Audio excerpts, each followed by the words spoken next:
Who? Who?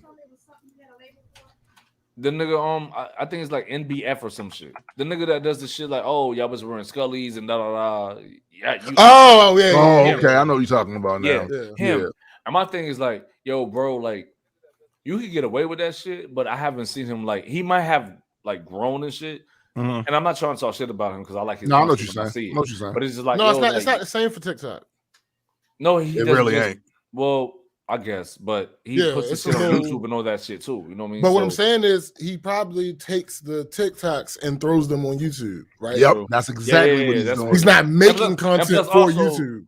Can I be? I'm gonna keep it fair because this nigga actually has a real job. He's a pharmacist and shit like that. You know what I'm saying? Like, Word. he actually has a real job. So like, being a fucking social media provider, whatever, like content creator, isn't his whole dean. Right. But my whole thing is like, if people think like doing that because it works for him, but it ain't gonna work for everybody. So it's like, yo, there's gonna have to be a time where you have to step it up. You know What I'm up, saying? peoples? That's all I'm saying. Hippos. No, facts. Nah, Okay. you do. And And again, I want to see him step up, but I want to see him succeed because I really He probably won't. fuck with. nah, I mean, he the probably first won't. part, not the Yeah. second part. He already. he's yeah. gonna Yeah, succeed. but I fuck step with up. his content though. I fuck with his content. I think he's funny as shit. Morning, Betty. Right, right. What's up, Betty? It's one of them things, man. For those just tuning in now, What's because up, Darkside? What's up, SBJ Special don't K? edit shit. So for those, that's Oh no, I tuning took in that. No, I took that out of that episode. Oh, okay, bet.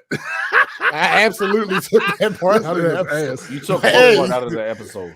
The part where he said something about he not gonna edit it or something No, like that that. shit- I'm that like, shit oh yeah, didn't I'm gonna get- take it out. That shit didn't get taken out because you talking about the one from last. How week? much you want The to one bet? from last week. The one from I last watched it. I watched it yesterday. How much you want to bet? When you said you was gonna take How it much out, are you willing to bet? Hold on. my But guy? what did you take out though? No. He's talking about- How he's much talking are about you on willing to Spotify, bet? yo. He's talking Huh? on Spotify, not on YouTube. He didn't edit Oh, out of see, YouTube. I was watching it on YouTube, Mhm. not on Spotify. Okay. Yeah. Nigga, I don't edit Well, see, what the I- video what I- ever. what I- The what I video might goes do- straight up to. Nah, B, From- I get it because it's already Yeah. on there now. It's really. I might really just take. on there. I might just On YouTube. download the video from off of YouTube. Take that first part audio and then upload it somewhere. But what had to be deleted? Who said what? Nothing had to be Nothing had to deleted. No, nothing had to be. I Oh, did it. You just to did be it just petty. petty. Yeah. Yes. He did petty. Yeah, he did I petty. understand. But no, Absolutely. I mean, I went and through you the got- and you gotta respect painstaking. it. Nigga, You gotta I respect did it. all the. I put I in do, that I do work. respect it because being petty takes a lot of work. And then when you stand on Fabo. something and you're like, yo, I'm gonna do that, like, Fabo. yo, you're done. So Yo, what's up, Fat? what we came into the show talking about was quality of visuals and audio over the core content itself. And there is a balance you have to strike with that. But we find it very annoying when content creators who got the big boy shit, they got all the gimbals, Yep. they got the best mics, they got the best cameras. $7,000 on their setup. Yo, B, on their you know what- setup.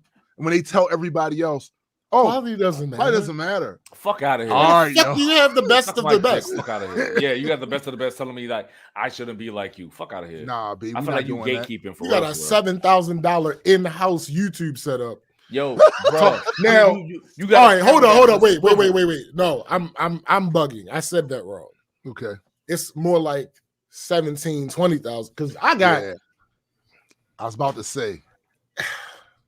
We got Technically- $1,000 of technically yo. I have the $7,000 setup. Yo, I was about to say but the same thing. When you computers, computers, yeah, between the cameras, computer, yeah. camera, lights, monitors, mic, yeah, that's true. software, But yeah, they go above and beyond that. they do. Talking about some fucking quality don't matter. We not Fuck hearing out that. of what are because you niggas be talking having about? like 10,000 fucking subscribers or whatever.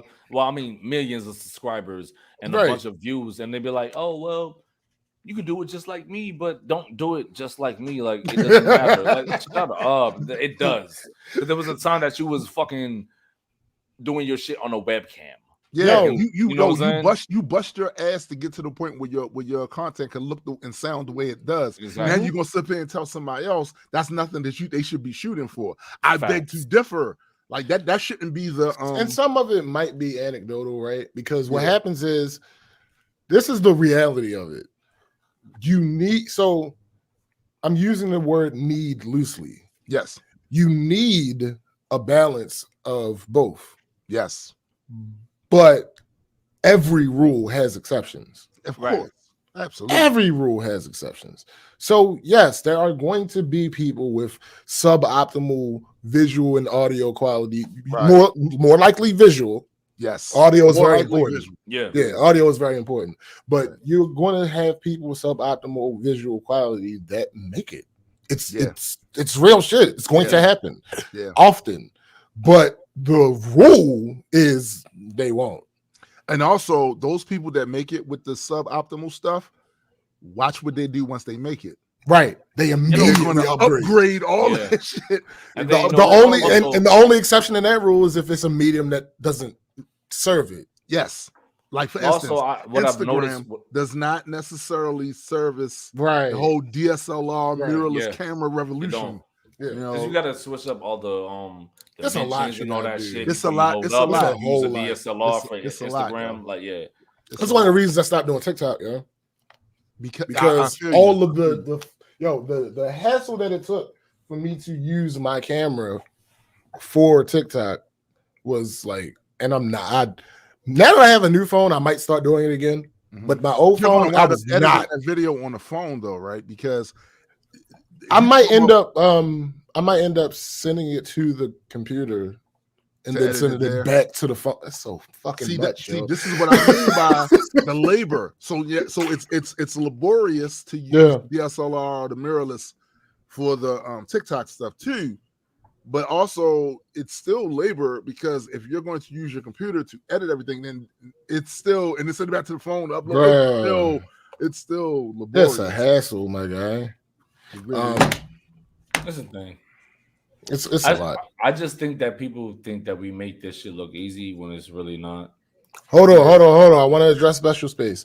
That is the exception that I'm talking about, special space. Right. That's the exact exception I'm talking about. Once you get somebody who is engaged with your content, as long as the quality of the content stays the same, you can do anything else. Right. It's the helping with bringing people in. New people in.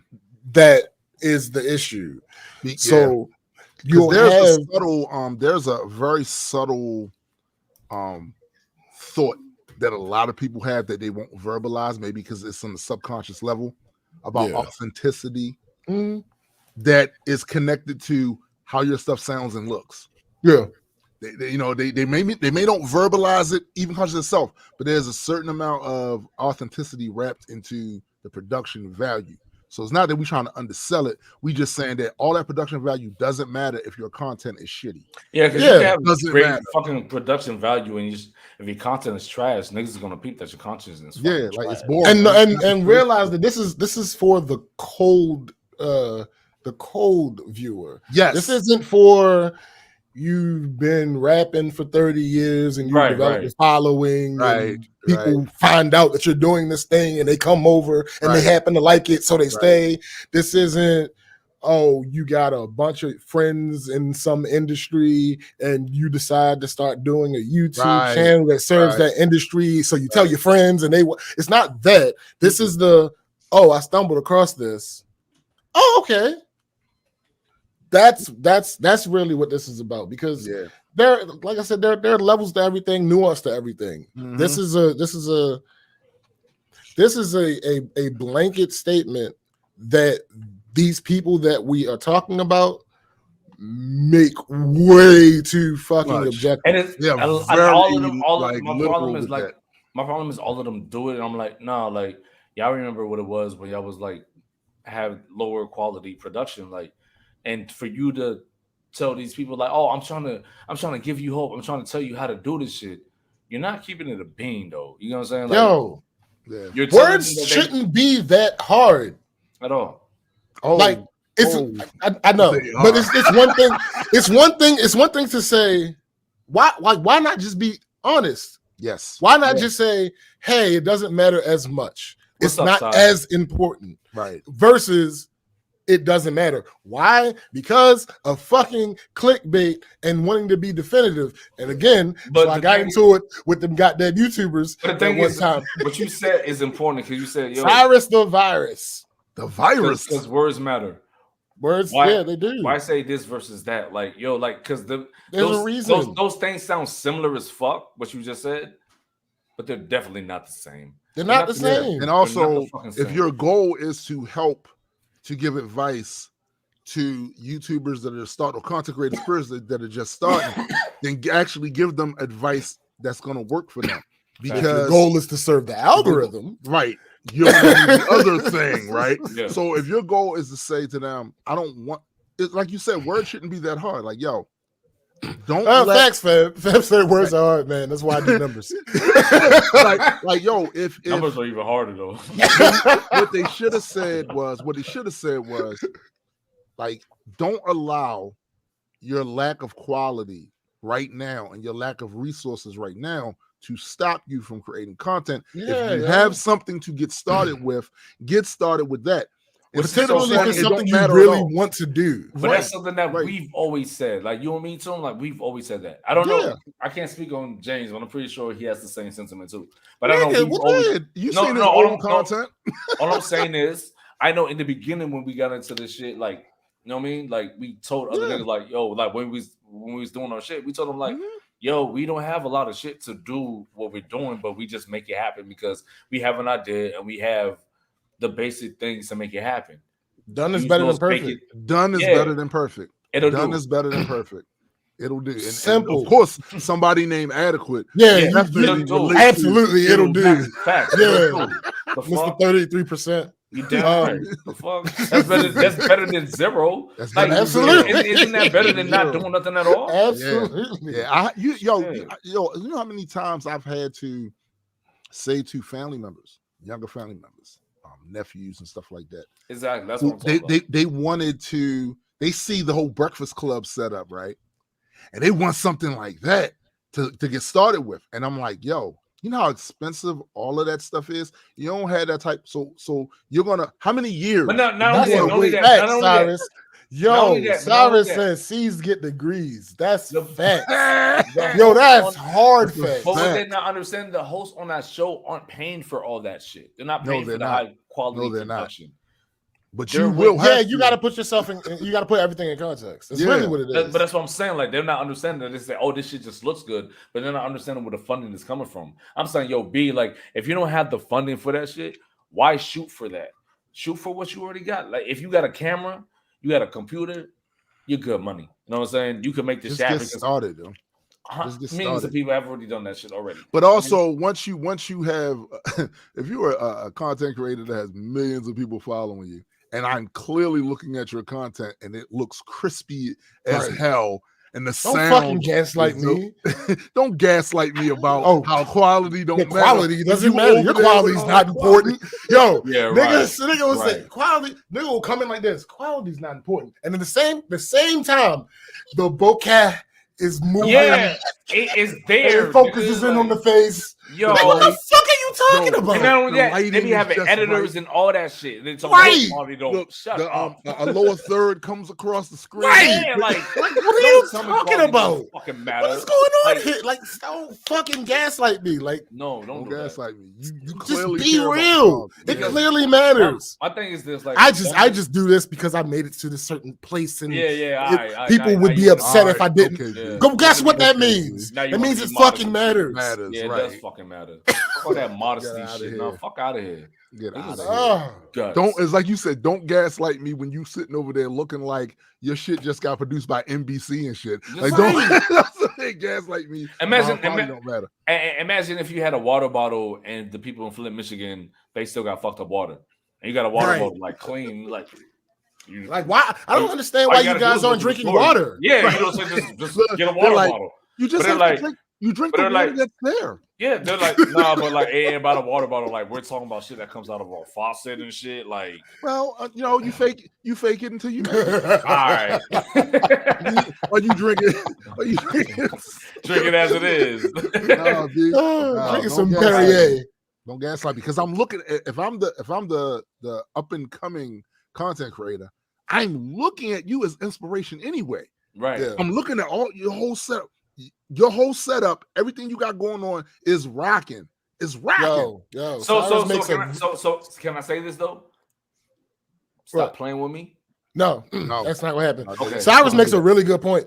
But it also depends on how big you are. If you got 500 followers, it's not the biggest thing. If you have 100,000 followers, if your shit looks like it's on a potato, well, fuck yourself. And here's the thing. Wait.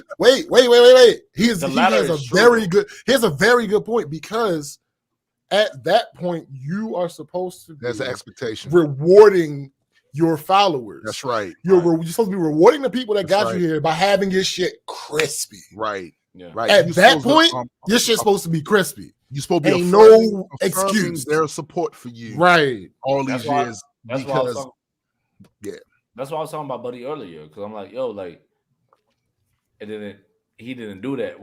But that's his thing. Like, his thing is just like not like really crispy shit, and I think that's another reason why like people are geared towards the shit.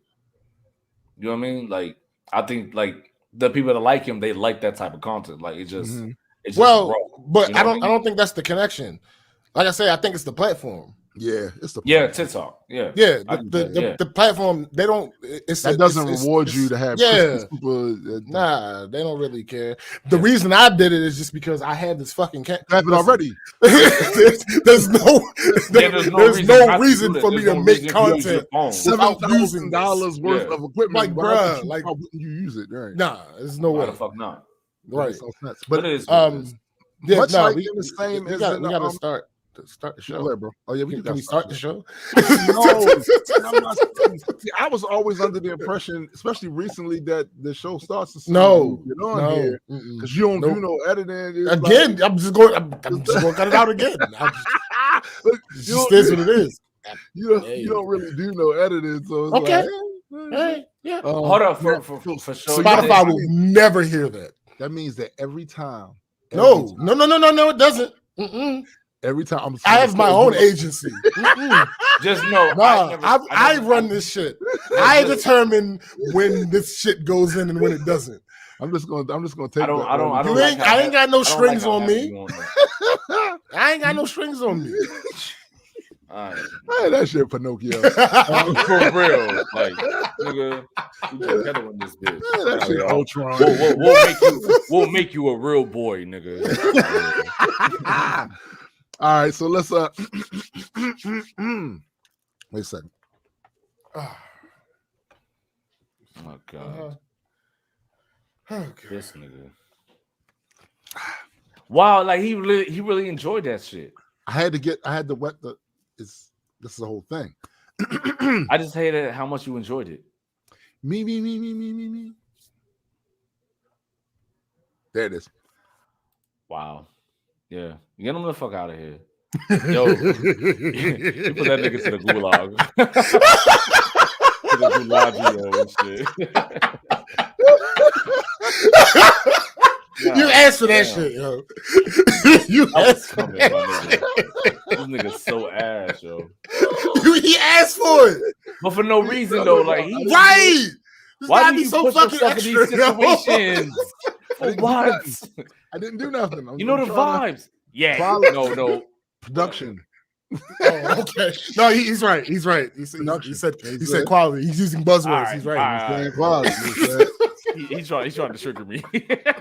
Look, man. Just saying. Gotta do what you gotta do. Oh my God. Welcome everyone to the Black Culture Geeks podcast. This is my man SPJ. You and my guy Adequate. Yo. And I am Tombstone the Dead Man. And we are just a few geeks talking about pop culture from a black perspective. Facts indeed. Now, I don't know exactly what SPJ has planned. He usually at the end of the show has some little game or something. But what I can guarantee you is this. He's going to make me mad. Well, today, I might.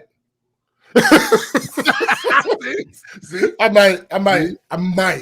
I'm not so sure about this. What's up, Freethinker? What up? He's got something in the tuck for towards. I usually make an attempt to, just to make sure, we gotta end it on the high note, and then we gotta end it on the positive. No, that's the high note, and then we find some way to come back positive before we get off this bitch. See what we're not gonna do, right? Facts, and this is the thing. My job is so easy. We're not gonna shut up. That's what I'm saying. So I was gonna not say nothing. That's just low key abusive, my guy. It really is. I mean, listen, you're emotionally abusing me. Like, we know what we're here for. I know what you're here for. I mean, I'm just saying. Oh, hold up. Hashtag.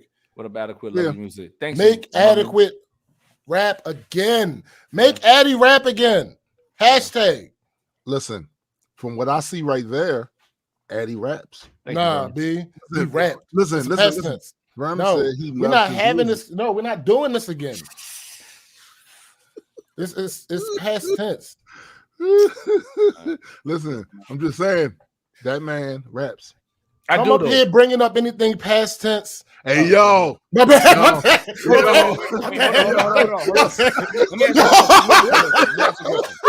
question, right? Yo. Let me ask you a question, right? Yo, Cyrus for the win. Cyrus would you say that shit to like BDK? Oh, damn. Me? Personally? Yeah. Big Daddy Kane still raps. Oh, see, you weren't here. Okay. So let me explain. Let me explain to you. Because you weren't here when we had He just rapped on verses. No, I saw that shit. But what I'm saying, no. But those are old songs. I'm gonna tell you. No, I'm gonna explain to you. Shit. No, I'm gonna explain to you. All right. So generally, particularly back in the day, but even still now, depending on who the artist is, when you, particularly someone you don't know, you have no access to, the only time you saw them, they were doing that thing. They existed there in that space. So no, I would never say BDK don't rap, because every time I see him, it's in context of rap. Literally every time I see him, he's rapping. There's not a time that I see him or think about him that is not related to rap. So no, I would never say that. I would never say Freeway don't rap. Yo, what's good? I would. Now, what up, sis? Now, if let's say, for instance, Jay-Z took like 2-3 more years to put out another project, or guest verse or anything, and he's still as present, like visually, as he is, yeah, I can see myself saying that. Because I see him a lot. Right. I see him doing things. And if rap isn't one of them, eventually, yeah. What about from my standpoint, though? From my standpoint. Yo, Cyrus. Nah, Cyrus' ass, yo. From my, we're not doing that. Yo, I just dropped a song. Yeah. He did. It happened. Yeah. Speaking of which, what's good? I just uploaded up on Spotify the remastered version. Yes, remastered. Yeah, absolutely. Let me put this. It's a real thing. Yo, I was talking to Brian the other day. Love him still. That's big, bro. Just wanted to throw that out there. And he told me that you said a lot of great things about me, so I appreciate you for that. Yo, stop rubbing your back. So rubbing my back. Yeah. Physically, like. Okay. Oh, you talking metaphorically? Shut up. I can do what I want. It absolutely is. It absolutely is Jay-Z's birthday today. Facts. So my perspective is, when I first met Addy, it was about rap. So when James met me, it was about rap. No. But I was still no. Yes, you were still rapping at that time, so but that wasn't the context. But it was not. That's not the context of our relationship. Yeah. Oh, okay, fine. Well, so it's not the same thing. So what the fuck? You're not BDK, nigga. So what is different then, nigga? You're not BDK. If we didn't meet that way, then what's the difference? Yo. So you were rapping then. No, I'm not That's talking the about difference. BDK. I'm not talking about BDK. Nigga, I just answered your question. You were rapping then. That's the difference. That's not how you knew of me, though. It doesn't matter. You were rapping. But you know how I say, like, yo, you missed the link. You missed the link. Do you know how I be saying, like, yo, when people be like, they be tripping on me because I don't talk to them, and they bring it up to me like, yo, but we never spoke. No, I'm just speaking in. Oh, okay. I'm speaking in general. You got me about the hyena. I'm trying to make an analogy. When people be tripping about, oh, I don't talk to them, I'm like, yo, but we never spoke in the first place. What the fuck is so different? Okay. I'm saying that to you. No, nigga, you were rapping then. That's the difference. But that's not how we met, though. Because you missed the link. The point that I was saying about BDK, I still don't know that nigga. It's not that I met him, and when I met him, he was rapping, and I met him through rap. No, I've never met this nigga in my life. Every time I'm made aware of him, it's about rap. That's not the case with you. Hey, yo, you were rapping. Can we keep it a bean though? What up? When we like met and we like really got cool and shit, because people might not notice, like me and James kind of low key didn't like each other. You know what I'm saying? Like, but we got to learn how we are or whatever. Then we got cool and shit. And then you started rapping and like, that was that not on like your albums like a year ago? That's a long in pandemic time. That's a long year time. In pandemic time, nigga. Yes, that's a long time ago. So in hold on. So hold up. If COVID hasn't happened, wait, if COVID hadn't happened, this probably never would have been happening. I probably never would have brought up the whole. That's true. You know that. That's true.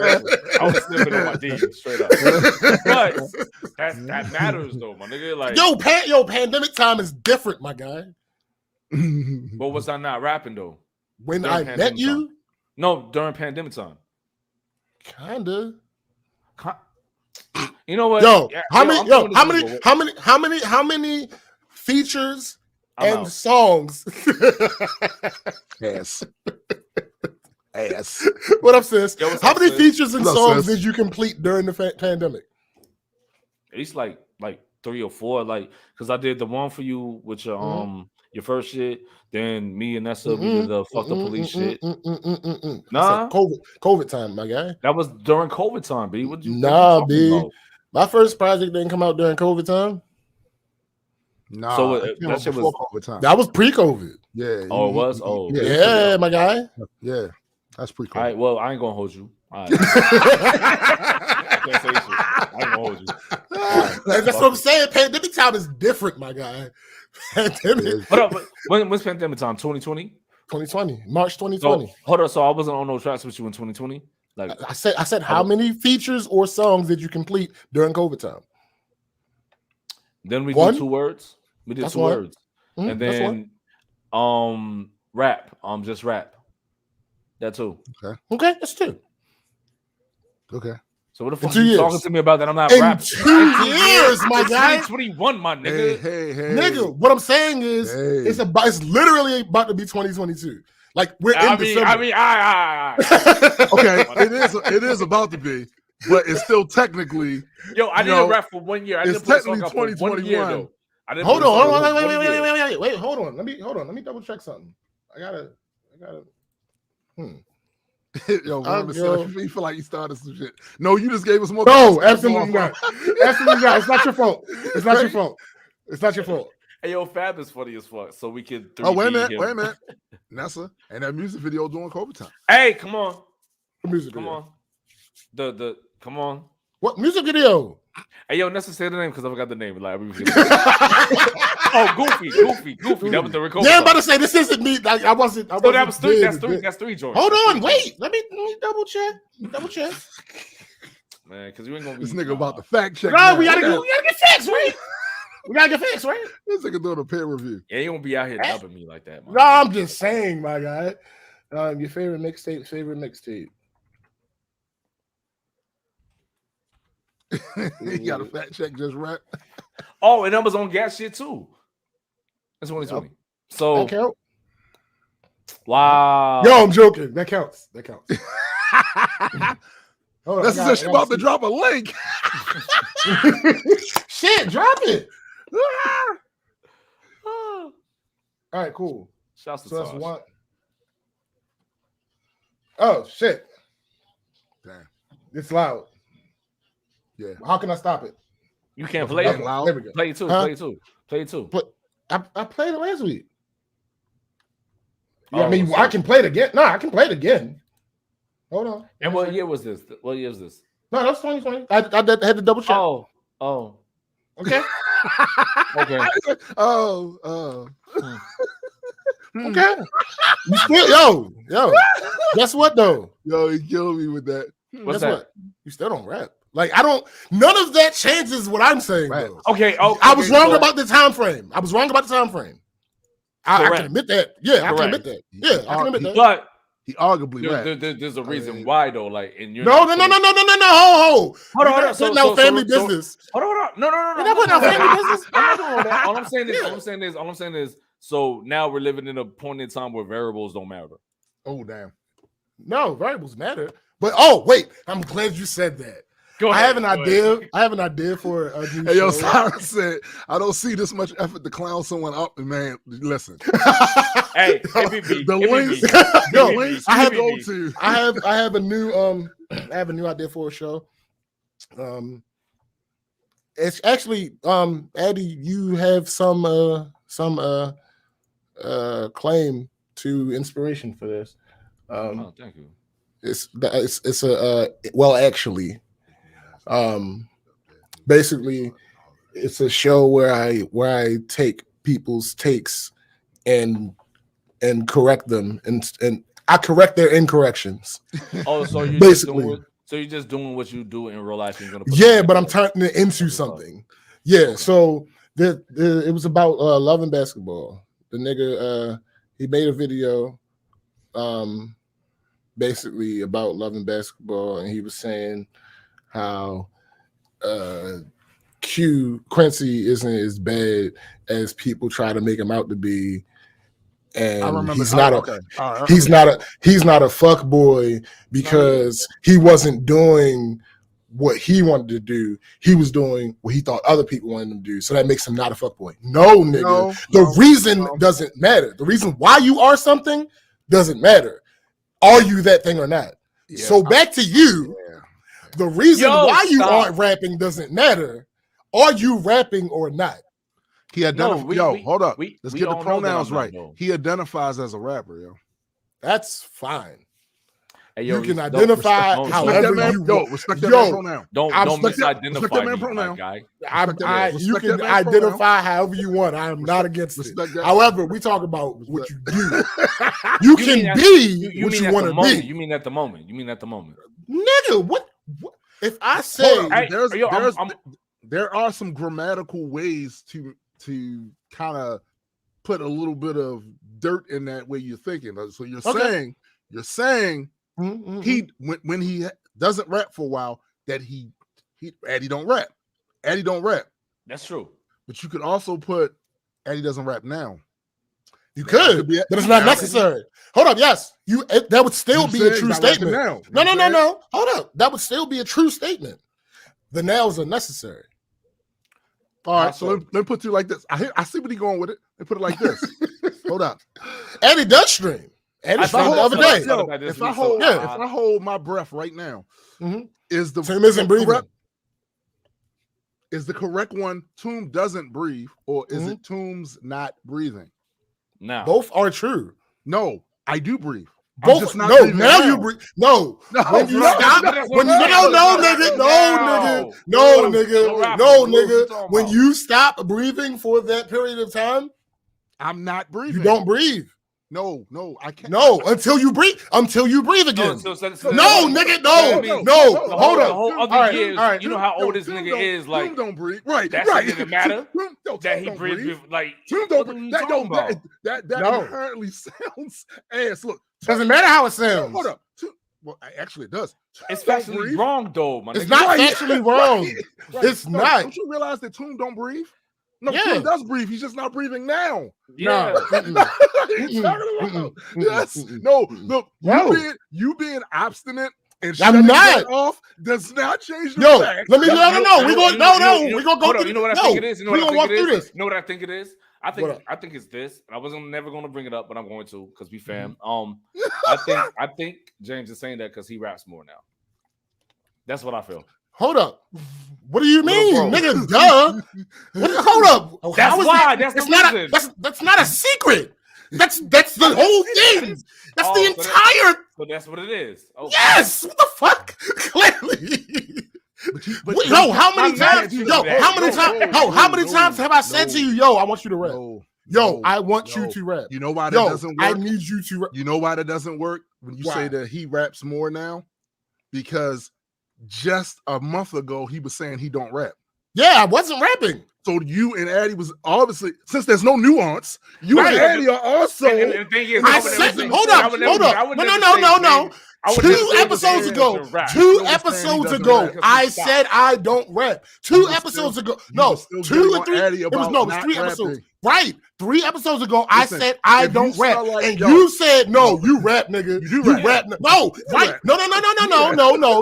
The logic that you're putting forward right now is the exact same logic that I was using those couple episodes ago. No. You said, I'm using yours against you. And it's not against me because I was using it. It's not. No, because you can't be using it against me if I was using it on me as well. Yo, you can't say I wasn't excluding myself. When I do, I'm just not doing it now. No, nigga. No. Do is the state. Tim, don't breathe. I don't ever breathe. No, that's it. No. Wait. No, nigga. No, nigga. You added a modifier. No, nigga. No. That's what you infer. Nope. That's what you infer. No, nigga. No. I never said, because I always say Addy used to rap. No. Don't do that. Don't say that. Don't do that. See, now you saying too much. That's not true. Addy used to rap. Don't do that. No. Eddie used to rap. No. Okay. Eddie used to rap. Not enough time has gone by. For me, it has. For him to but see that so now there's nuance. Now for you, hold on. Right. For you, enough time. This is me saying. Say that. I'm not. Yeah, I'm not speaking for the world. I'm not out here saying, "Hey, everybody, hey, you should feel like Eddie." You said you're not speaking for the world. Then why would you then combat? Right. So why would you combat Eddie? Said, yes, I do rap. I'm speaking for Eddie. No, you can't speak for Eddie. No, yes, I can. You speaking for you. I'm not speaking for the world. What part of you thinks that you just said you were speaking for you? You know what type of nigga I am. But man is none. You are the nigga you are. Yeah. That doesn't change anything. By my terms, nigga. Are you going to remember the nigga you are? I never forgot. Fuck is you talking about? You don't rap. See, this is gaslighting. This is gaslighting. Yeah, this is that toxic behavior that women need to fucking avoid. That is flat out gaslight. That is flat out gaslight, that man. I'm not jacking it, but I hate you now. Y'all are bugging. Y'all are acting like this is an absolute state. No. This is not an absolute state. Yes, so it is. The point, the comments you have highlighted proves exactly what I was just saying. You just brought up saying that if Addy doesn't rap, when you weren't rapping, you don't rap. I said that 3 episodes ago as evidence here. So and then I put out music. I get we live in the age of Trump, but we gonna sit here and act. It ain't the Trump. It's the microwave.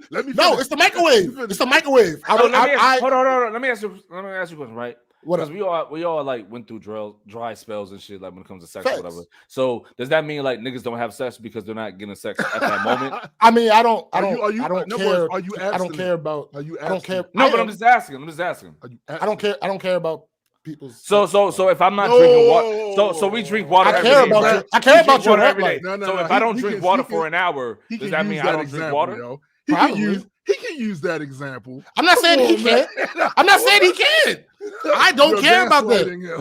Hey, you're a gaslighter. So what you're doing is saying that I have a set of rigid definitions that only matter because I believe in that. Absolutely. So you want me in a sweatshop rapping all the time. Your definition. He doesn't have to be. So Eddie, clearly he isn't because he hasn't been rapping. So I don't have to be rapping all the time. Clearly you haven't been rapping. No, I that's your definition of it. That's your definition of it. Just because he's not rapping doesn't mean he don't rap. Last year, I had songs like I was doing shit. That's your definition. Fine, my bad, B. Like I'm sorry, 2021. Like I didn't. Yo, pandemic time is different. You acknowledge that already, so that's head canon.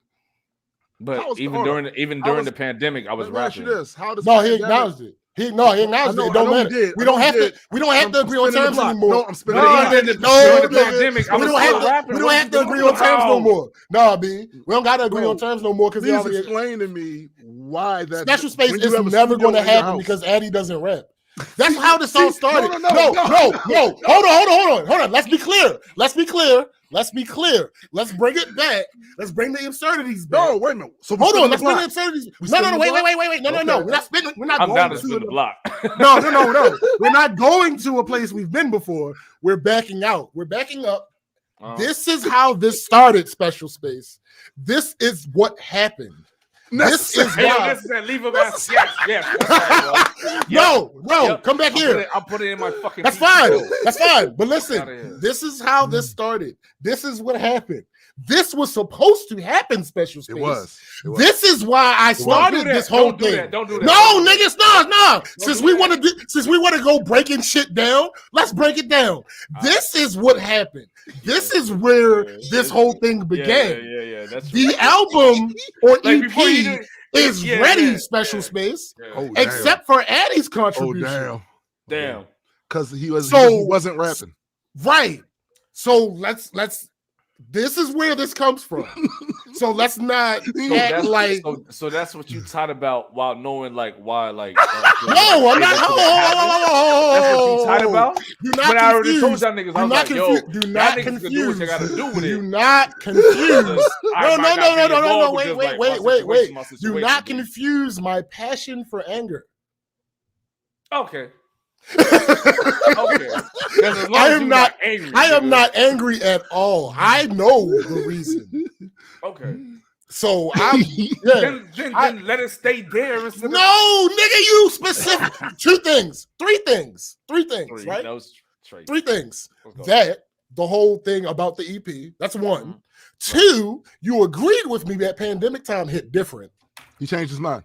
No, nigga. And three, you specifically told me to make Addy rap again popping. You came up with the hashtag. I did. No, Addy. No, I did. Like that was like last. I thought I came up with that. No, Addy made the hashtag. Yeah. I'm putting cases on all you bitches. Yeah. I mean, I get it. Like, but you still a little bit kind of wrong though, my nigga. Like, I'm not. Hey, yo, wrong. Your shit is ad hoc as a motherfucker. That's fine. But I'm acknowledging that. It's not like I'm. SPJ. You are acknowledging that. SPJ, that does not change it. No. I'm not talking about whether it's right or wrong. No, James Davis. Let me ask you. What? Don't use this whole government. Can you be a little less harder on me? You know me, bro. This is your fault. Y'all, I did the normal shit, and y'all started challenging. That's normal to you? No. Listen, I started off doing the normal shit. No.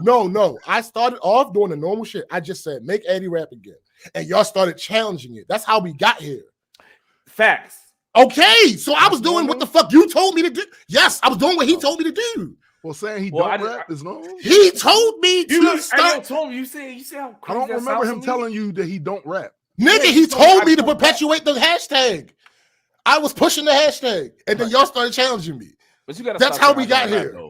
Nigga, you know what I'm saying is words matter, right? No, I thought the contention was the contention whole thing here was about the word don't.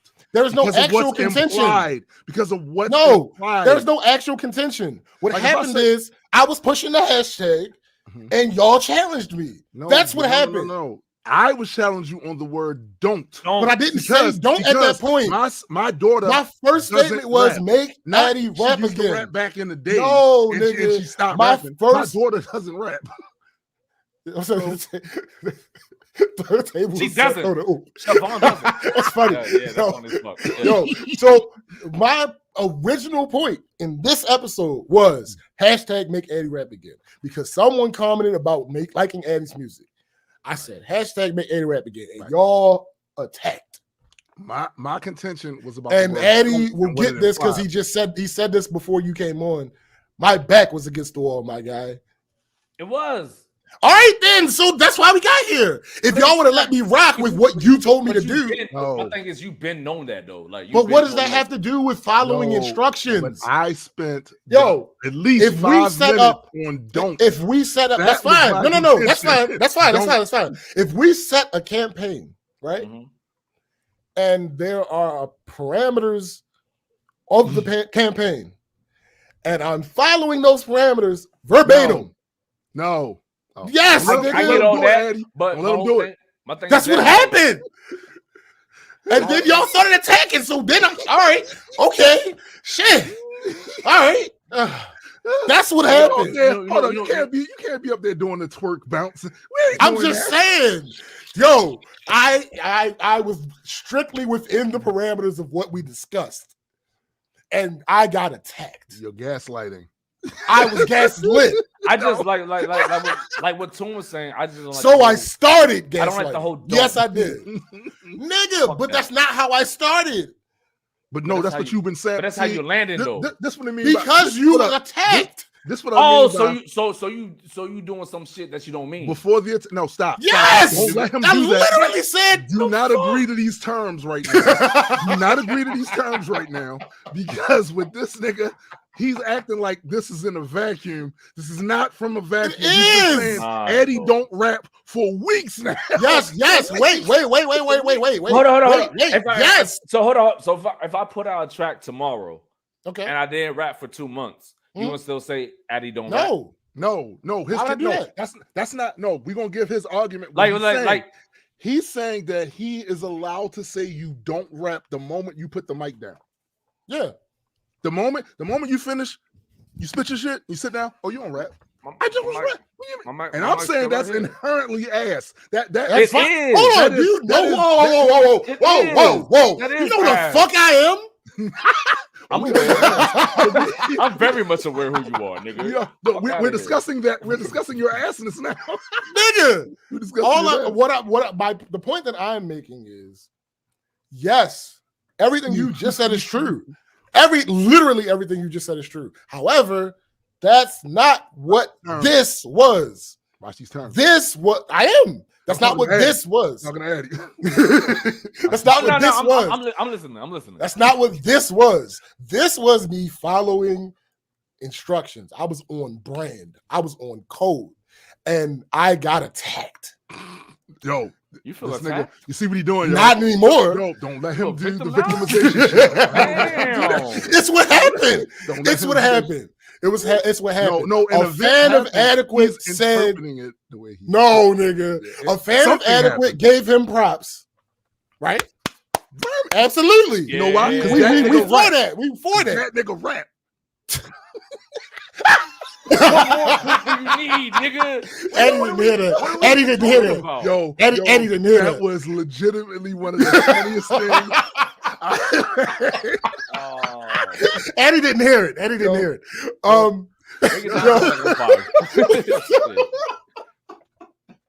This nigga put the past tense, the hard past tense. Still, why doesn't that count? Why doesn't what count, yo? The past tense. Why doesn't that count? It doesn't not count. In that timeline, you still rap.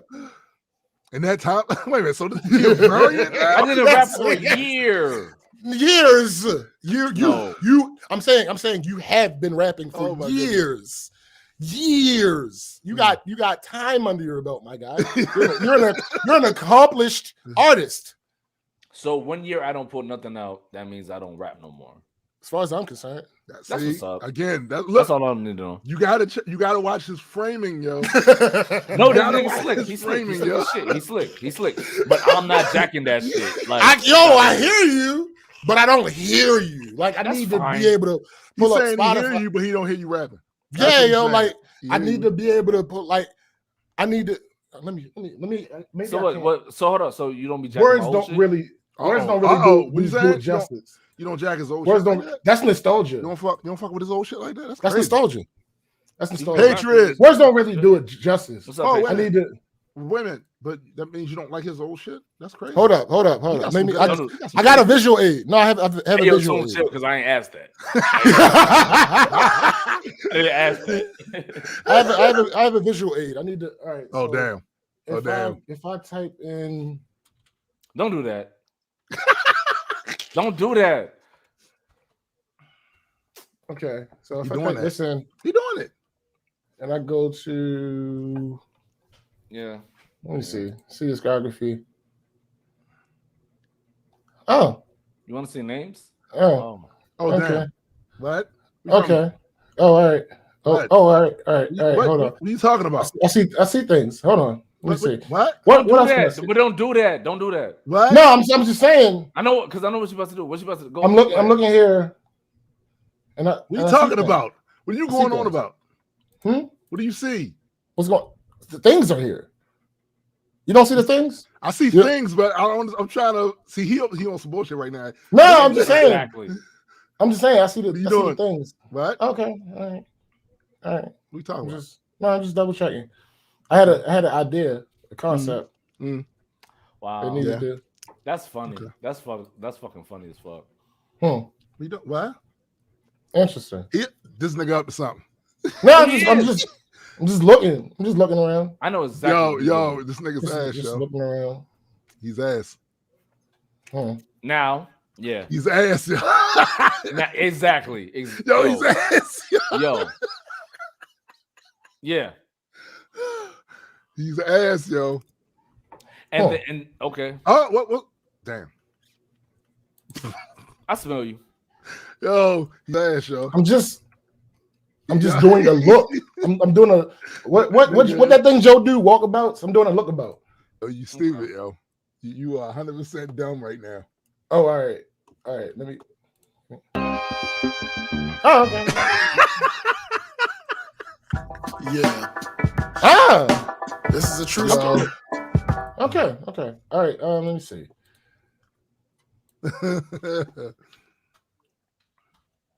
Yo. Oh yeah. Crazy. See, I knew that was next. I knew that. Yeah. Okay. Wait a minute. He's there. He's right there. Yeah. He's here. Absolutely, he's here. Wow. Oh. Huh.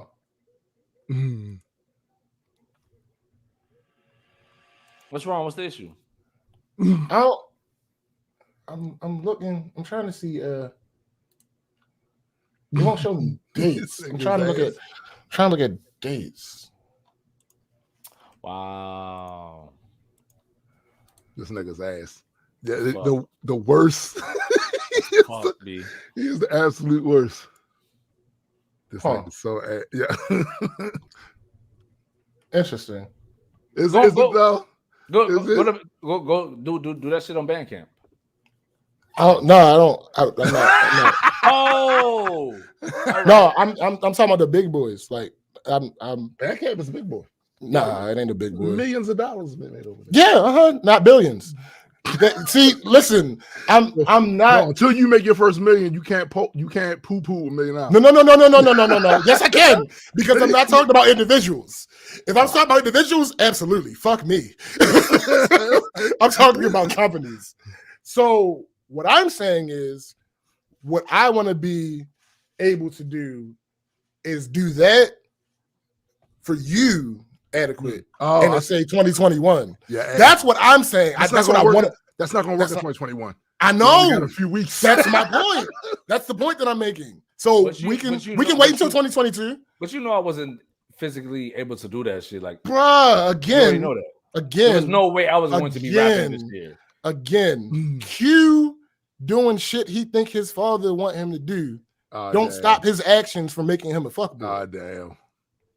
So I want to address this comment from Savage, right? Said the most recent single was 2 years ago. Make Tune Rap Again. That ain't true.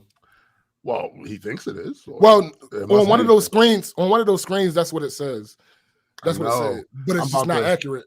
It's not. I know it's not accurate. Because everything Tune puts out it doesn't necessarily go on Spotify or other shit. Like he might just drop some shit on the book or whatever on IG. Like, oh, you mean like on YouTube? Yeah, or YouTube right too. You know what I'm saying? Like about a month ago. They don't like this one. Yeah, that's what I was saying like a month ago. Yeah, that's about a month ago right there. Somebody offends me. I be rapping, side guy. I be rapping against me. Cut off his head, stick it on a pike. Spectacle. That's a month ago. That's what preserves the order of things. And YouTube big too, man. Fuck pieces of no, YouTube counts. It definitely fucking counts. That's me. Your style is barely decent. Fuck the crowd, you feel it pleases. The ignorant masses love traction. That's all it releases. That's a month ago, Super Side Guy. YouTube counts. YouTube counts. YouTube counts. The point that Vermin says he uses YouTube Music. A lot. Absolutely. So you're not gonna go on Bandcamp? No. Again, the big boys. That's second tier.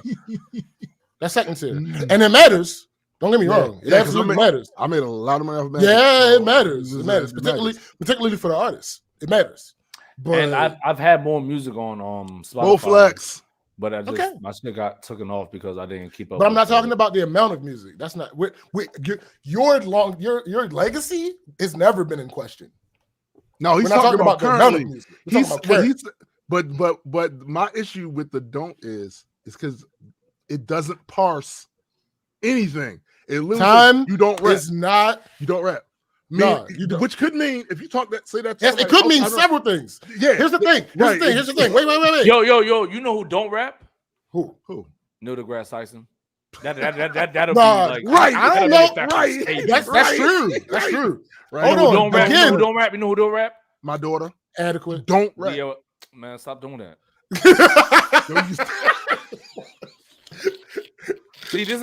So this is what I be saying. Like people stop playing. No, that was I was channeling my best. No, I know what she was doing. No, but I'm just saying like because people think I'm being petty. I'm like, you know what? This is what I be saying. Like people all the land in America is owned by Jewish people.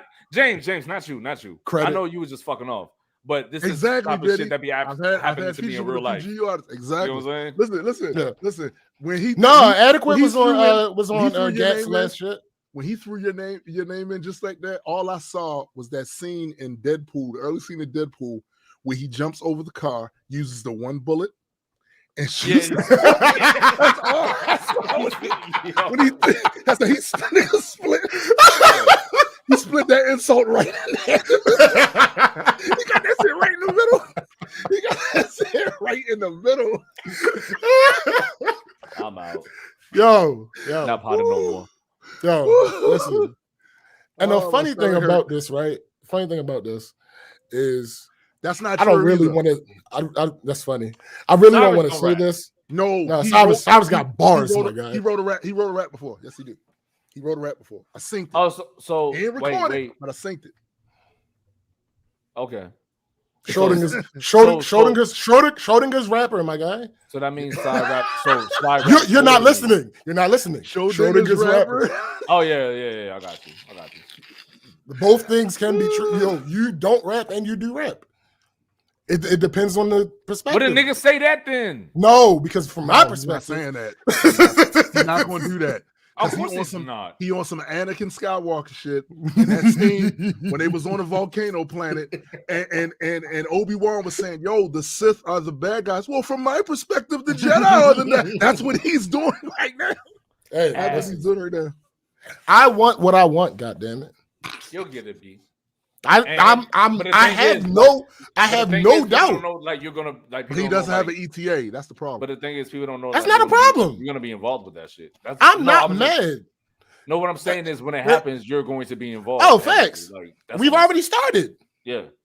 But the point. Started writing, and I actually started like working on my old shit that I like. Hold up, you're writing now?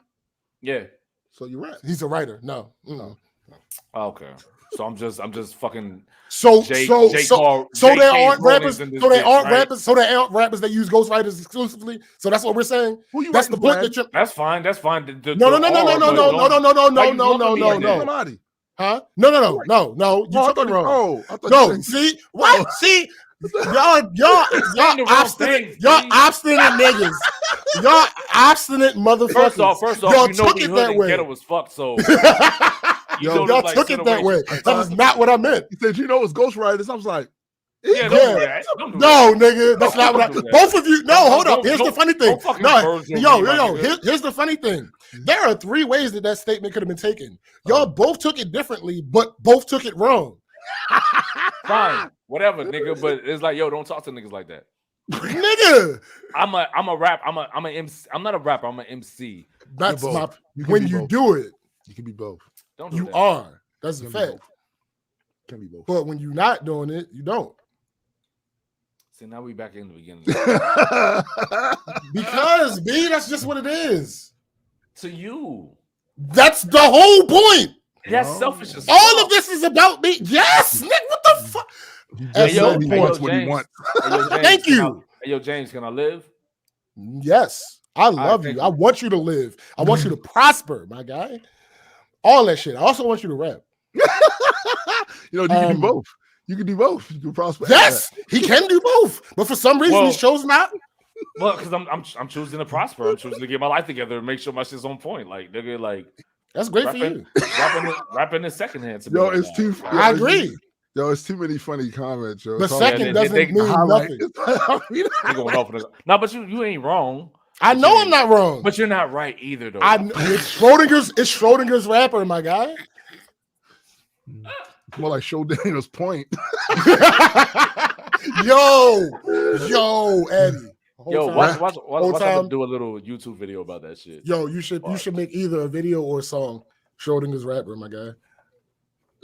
Just know, like low key, I'm gonna be dissing you though. That's fine. I'll produce it. No, I'll never do it. I love you. I'll never do it. I'll produce it and engineer. Because you know what suck about that shit? Because like the first thing I would do was say it to you personally, like nigga. Of course. You know what I mean? So there's nothing that Yo, I just listened to I Need a Doctor. And that's what the fuck Eminem was doing. Oh, so you're doing that. No. You would be Eminem in this case. I know. Hold up. How would I be Eminem dissed the fuck out of Dre in that song. Like, no, but he explicitly said either when you hear this, you either want to punch me or you're going to like, that I wouldn't be opposed to that. No, 50 kind of diss Dre too. He got this one song where he says something about Game told him to suck dick and Dre ain't say shit. Right. It's like basically like, yo, you can't control this nigga. Right. You can't control this nigga. What I'm saying, like you're the M in that song. Because you're telling me to rap again the same way M was saying, like, nigga. No, that part's true. No, what I was saying, that's true. But what I'm saying is, in the event that you did a song and you dissed me in it, that would be you being M. That's the point. Yeah, that's what I was saying. But I wouldn't diss you in the song. Because Dre produced that song. No, but the thing is, I wouldn't diss you in a song because I would feel way better telling this shit to you. But you could do both. No, I wouldn't want to diss you in the song. Like I would rather just tell you, and I'd be like, "Yo, I want to see what." Mind you, let's be clear. Let's be clear, though. Like, think about it. Let's be clear. I'm not asking you to diss me on a song. Oh no, I know you're not. But what I'm saying is, I would never do it. That's all. No, but from James' perspective, that's like WWE, right? He'd be like Vince McMahon, paying Stone Cold Steve Austin to come in there and talk all manner of shit about him. I mean, produce the track, and you come in. I'm just saying, like, there's nuance to that. Those are different optics. No, stop side. That's not. No, it would be dope. It would be dope. It would be dope as fuck. Did you see what Size just said? That's SVJ versus Eddie Rat. No, we can do a compliment battle. A compliment battle. So what does that mean? Is that like we gotta talk about that? We gotta talk about that off air. Yeah, you can. If that comes to fruition, like if we ever actually do that, you don't want to. No, we're not doing that. What? No, it's not as bad. It's not what you think it is. I still gotta like go watch. What was that? Was it Dust the Rust Off? And was it Sharon? Sharon and Pat Stay? And Pat Stay, they did a compliment battle. Twerking drugs, third round. Yeah, they did a compliment battle. Yeah. So we just like sucking each other's dills the whole time in the rap song. I mean, I wouldn't say. Nah, see, that's not how I would ever verbalize. I would never verbalize. Yeah, I would never. There's no way I would ever. It's just that's not how a thing. I see it. What the fuck? It's not a thing. Like, because you're a weirdo. Like, I mean, I am. I literally made a song called Weirdo. I mean, no, that wasn't a question though. Well, true, but still, that wasn't a question. Like, I wasn't. No, that was a declaration. Yeah, that was a declarative statement. Declaration. Yeah. I am that. No, you are. I mean, I am too. You see this? What Mike said? I'm much better playing the face though. Addy can play face. But here's the thing about that though. This is I have the capacity. What does that mean? What does that mean? And it's wrestling terminology, right? It's pro wrestling terminology. Heel is the bad guy. The face is the baby face, the good guy, right? Me and Napalm was actually going to do a whole project like that, where it was a wrestling beef put to reps. You know what I'm saying? Like, and have even somebody come in to be the announcer. The audio one there, have the whole sound of the crowd and all that, and we just go back and forth like that in the form of that. But the reason we didn't do it, because unlike Addy, they pound on rap. See, hey yo, I love Palm. But that statement would be more conservative to him. Like, did you hear my fucking exasperation when you said that. I mean, I hear you. Yes, you get the point that I. Yes. I hear you. That's an issue. That for was me because that sigh you did right. That sigh you did right there was the exact same sigh that Iron Man did when they was on the planet when he was talking to Star-Lord. Facts. That was the right. Facts. But you gotta understand my position because that. All right, fine, whatever. But yeah, no, real shit. I promise you, one of these things is going to happen. It's either going to be a compliment battle. It's going to be heel versus face. I'm much better at being a face. I just can play heel. It's just how that works. But anyway, I've learned from my voice acting stint. I am way better at playing the bad guy than playing the good guy. I compare the two, things. It's like I'm just into it more with the whole bad guy shit than with the good guy shit. Word. Absolutely. Yo, sorry. That's a fact. I'm just totally over it at this point. I am not. I mean, apparently, nigga. Obviously. I mean, listen. I'm just saying. I don't believe I want what I want. Laughed. I don't believe I have laughed as much and as hard on any recent episodes. Can I just say this though? Me and James don't like this in real life though. Like this isn't like shit that would have happened behind scenes. This was so much like stuff that we don't broadcast. I'm gonna say one and not give it context. So we're not do not add any context to this, please, either of you. This sure? Was just like this was just like the serial killer conversation that we had with this motherfucker. Yep. We're not adding any context. Take from that what you will, audience. I am dying. Yo, I got some important shit to get to. Goddammit, you don't. There's nothing more. There's nothing more important. There's nothing more important than this moment. No, I gotta. I just feel like Simon said now. I 100%. No, we're not doing that. Because then we got to get into the Hitler thing too. Hey yo, shut up, Eddie, you're adding context. Leave it alone. Vermin said this is his favorite episode. So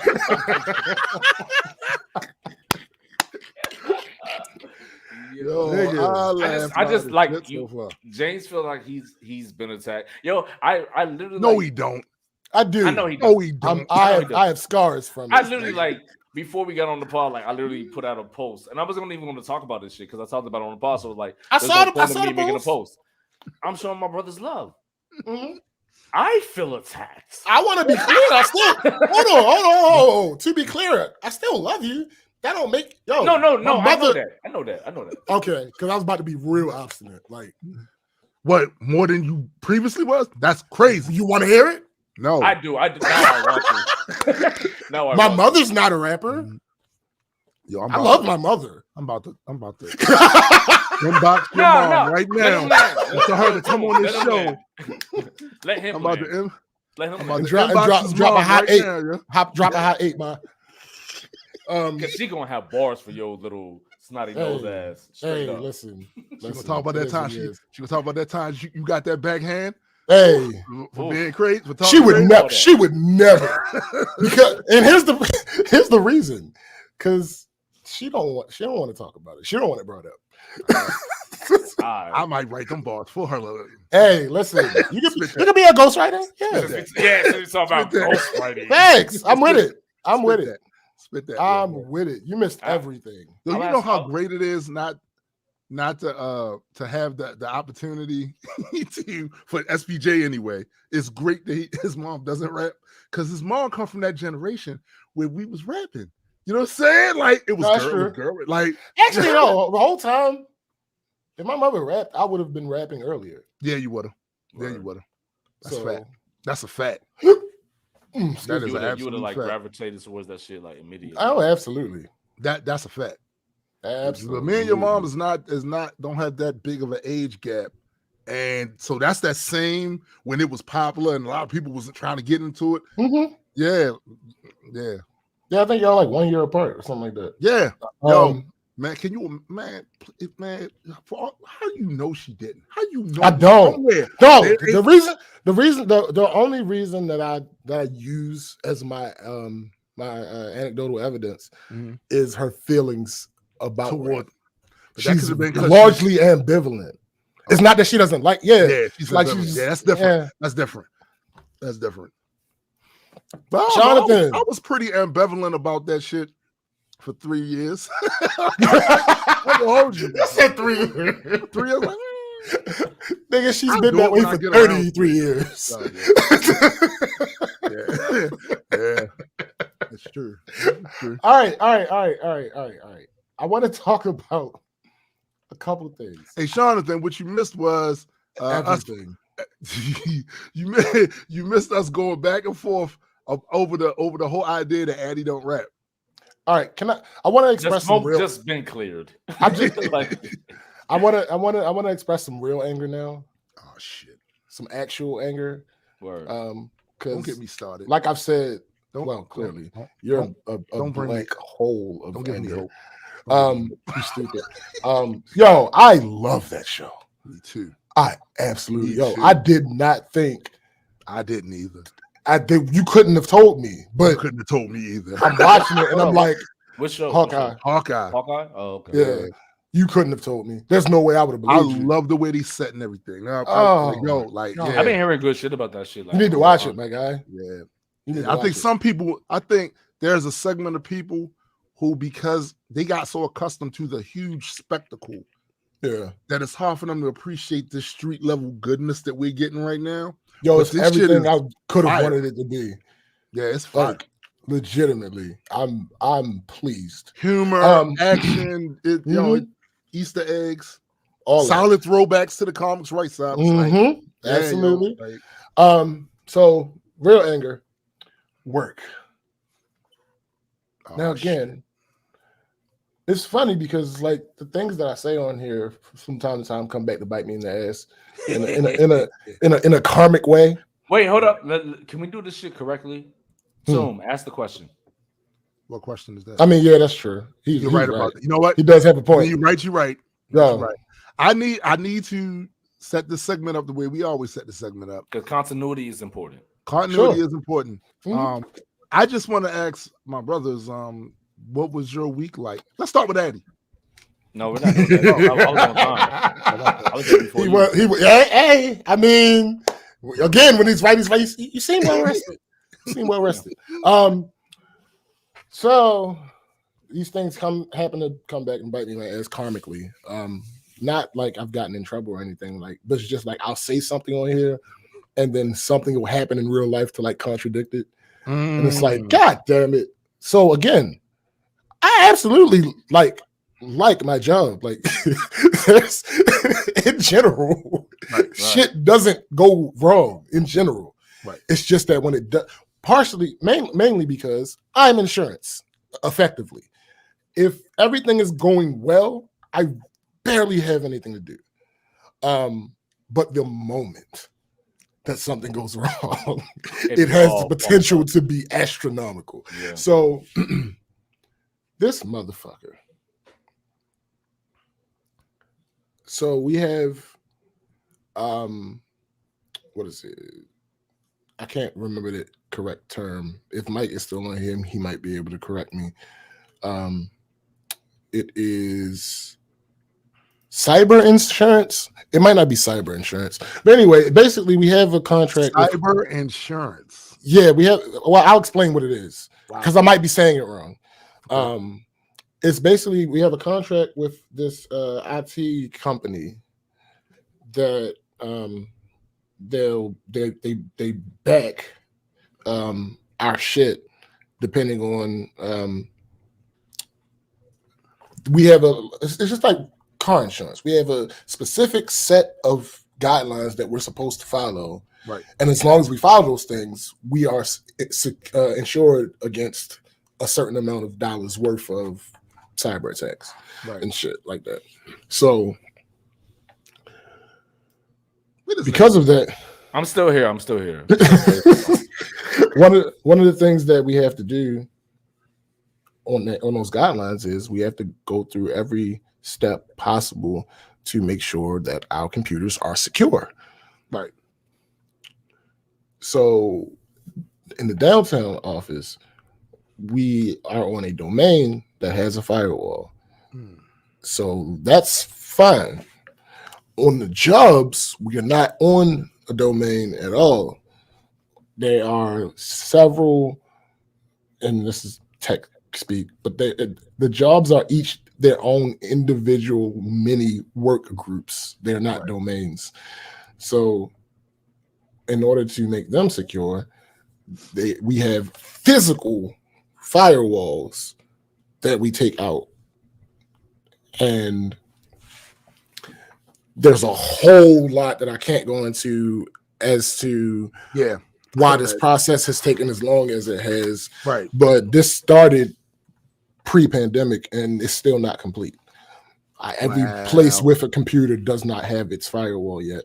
And there are a bunch of different reasons, pandemic also being one of them, but other reasons too that I can't say. But so I recently put one of the firewalls at one of our locations. Right. What the firewall does is protect from attacks and all that other good stuff, but it also has a website filter where you can blacklist and whitelist different websites so that anything connected to it cannot get to a specific website or can get to a specific website. Right. So we have our setup to blacklist everything, and then we whitelist the sites that we feel are safe enough for the jobs to be able to use without issues. Prior to this device being at this location, this person had free access, free untethered access to the internet. Go any website, anything with a dot something he can get to. Right. So I finally got around to being able to take his box out. So I get there. Phrasing. We speak. I like Archer. I can't give you that one. I can't give you that one. Crazy. Yeah, I don't. What is the? You don't have the box. Yeah, like I don't know what that means. But it still was funny. It was funny. No, it was absolutely funny. No, I can't give it to you. If I would have said her, phrasing. Okay, I'll give you that one. All right. And this one. Yeah, you're gonna give me one phrasing, but so I was like, all right, cool. I got there, start setting everything up, make all the changes I gotta make, connect everything where it needs to go. And I finish and I get up and he's like, all done? I said, yep, all done. So for your information, there are probably going to be websites that you are going to try to get to that you will not be able to get to. Don't worry about it. If it's a website that you need, just email me and we'll be able to get it in there. Right. Mind your business. Oh yeah, mind your business. It's just one person. Well, just one person. Yeah, yes, that person. I'm listening to the story. I'm engaged in the So he immediately loses his shit. Immediately. Well, it's inconvenient to do things that way. Wait a minute. Did he say it at that decibel? No. No. He was lower because what you're not about to do. It was just us two in there. Oh no, you ain't about to do that. Yeah, you're not about to do You're not about to do that. So I placed the firewall. He says to me, right, well, I'm just gonna put this off on insert vice president's name. It's impractical for me to do this. First off, know your role and shut your mouth. If you smell, because the saying isn't shit rolls uphill. Right. That's not what the saying is. Yeah. You do not, I don't know what, outside of white privilege, I don't know what makes you think you can go to a vice president and be like, nah, I'm not doing this no more. You do it. The fuck? Yeah. Who the fuck do you think you are? Yo, truthfully, in what capacity does that I don't work? even believe that the superpower of white privilege can do that. Vice president? That's not, nigga. Your shit gonna be on the street. Your shit gonna be on. Ain't nobody going for that. Shit, that's only explosive situations, Cyrus. So before I left, he had sat down. He had sat down and started typing an email, and he let me know. He's like, I'm about to email. No, him right what now. he said was, "Yo, I'm telling on you because this is some." Wait! It gets so much worse. So he started writing the email. I said, "Okay," and I walked out. Telling ass nigga. Here's the thing. Niggas be out here telling. Hey, wait. So a couple hours later, I get a text from my supervisor, who's not my supervisor. The text says, "Why did you take away such and such's internet?" And so I immediately called her. I said, "What?" So yeah, he's like, he just called me and he's talking about you took his. I said, "No, it's because I said it's because he doesn't know what he's talking about." What I did was I placed one of the Meraki's, and she's like, "Oh, okay, it makes sense." And I'm like, "Yeah." No, but see, he said it in a way, in the most incendiary. Oh no, it gets worse. I found out later it gets worse than that. But this is what I knew at the time. So, and she's kind of like me. She don't like talking on the phone. So we kept that conversation as short as possible. It was only the necessary details. When I got in the next day, she told me the whole situation. Right. He said, "I don't know if you instructed him to do this or if you're aware, but." So now what he doing is trying to make it seem like you out there like wilding, and just I know he obviously didn't tell you. Right. She effectively cussed him out. She expects to be in trouble because she expects him to tell he's going to tell president. Hold on you, right? You know he going to right. Come on. So let me see. So he was adamant he wasn't going to do it. I'm not going to do it. I'm not.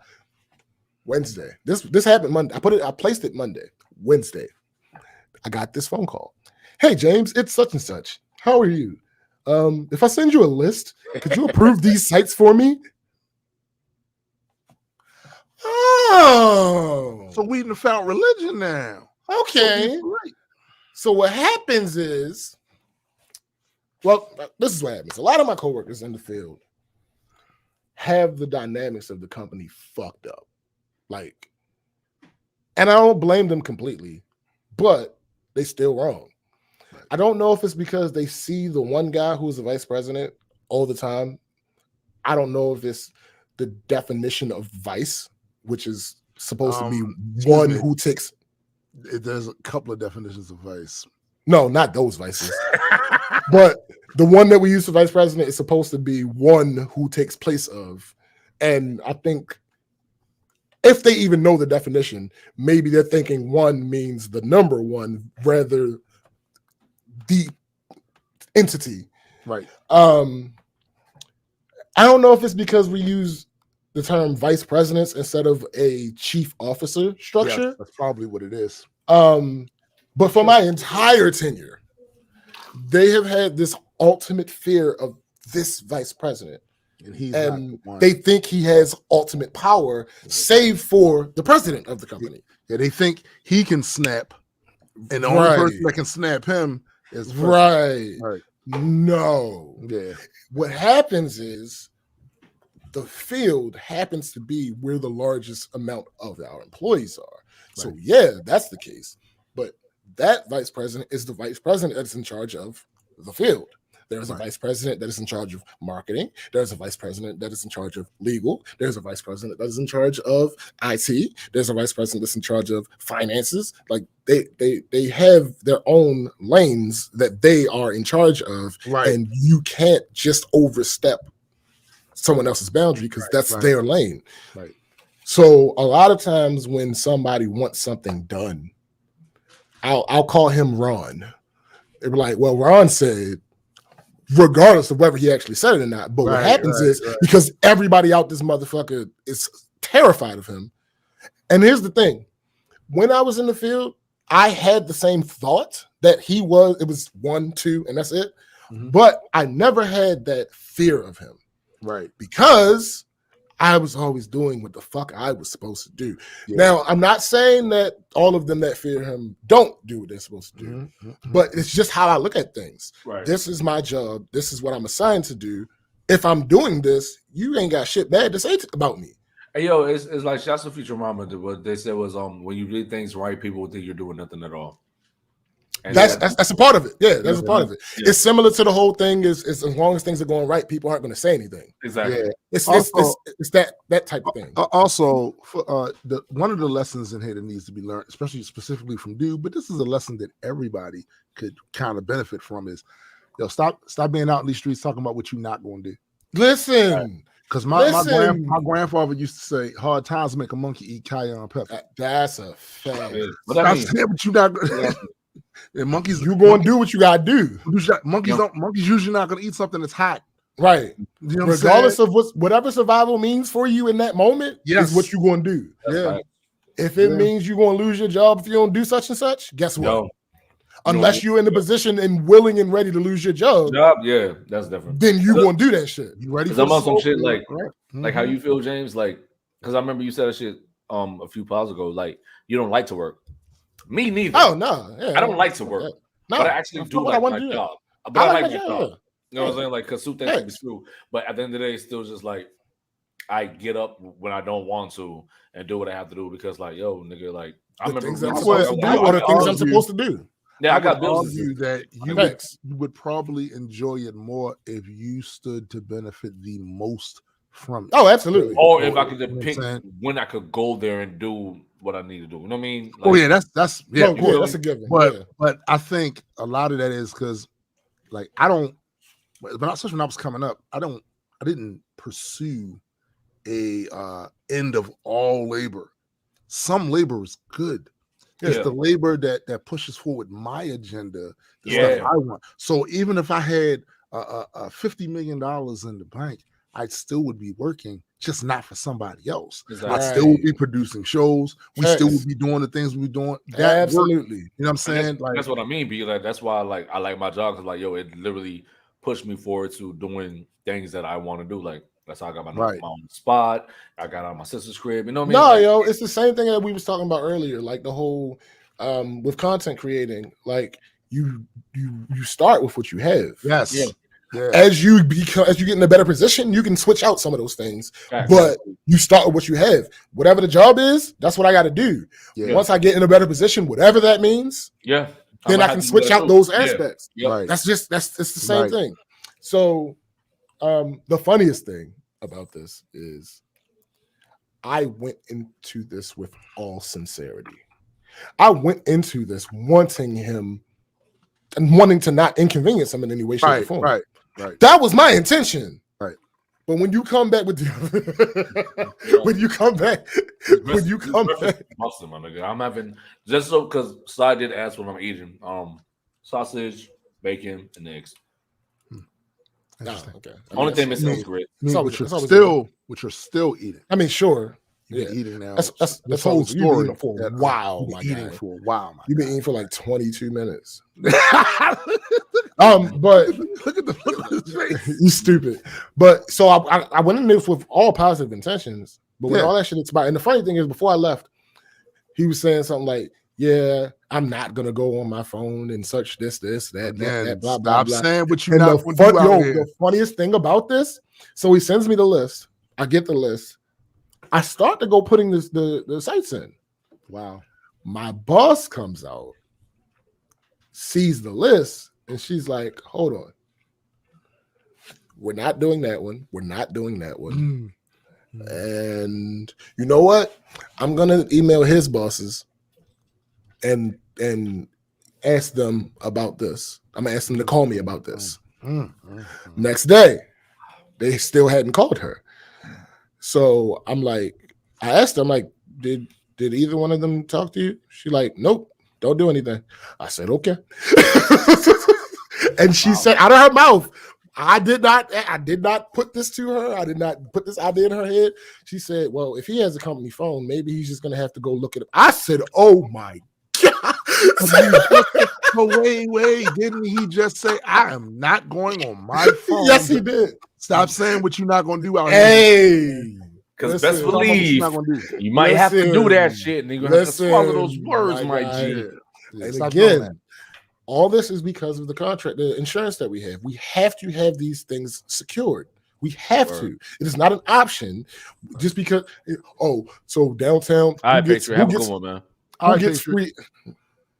My bad, James. Yo, no, I didn't know he'd come in. I didn't see him. Yeah, he came in earlier. Yeah, way early. Okay. But yeah, it was like this is what it is. This is what has to happen. Nobody's doing anything to you. Like, right. I got to do this and I got to do that. Oh, okay. All right. That doesn't change anything that's going on here. This still has to be in place. So, however you rectify this with your soul and your moral compass it got shit to do with me. You know what it is? Like how you be saying, yo, it is what it is, fam. It is what it is. Like, what you gonna do? To the utmost. But on to another dumbass at work. So there's more dumbasses. Oh, dumbassery is rampant. There's no lack of dumbasses. No, my God. Coworker brought in donuts, right? She's Jewish. Mm-hmm. So why does that matter? If you would let me finish. I want to make sure you explained it. I was literally about to say. I know. The donuts from the Jewish bakery be hitting like, I bet, nigga. They different. They're not like any other donuts. I don't know what's different about them. I don't know what they do different or whatever the case. Like, it's not the same texture. It's not like it. They be banging. I mean, she brings them in. My nigga. When like, you say banging, do they be banging like the donuts at that corner shop in Lexington Market? It ain't, it's completely different. They are amazing. Damn. They are word. They're not necessarily better than them, but they are amazing. But it's like, because allow me to tell you, Ed, you have you get a chance to go to Baltimore. I'm pretending like I'm from Baltimore. When you get a chance to come up here and visit us in Baltimore, amazing. You gotta dump donuts. You're gonna be on some Homer Simpson shit, bro. Y'all also have to like hit me to the seafood too, because I know like y'all be busting out on seafood. But I mean, it's not really hard to. That's not a difficult thing here. Like, I know a rock, and hit it. But that gotta, show me the spots to go though. You know what I'm saying? No, but yeah. He's gonna be with you. Right. So she brought in donuts. She had a bunch of them. Like, she put some in the front of the building. She put some in the lounge area. She put something, and it was 6 more that she brought back to my department, particularly, I guess, because there were like a lot of them. So there were enough in the other places already.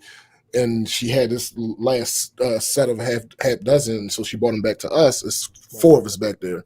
Right. So she sets them down. She opens them. She explains the different flavors. She expressed how fresh they were. They had just been made, like literally finished, and then she came to work. She explained how quickly they go bad. She means stale. Yeah. Explained how different they taste when they're stale. They're not the same on the level. Yeah, they're just not the same. She then walked away and left the fucking container wide open. Nice. While COVID is happening, mind you. Bruh. So you are sitting here bothering us about these fucking donuts. Again, they're amazing. About these fucking donuts that you bring in every goddamn year. Yeah. So you feel like you have to still explain to us that we have to eat them while they're fresh. And then you leave them open for the air to aid the staleness process. Good job. You just undid all the work that you did. You know, James, I feel really triggered right now by this. Because this is the same issue I be having with bread, right? Now, Just me. It's just me. It's just me. It's just me. I can't speak for nobody else, right? I like fresh bread. Like when it's soft, and I like fresh bread. Mm-hmm. So I know, because I understand some science stuff, that if you twist it and keep the air from going in and put the thing back on it, the tie or whatever you use back on it, you preserve the freshness and it's longer. That means when I go out and get me a peanut butter and jelly sandwich or a turkey sandwich, there's mayo on it, some shit like that. I know this bread it's gonna be banging. But you know there'll be niggas out there like they won't tie the shit back up or put a knot in it. That's where he's going. That's where he's going. They'll put the shit under the. This is where I'm going. That's where he's going. That's where he's going. I can't seem to get other people to agree. You don't like fresh bread.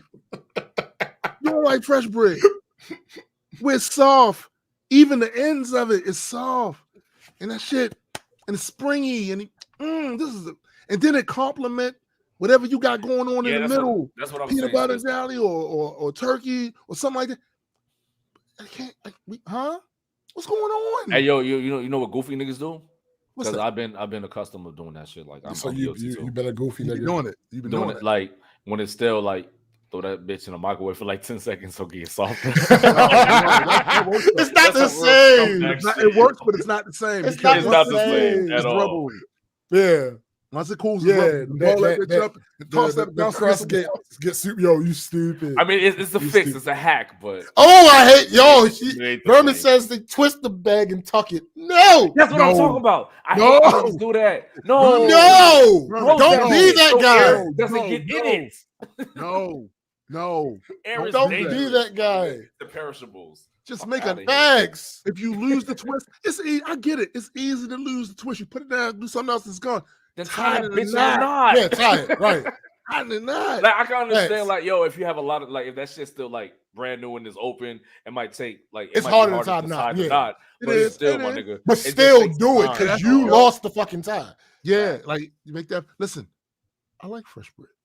Twist and tag or clip. There's a quote for this episode. Two quotes. I like fresh bread. That's gonna be the name of the episode. I like fresh bread. I like fresh bread, yo. Y'all don't like fresh bread? I do.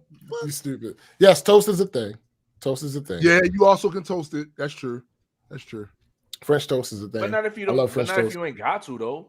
Yeah, no facts. I don't always want toast because sometimes like it takes time to fucking toast bread. Like, and sometimes you just no. It always takes time to toast. But that's all I'm saying. I was just trying to be fair. Yo, we can do all three. It's three of them. I'm not making that the title though. I would never make that the title. No, you couldn't. Yeah, let's not do that. But look, it's SPJ. It's not evergreen. SPJ 2021. It's all about me. And then the nigga says it's not evergreen. It's not evergreen. That's funny as shit. It's not evergreen. He's going to rap again. That's funny as fuck. And we don't want the bread to get green, so I need Yo, because what I'm saying, like, went back. Air is dangerous, my nigga. I mean, I know we breathe in and all that shit, but when it comes to perishables, air is dangerous, my nigga. That's a fact. Put your food a hard up. fact. It is what it is. Let me see. Switch your bags of the bread when you're done with it. It's a whole thing. Niggas are annoying. Like, see, I thought I was the only one that dealt with shit like that. No, that's an inconvenience annoyance that just like it just happens. Yeah, nigga, I just happen to live alone. Yeah, yo, that's why I don't have to deal with it no more. Do you realize that in SPJ's apartment, the bread is always fresh? Always. It's supposed to be. I've been over there. He's made food.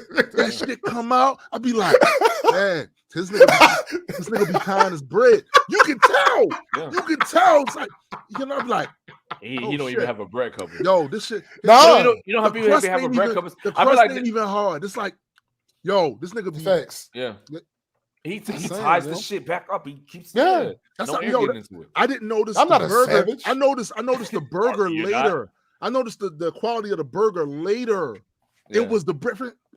Oh yeah, this like he be tying this because isn't I ain't saying it, but it was but isn't that where it begins? Fresh. The bread, that's what's like the burger could be busting, but if the bread ain't, it's like it's a little different. It's a little different. It's a little different. All right, I ain't even had to see his bread wrapper to know that you I can't stand it. Yo, he has to move on. I hate it. All right. Fresh bread, yo. So funny enough, my next statement is people are so annoying. Oh, you don't say. So So y'all have been listening long enough. Right. I have a natural slur, and I'm soft spoken from time to time, which that part doesn't show on the fucking show because it would behoove me not to be. Shut up. Shut up. It would behoove me not to be. So as annoying as it is, if we're communicating verbally, and I have no reason to think you're being a douche, right? I have no problem. I have no problem repeating myself. Right. Because I know these two things. I know I have a natural slur and I know that I am soft-spoken from time to time. The same does not apply to text. Though. Oh no. Because your text wait, let me explain. My text be slurring all over the place. Yo, let me explain. What up, Cindy? What's up, sis? What's up, Cindy? Yo, no, that's a fact. That's a fact, sis. Facts. Bread pudding, yes. And his funny thing is when I made the bread pudding, we need this. I had to what? Well, not that one. You clicked the wrong thing. Bread culture geeks. Yo. Now someone's gonna make a picture of us all being fucking. Yo, listen. I ain't gonna hold you. That would be fire. But when I made the bread pudding, I had to actually put the bread in the oven because I had fresh bread. Because I don't do the whole stale bread thing, and I didn't have time to let some bread get stale, so I had to put it in the oven to dry it out. Anyway, that's the whole thing. So again. Because I know these two things about myself, if I'm communicating with you verbally, I have no problem repeating myself as long as I don't think you're being a douche. Right. Because I know I have these issues. But if the same doesn't apply to text, if we're texting, I exercise my reasonable expectation that you know how to read. Right. Yeah, but what if you're using a small font? Hold on. Wouldn't that be the equivalent of you being soft-spoken? No, but hold on. Yes. I have this thing like I believe in people's ability to read. You know what I'm saying? Stop doing that. Hold up. No. Understand that what you just said is different than what I said. No, I know that. But okay. Let me get to the second part. Comprehension. Well, no. This isn't even that what deep. I'm saying? Bro, okay, trust me, fine. This isn't even that deep. Okay. This is legitimately just your ability to see letters in a specific pattern and recognize that. Okay. Not even what it means. Like, okay. No, I'm just simply talking about. So, if you ask me to do something for someone through text, again, keep in mind we're texting. Right. If you ask me to do something for someone and you refer to them by name, and my response is, who is that?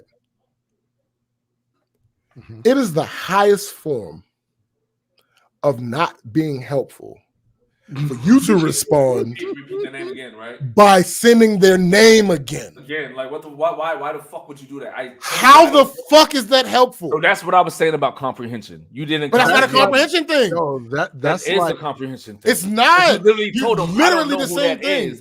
And you're literally telling me the name again and like that. No, I think Eddie may have a point. No, here's why I don't think it's comprehension thing. You asked. Here's why I don't think that is comprehension thing. Because there's no alternate. If there was an alternate meaning for what I said, I would chalk it up to comprehension. I just think this person texts how they talk.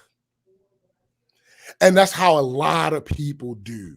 They will type how they talk and just not even give any thought to what is coming out of that. She knew exactly what I meant.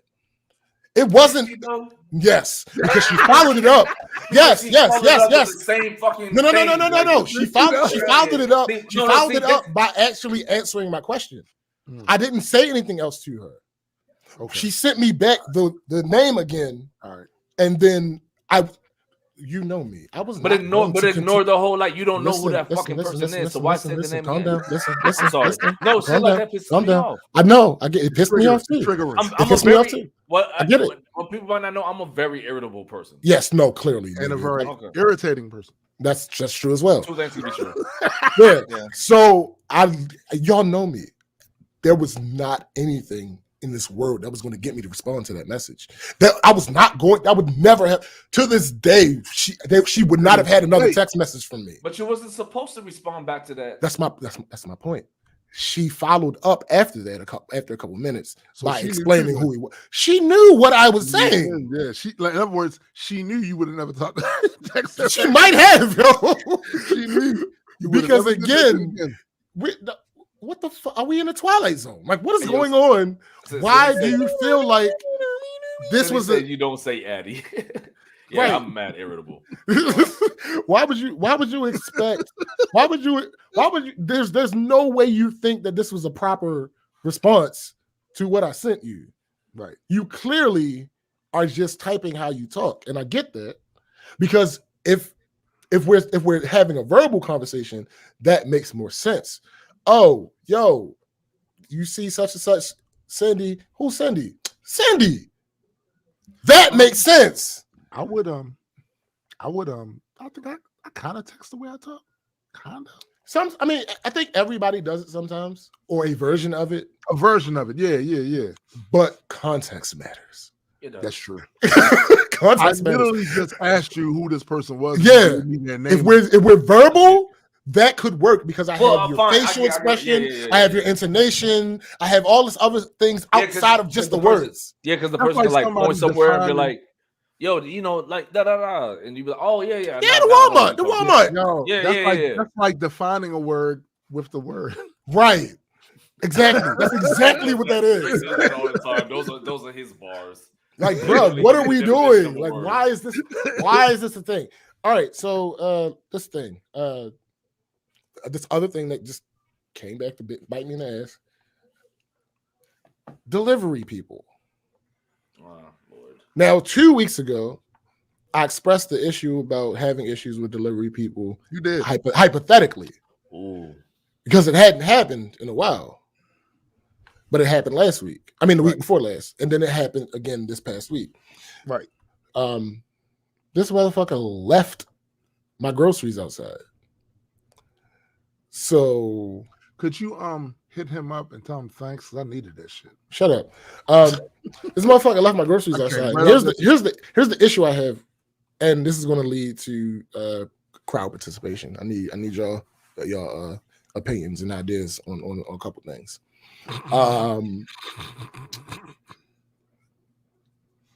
Again, particularly with the grocery thing, I order groceries from Amazon pretty much weekly since right before the pandemic started. Right. Out of all of those times, I may have had an issue 7 times, which makes me believe that there's something wrong with the person delivering, because the vast majority of people do it right. So, first of all, she gets there, my phone rings. Why the fuck is my phone ringing? The instructions specifically say text. I answer the phone. Hey, I'm here with your groceries. Okay, thank you. I hang up. I was doing something. It's groceries. I was doing something. So like 5 minutes later, I open my door to my apartment and don't see any groceries. All right. Walk down the steps. Don't see any groceries. Why the fuck? What? Go to the main door, look out, and I see them on the steps. My first move them inside of the building. My second move, go upstairs and get my phone so I can take her tip. So that leads me to this exercise that we got to do. I feel bad partially because of tip culture. Let's talk about it. Tip culture. So question the first. In what scenarios in life do you feel tipping is appropriate? All right. So I'm just going to chime in first, and then hopefully people in the audience will come in behind me with some stuff. in order to talk about that, got to first preface this with the fact that it is fucked up that we live in a system where you still have these businesses, just in my opinion, that are allowed to operate with workers making so little money that the tip thing is part of the thing, or they literally won't make enough to survive off of that shit. I think that's ass, and there needs to be something done about that particular system. Having said that, I'm going to cut you off in the middle of your next sentence. I just want to know where you're going before I cut you off. Oh, I've worked in the service. My first job was as a busboy, and I worked in a couple of restaurants where tips were very important. I feel like now your question is, when is it not okay to tip? No. My first question: in what scenarios in life do you think tipping is appropriate? So, because I understand the reality of the system that we're in and the job that these people are doing, right? I cannot change that system by myself over fucking night. So if I'm at a restaurant and the person is giving good service, they're attentive and they're busting their ass, yes, I will give you a tip. Not the person that won't tip. Right. I know people like that though. Absolutely. Like, really be? They're assholes. Right, like really be? All right, wait. I'm glad y'all said that. So let me give you my answer. Well, wait, can I answer too, or I want to give you my answer just to shape the answers that are being said. My answer to the question, in what scenarios tipping is appropriate, my answer is anytime someone is performing a service that you could reasonably do, yet don't want to. Word. That is my answer for when tipping is appropriate. Got you. Again, I'm using the word appropriate, not necessary, not any other appropriate. Right. Anytime someone is performing a service you could reasonably do, yet don't want to. Right. And the reason I put it like that is because nobody is expecting you to tip your surgeon. Word. No. Nobody is expecting you to tip the person who made your car. That is just not anything that you could reasonably do yourself. But for some reason, you aren't going to do it. All right, go ahead, Eddie. In what scenario in life do you think tipping is appropriate? I mean, I give tips all the time. Like, that's not what the question is. We're telling niggas like, yo, look both ways before you cross the street. All right, stop being a dick. Don't eat yellow snow. Stop being a dick. You know, like, wash your hands.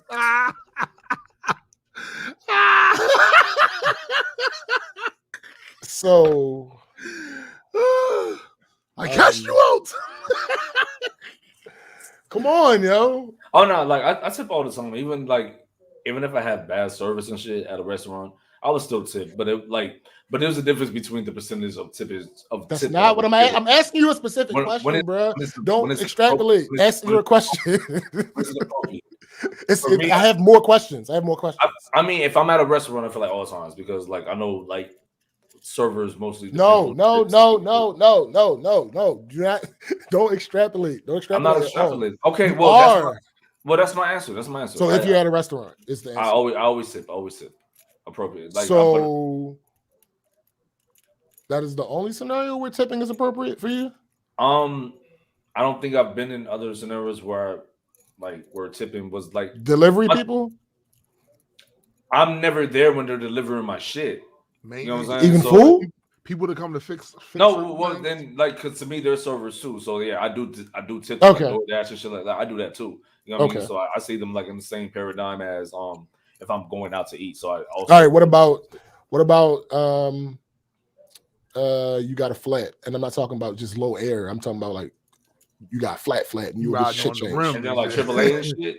No, I mean AAA, or you go get your shit changed. Well, the thing is, I know how to change the tires. So did you hear my answer? What? Anytime someone is performing a service that you could reasonably do, yet don't want to.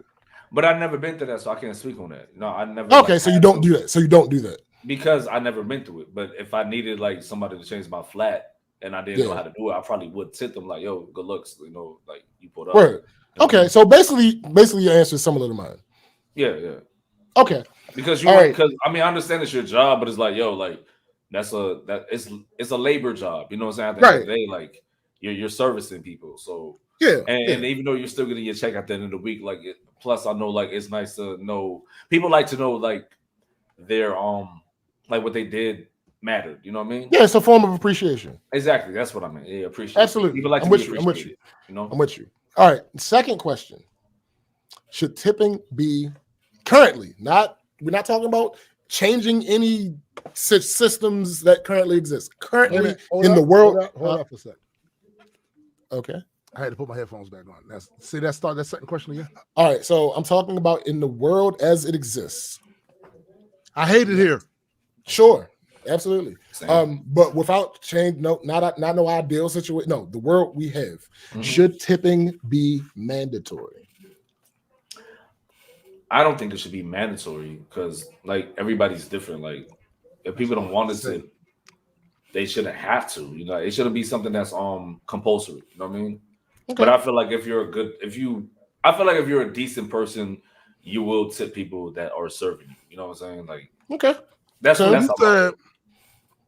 Without changing the system, nothing. System that we have now. Yes. Should it be mandatory? Mandatory. Now I ask a question about the word mandatory though. Okay.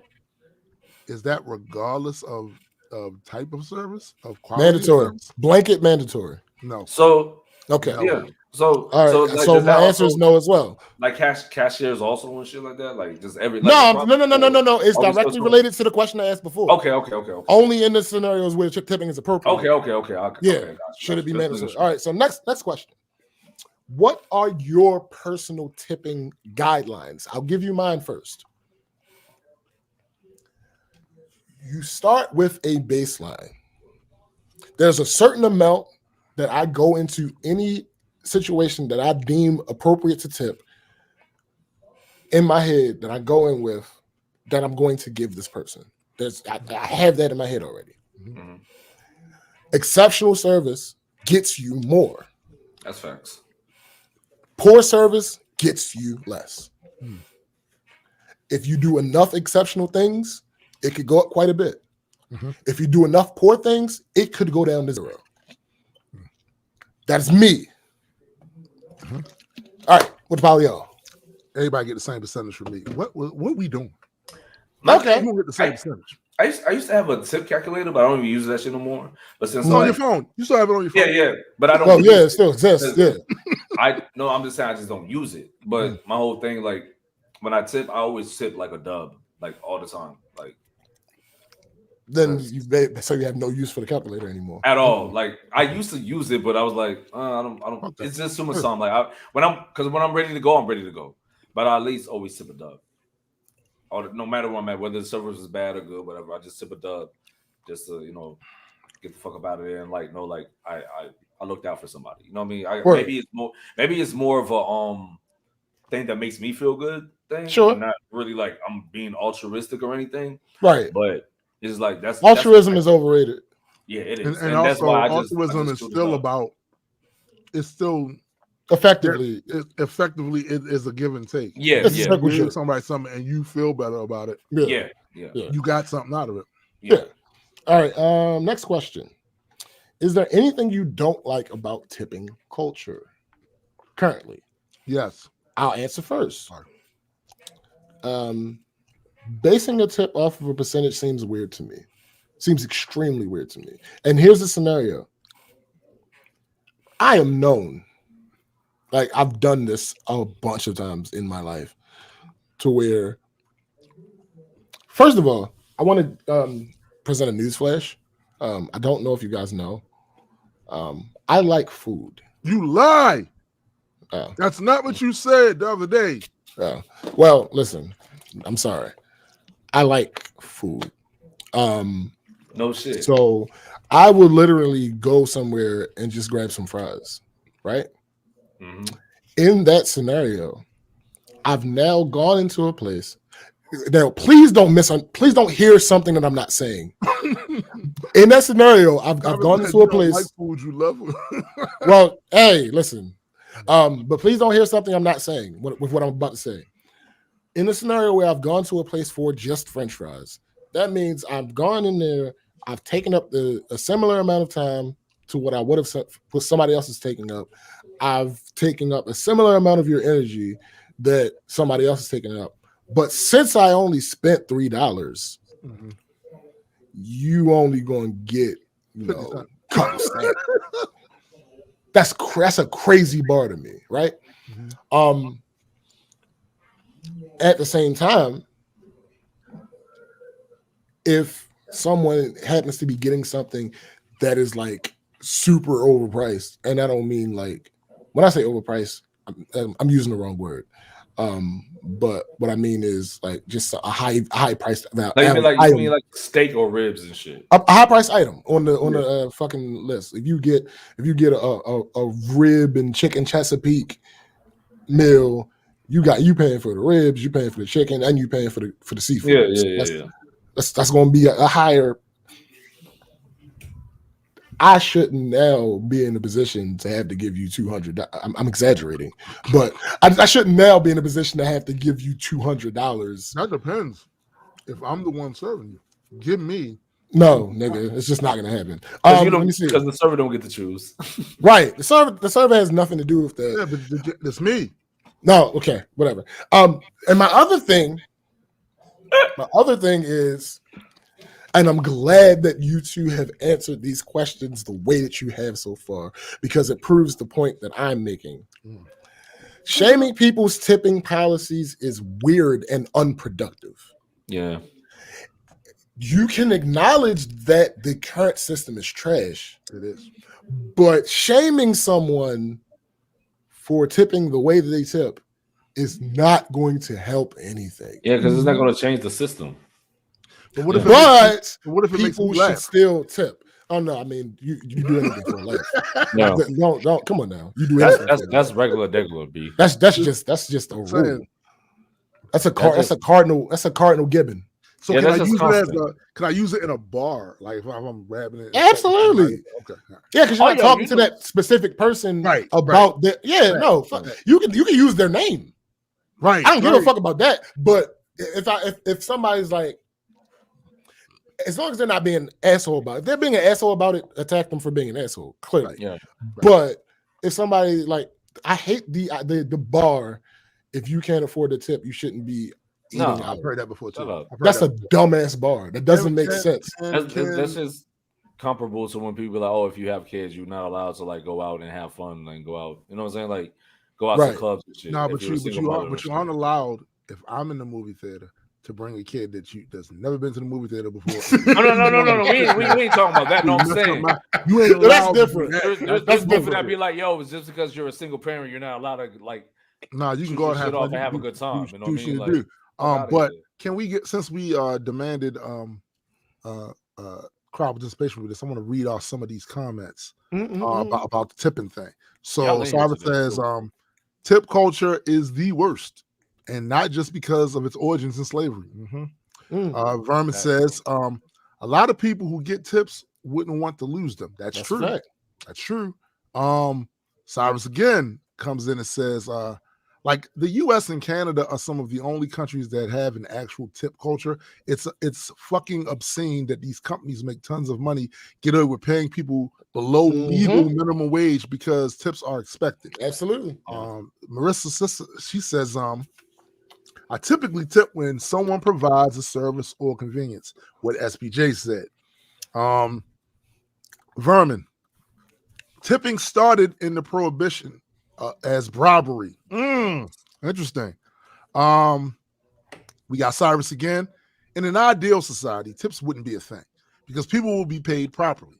Thanks to the capitalist hellscape we're in, I generally fall under what SPJ said. Bowflex. I jumped someone's car and they tried to tip me after. That's dope. Right. Vermin says, I feel the tip is appropriate whenever a person goes above and beyond, no matter the profession. All right. Interesting. Look at it. Cyrus says, the other exception is if your friends come over to help you out with something, it may not be a tip per se, but buying a 6-pack of some food or whatever. That is an interesting statement. Generally, if I have somebody over to help me do something, they at least getting some food. Yeah. They at least getting some food. Or you could like tap my bottle because I always have a bottle on decky. Like something, right? Yeah. Something like I even let you drink that shit while you're doing this shit. Like, just don't break my shit though. Hey, yo, so Vermin, I guess, was answering one of the questions you asked about the mandatory. Mandatory. No, it should be earned. I agree with that. Yeah, agree with that. Let's see. Marissa says, I don't tip my mechanic or vet, etc. But once a year, I give a gift, usually during the holidays and something I bake for them. Right. Okay. See, I want to get to that type of level in my life. Right. You know what I'm saying? But I need to have like a consistent like vet life. You don't that first, but then I need to have like, I don't even have a barber right now, my nigga. Like, right. Cyrus says generally 15%. I'll go as low as 10% if everything is garbage.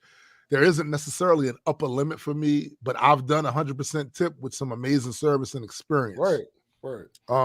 Once again, Cyrus goes, absolutely, it's fucking terrible. We should just be paying these people actual wages. That's a fact. Then we could. Then Cyrus comes in with the absolute truth about SPJ. He doesn't like food. He loves food. That's the real. I mean, that's how you really know that. I was underselling it. I get it. Cindy says tipping should be completely unnecessary for the employee to make a living wage. Right. Facts. As long as tipping is the thing, though, basing it on the percentage is stupid. Thank you. Someone get tipped more because you got prime rib. Right. Thank you. The same work was done. The percentage thing is weird as fuck to me. Yeah. That's why I said I do away with the whole calculator shit. I'm like, fuck that. I just give them a dub every time I go out to eat. Fuck it. Makes it simple on you. Bowflex says, I will tip bigger for smaller businesses no matter the service, but still base it on quality of service. Interesting. Biddy says, we only tip here in Ireland and UK for extra service, or we know them and taxis get the change from notes.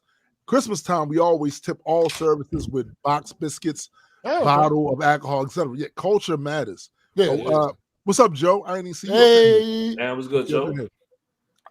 Vermin said, I've seen restaurants that had signs that say, please no tips, we pay our waitresses. Can I say something? Listen, that's stupid as fuck. That's stupid as fuck too. Hold on, yo. That's stupid as fuck too. Mind your fucking business. How about that? If I'm using the tip as what the fuck it should be used for. Right. If this person is providing me a service and they do well at the service, you should, like Andy said, I'm doing something to show my appreciation. Exactly. Right. Yo, when I was working at Lowe's and when I was working there, it was during the summer and shit. So I was dealing with mulch and I was loading like mulch and back of people's trucks and shit. And they was like, oh, we're not allowed to get tips. And some like a bunch of people would tip me, you know what I'm saying? And you can take those tips. Oh, I definitely took them, but I told them like, yo, we're not really allowed to. Then they'll be like, no, fuck that. Like, you did a good job. Like, I appreciate because I wasn't going to do this shit myself. Right. Cyrus says there's a reason for percentages though, and it's because the servers tip out their bartenders, cooks in the house, basically paying the business to work there. Oh, facts. A percentage of their total sales. So if you're prepping out, if you're tipping out bar, cook, house, a total of 10%. Anything less, they actually lose money on the table. Here's the thing. My first job was as a busboy. It's absolutely right. I got a percentage of the servers. Right. You know what I'm saying? Joe says. So hold up. So when people get tipped, like they don't just get to take it and pocket it? No, not completely. It depends on the situation. So they have to give it to like the manager and shit, and then no. It's all right. So the server. So a lot of restaurants will have, you got the cooks, you got the server / waiter, but you still have a busboy, right? Generally, people don't tip the busboy, right. So a percentage of the waiter's tips will go to the busboy, or might go to the cook, right. Damn, that's Joe says, I think we need to have living wages, but I still reserve the right to tip extra. Some places raise wages, then tell diners that they can't. We just read that. Exactly. It's dumb as fuck. Mind your business. Exactly. Cyrus comes in again. I have a lot of opinions on this, but it's because I've been in the industry for. Yes, true. Cyrus has been in the industry for a long time, but he says it's the same here. Most people don't like taking tips and buy them a beer next time they see them, etc. Dark Side Henry says, I can't fathom who doesn't like food. Hey, my guy. Joe says it's percentage because the expensive restaurants make much higher revenue and hence would have more money to distribute to employees. He says, although percentages be damned, as in the cheaper places, I tip higher percentage to help out more. Cindy says, Jamie is a UPS driver. That's her husband. Right, I know. He always gets tons of tips, gifts during Christmas. Funny thing is, he always gets the most from the customers that are low maintenance throughout the year. The ones he goes above and beyond for usually give him very little or nothing. Yeah, that's the whole thing. This is why I feel like, do everything averagely. Like, don't go above and beyond. No. Fuck that. No. You're tripping. That's not what we're doing. That's what I do. It's crazy, yo. Again, integrity. It's crazy. I have Comcast. I got Xfinity. Oh, okay. You got what? No, it was a terrible bar. He was responding to my integrity line. Oh, you saying? Oh, what's that? Yeah, He's so terrible bar. Yo, you're not known for terrible bars. It's clear you haven't been rapping in a while. Oh, see, he spent the block. Back to the original thing. This is something he's talking about, right? He missed. That nigga, like he missed. You know, he just clipped. You know who he's like? He's like, nah, I went the whole shot. He's like Nas when Nas be dissing niggas. Catty as fuck, yo. Nobody ever want to talk about that though. Nas is catty and petty as shit when he be dissing niggas. Yo, but it's why? Cool. You know why niggas don't want to talk about that? Because Ether. Well, facts. That shit was mad catty too. Even the fucking it was, but it doesn't matter. It was so masterfully done. But even that Queens Bridge, we need to have unity song. The bridge is over shit. We don't remember that. That nigga was mad catty as fuck on that shit. I was like, we remember Ether. We remember Ether. The fact that he did that and he used that same catty attitude with that, and it just masterfully worked. Yeah, nigga, but that's my point. Yo. He gets a pass. That shit was catty as fuck. It was. It absolutely was. He gets a pass. Oh my God! Wait a minute. Bowflex, you never heard Ether? Oh, whoa. You don't know how old Bowflex is either. So well, that's true. But we don't know where he's from. So those factors are correct. Give him the synopsis, the basic synopsis. All right. Of it. So play the fucking song. No, I'm not playing the fucking song. I can't play the song. Come on, man. Copyright shit. We're not doing that. Yeah, we can't. Yeah, we can't play. Yo, stop jumping me, man. I'm not sure. But anyway, all right. So imagine this. I'll do it this way. So Band-Aid, Kleenex, what else? Ziploc bag, Velcro, Q-tips. These are things that are items that the general populace has accepted as using the brand name of the most popular one to speak for that item. All of it, the entire thing, right? In general. Right. That is what Ether is to diss songs in hip hop. Facts. After it happened, literally people started using it as a verb. Yes. You got ethered. You got ethered. Yeah. Right. For someone presenting a diss song in hip hop, particularly it has to be a good one. Yeah. It has to be a good one. Like what Mickey Fax did to Royce 5. Oh, thanks. Sorry, Royce. I love you. No, it just is what it is. It just is what it is. So that is why we had the visceral reaction that we did to seeing that. Not that you did anything crazy. It's just that where we are thinking this is one of those concepts that just is here. It exists here. Especially nobody expected you to do. Bro, people were saying that Jay-Z had it. Demolish. Oh no, people were saying that it was over. Yeah. Because that was after Takeover. The shit was called Takeover, and like we thought it was dead, and then Nas just dropped that. See, yo, when Nas dropped that shit, I was like, forward thinking at that time because I said to people, I remember I was working at the Baltimore Spice Company. I remember we was in the oil room and everybody was talking. Oh, it's over. I said, yo, is it though? I remember when yes, Nas is not known for this, but Nas can rap. Yeah. Right. So he's got a puncher's chance. He's got a puncher's chance. And I remember when I first heard Ether. My goodness. I downloaded Ether off of LimeWire. Word. This is when I first heard it, it was on the radio. No. Got all the viruses. 1,000 other songs downloaded back then. All the viruses. All the viruses. But yeah, I first heard it on the radio. This is back when I was still listening to the radio. I should tell y'all. Hold on, they was playing Ether on the radio?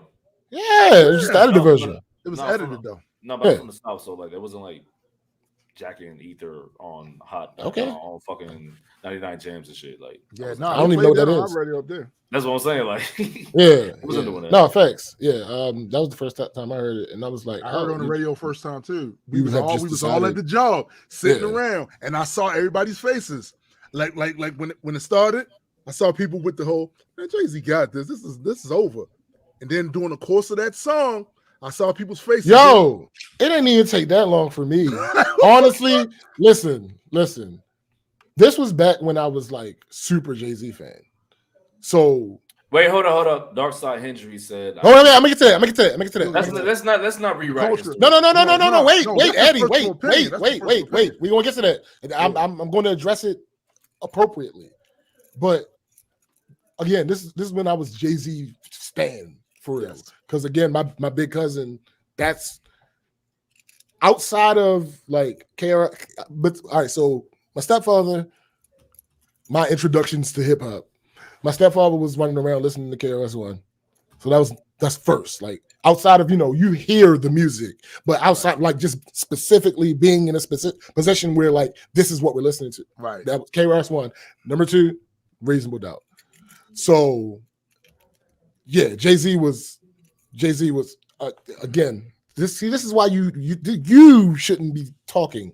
I'm joking, clearly, because we're hosts. How can you not talk? You can't host a podcast without talking. Yes. But anyway, so I'm like, all right, bet. And then I heard, fuck Jay-Z. Wait, hold on. Yeah, and that was Pop, by the way. I'm like, what's going on? What's going on? Okay, this is what we're doing. Uh-huh. Mm-hmm. It was on Stillmatic. Yeah, it was on Stillmatic. Both Flux. Yep. It was on Stillmatic. And I'm like, okay. And then they said, fuck Jay-Z. And he said it again. And you been on my dick, nigga. You love I'm like, hold on. What is going What? Nasir? What are you? Nasir. Niggas thought he was okay. They thought he was going to sun, moon, and stars. This nigga. And he like, fuck with your soul like Ethan. Will teach you the kid you know you not. Y'all son across the belly lose. I proved you lost already. What? Punch what are we doing? For the main brace yourself for the main event. Y'all are patiently waiting. It's like an age test. What's the results? Not positive. Who's the best? Pop, Nas the big. Ain't no best. East, West, North, South, North, South, greedy. I embrace y'all with napalm. They pose off, no guts. Yo, and I'm like, hold on. I'm like, wait, stop. How could Nas be garbage? Yo, I'm like, stop. What are you doing? Like, yo, what's going on? So what you're doing is, because there was no way in the world you could have convinced me that whatever he put out, regardless of if he directly did a whole song or if he just mentioned it, there's nothing you could have done to convince me that it wouldn't be technically sound, right? Yeah, of course. Because it's Nas. Like this is what but the way he did it. So words mean things. I was just thinking about this the other day. I was listening to some OM, and I've come to grips with what it is. I know why I like certain people the way that I know why certain people have their place that they have in my head. Right. Eminem is one of the best rhymers you will ever hear. He rhymes better than the vast majority of people that attempt to do it. It's just that simple. But you will listen to some of his words and it's like, all right, this ain't really like, I'm not trying to hear this, but he did it well. Right. Like this doesn't really work for. I was listening to the Relapse album, and because I was thinking back to like how much backlash it got. Shit, I love Relapse. Well, a lot of it, I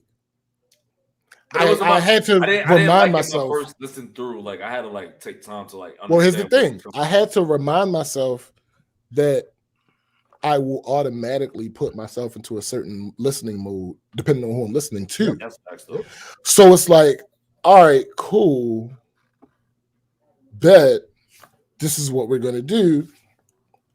When I'm listening to Relapse, I get why people don't like Relapse. Right. The accents are overdone. It's way. But if you go into there listening, knowing like that's what it is, then like you could learn to appreciate it. The accents are fucking atrocious. They're not even done well. He does them way too much. Yeah. But I don't listen to rap for your accent. Nah, me either. That's not what I do, particularly someone that I'm a fan of already. There's extremes on either end. So if you're somewhere in the middle, I don't care about that shit. But if you're falling extreme, no. And here's the thing. I'm acknowledging. I fully.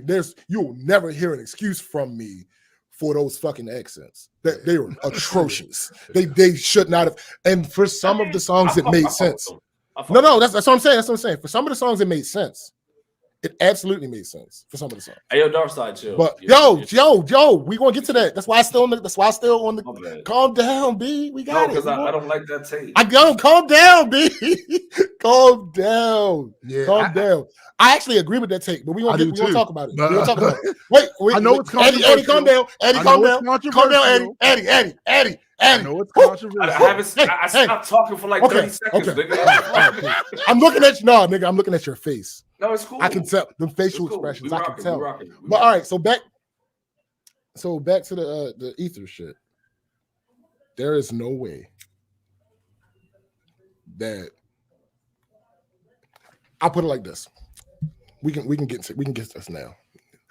He says he thinks it was a tie. Here's the thing. That ain't what the culture thought. I'm a huge fan of battle rap. In battle rap, in anything that is subjective, yes. Any competition that is subjective, right? You are entitled to feel however you want to feel about it. The thing about it, though, is there is a such thing as consensus. There is a such thing as consensus, and the consensus again. Takeover didn't become the verb for bodying somebody on the diss track. That distinction goes to Ether. The culture says Nas won that. That's what the culture says.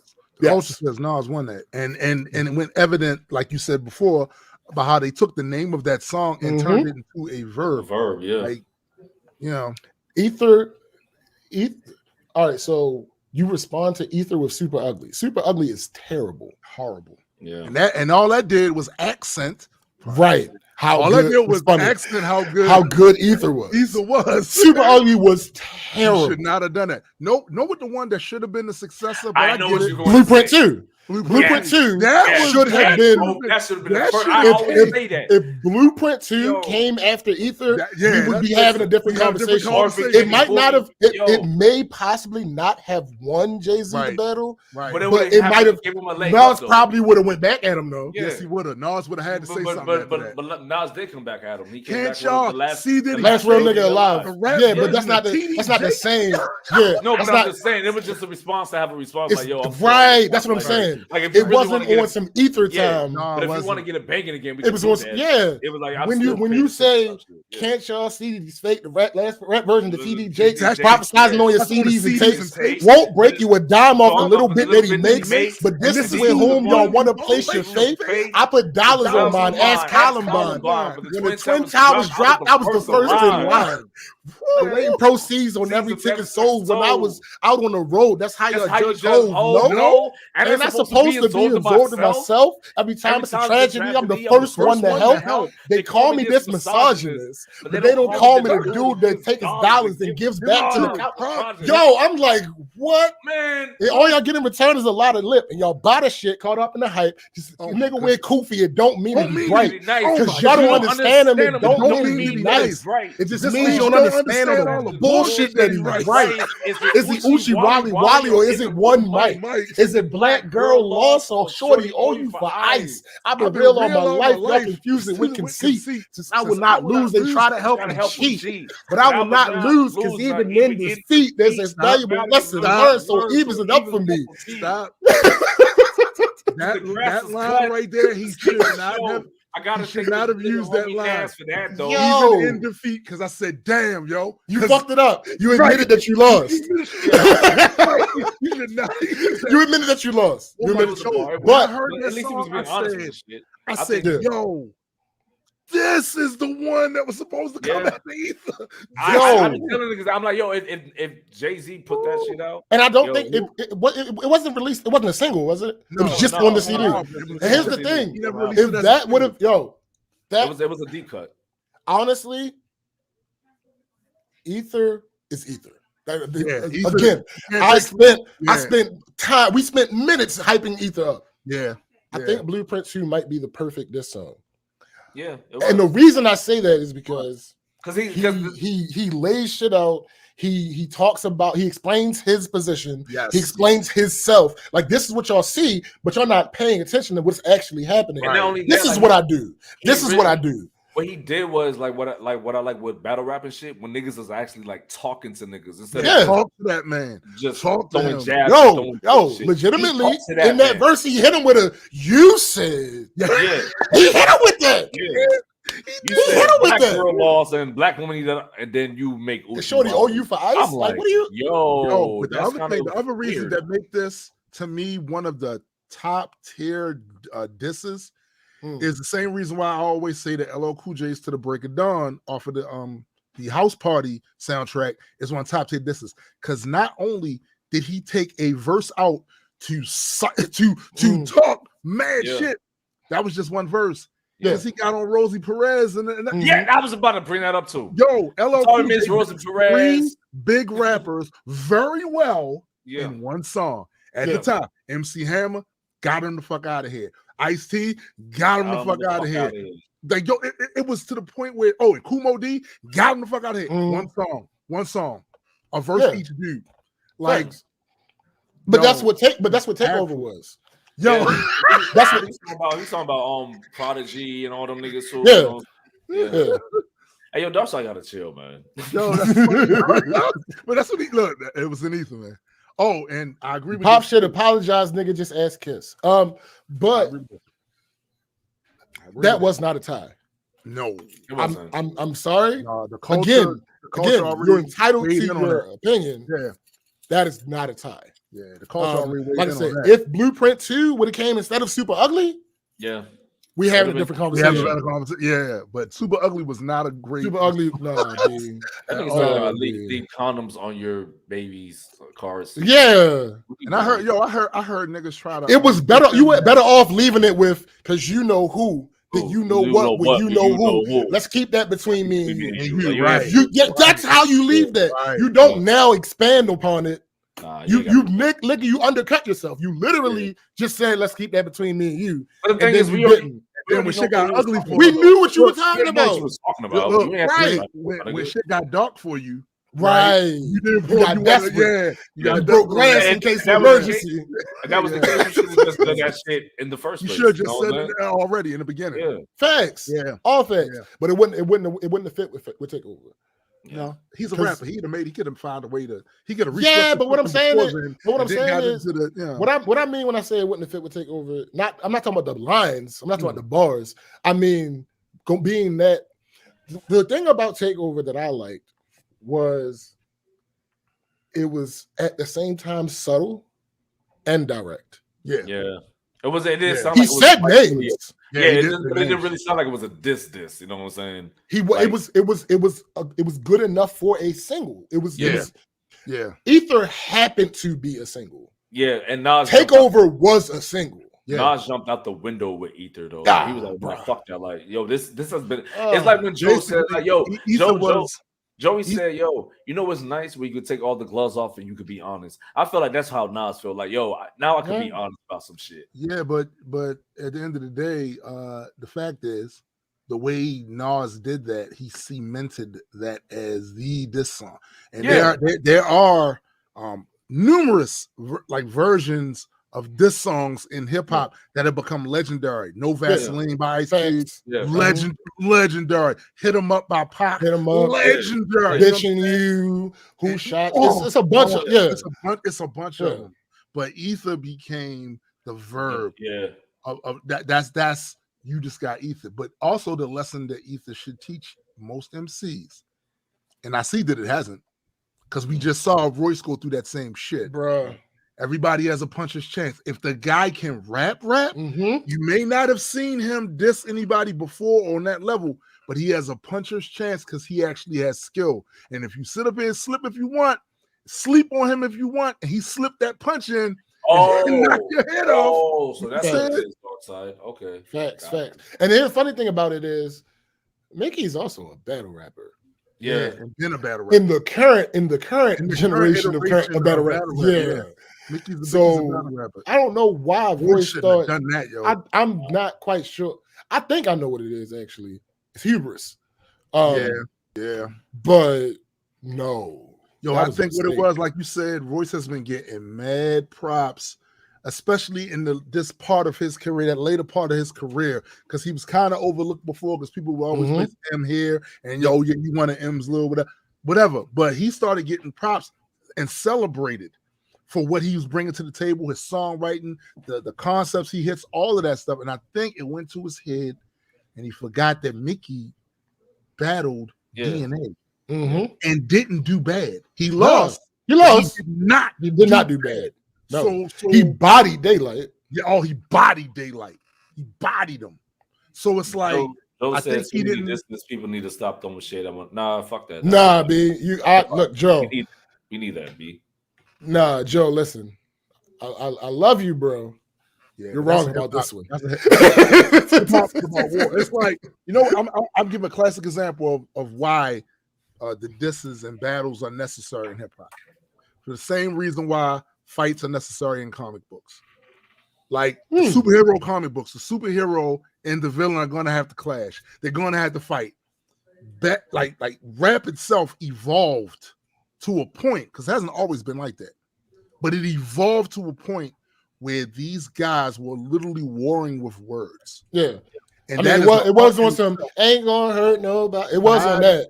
Right. But no. And it came in, the bridge is over. The bridge is over. Yeah. And it also finds its origins in the dozens. That's what I was gonna say too. Like, yo, the Jones and shit. You know what I'm saying? Like, people were snapping on each other, getting on each other. Yeah, that's where that shit comes from. So, like, of course it's gonna be, especially if hip hop comes from the hood and it comes from like black culture, and that's what we do. We shoot the dozen, we shoot the Jones. Of course, that's gonna get incorporated eventually. Literally, 70% of the conversations between me, bro, and SBJ, Marissa. Yeah, we don't be talking about shit. Literally, we talking trash. You know what I'm saying? It's an acquired thing. It is. It's not for everybody. I ain't even gonna tell you it's not toxic. Like, no, it absolutely is. It's mad toxic. It's mad toxic. But I fuck with it because, like, I grew up in toxic any battle rap event. It's mad. It's mad. My thing is, I can jack it because, like, that's where I grew up in. Like, I know, like, I understand what it comes from. You know what I'm saying? And also, it was a way for them to put it in words instead of beating the crap out of it. Right. That's better than up in the South Bronx. That's better than black violence, right? It was all right. Wait. So let me highlight this. Yes, Joe, that was bullshit. Here's the thing. Here's the thing.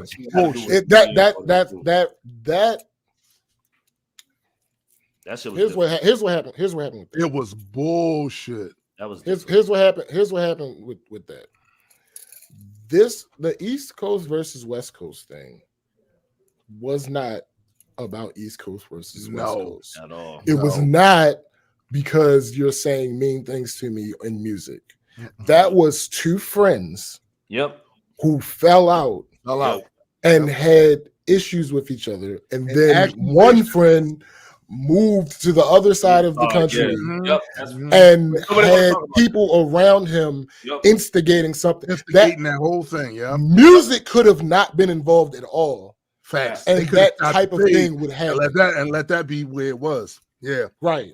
Because they could have stopped being friends and just like kept moving on with their lives. Right. Any of these instances where, and this is not you. I'm not saying you're doing this, right, Joe. I want to be clear about this. This is one of those instances where I have to fight back because the narrative is, oh, rappers do this, right? Rappers, and they say these things about each other, and it leads to this. That's factually inaccurate. Facts. Common didn't kill Ice Cube. Nope. No. Or get Ice Cube killed. Ice Cube didn't kill any of NWA. Yeah, when he dropped I Used to Love Her. Like, that didn't turn into really nothing big like that. No. Jay-Z and Nas. Neither one of them are dead. Right. These are isolated incidents. Yeah, isolated. That happened. The whole Ja Rule and 50 Cent thing. That happened. That was a personal thing. Yeah. Right. That had nothing to do with the music. Right. That was a personal thing. They happened to both be rappers, so it came out that way. That was a personal also thing. Has a lot to do, absolutely, with blowing it up and saying that there's probably hundreds of diss songs throughout the course of a year that don't lead to any violence. They just go back and forth, war to words. The Gucci and Jeezy thing, that was not a music thing. No, that was personal. That was personal. Somebody got killed. These instances where it escalates to great violence, they are not because of music. No rap. It's not because the niggas said their name in a verse and talk. No. T.I. and Ludacris, ain't nobody kill nobody. Ain't nobody get hurt behind that. Like, none of that. What the hell happened to his? I don't know. What the hell? I don't know what happened. He was about to make a point too. Right. He was literally about to say something. Because this is the same thing that I saw with this was an episode years ago of Oprah, and I only seen clips of it. The way the media frames rap, hip hop in general, like they will take hip hop is always judged by its worst example. Do you know why that is? Because black people are always judged by their worst example, and we created hip hop. Right. This is what's going on with that. So the media will say, "Oh, you see what happened when these guys diss each other? They wind up shooting." No, they don't, because there's a very small percentage that where it ends up like that. Now, what made it bad? Classic example. This drill music thing coming out of Chicago. Yeah. Again, this is street shit. Right. This is gangsters in the street doing gangster stuff.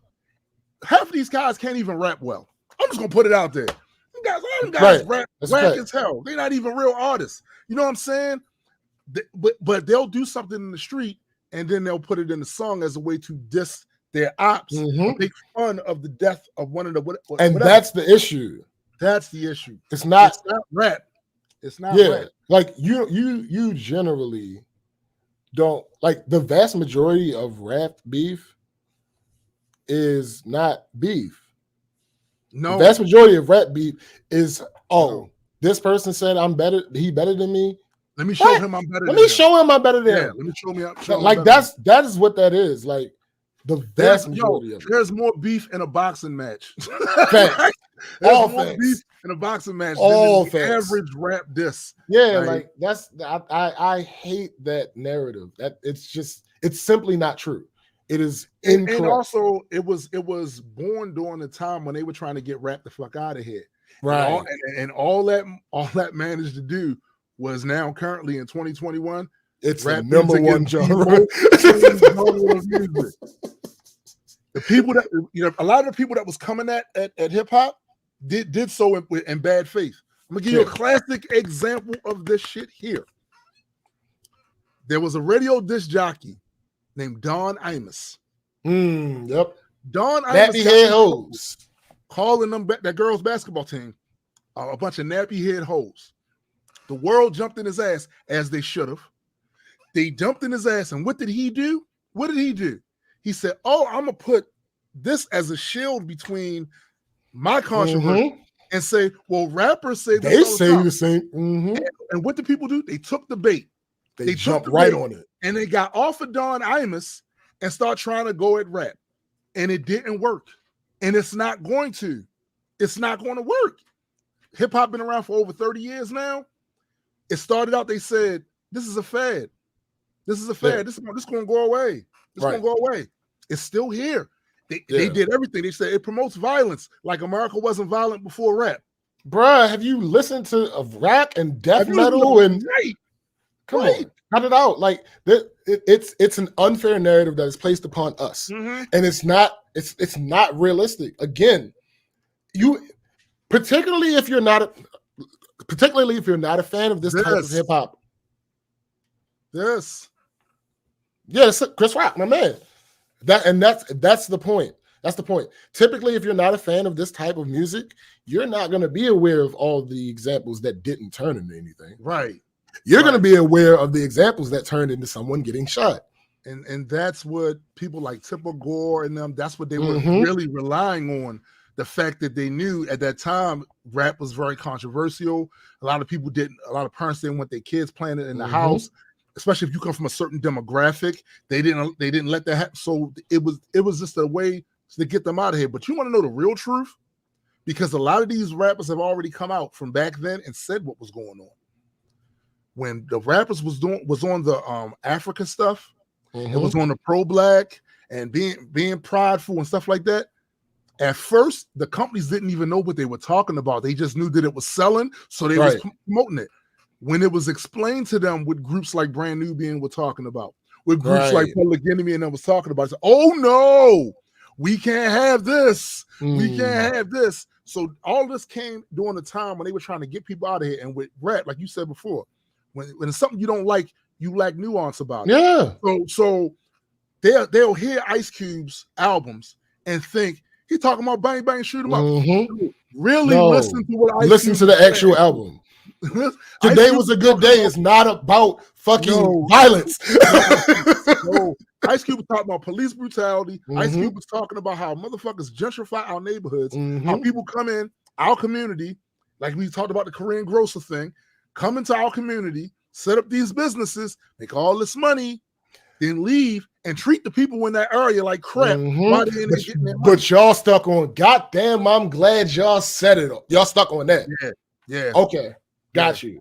We see your point. You're making a very, very stupid point. It is not valid in any way, shape, or form. You're taking a small percentage and magnifying it. Yeah. And it's just not how it happens. I'd like to think that if they took that stuff, instead of trying to demonize, because me and Ice Cube ain't on the best terms now. Oh no, fuck Ice Cube. At the time, but long before there was the LA riots, Ice Cube was saying, yo, it's a powder keg down here. Yo, this could go up. He literally has songs and skits on his album that showed that this could be a thing. And because all they wanted to do was demonize him because he said nigga in a rhyme, they wanted to demonize him. They didn't listen to it. And then when that shit blew up, the first thing these motherfuckers did when they got on TV, because I'm old enough to have been around and looking at the news when the shit happened, the first thing these motherfuckers did on TV was go, well, why did they explode like that over this? Are you fucking? Yeah, you don't know because all the people that tried to tell you,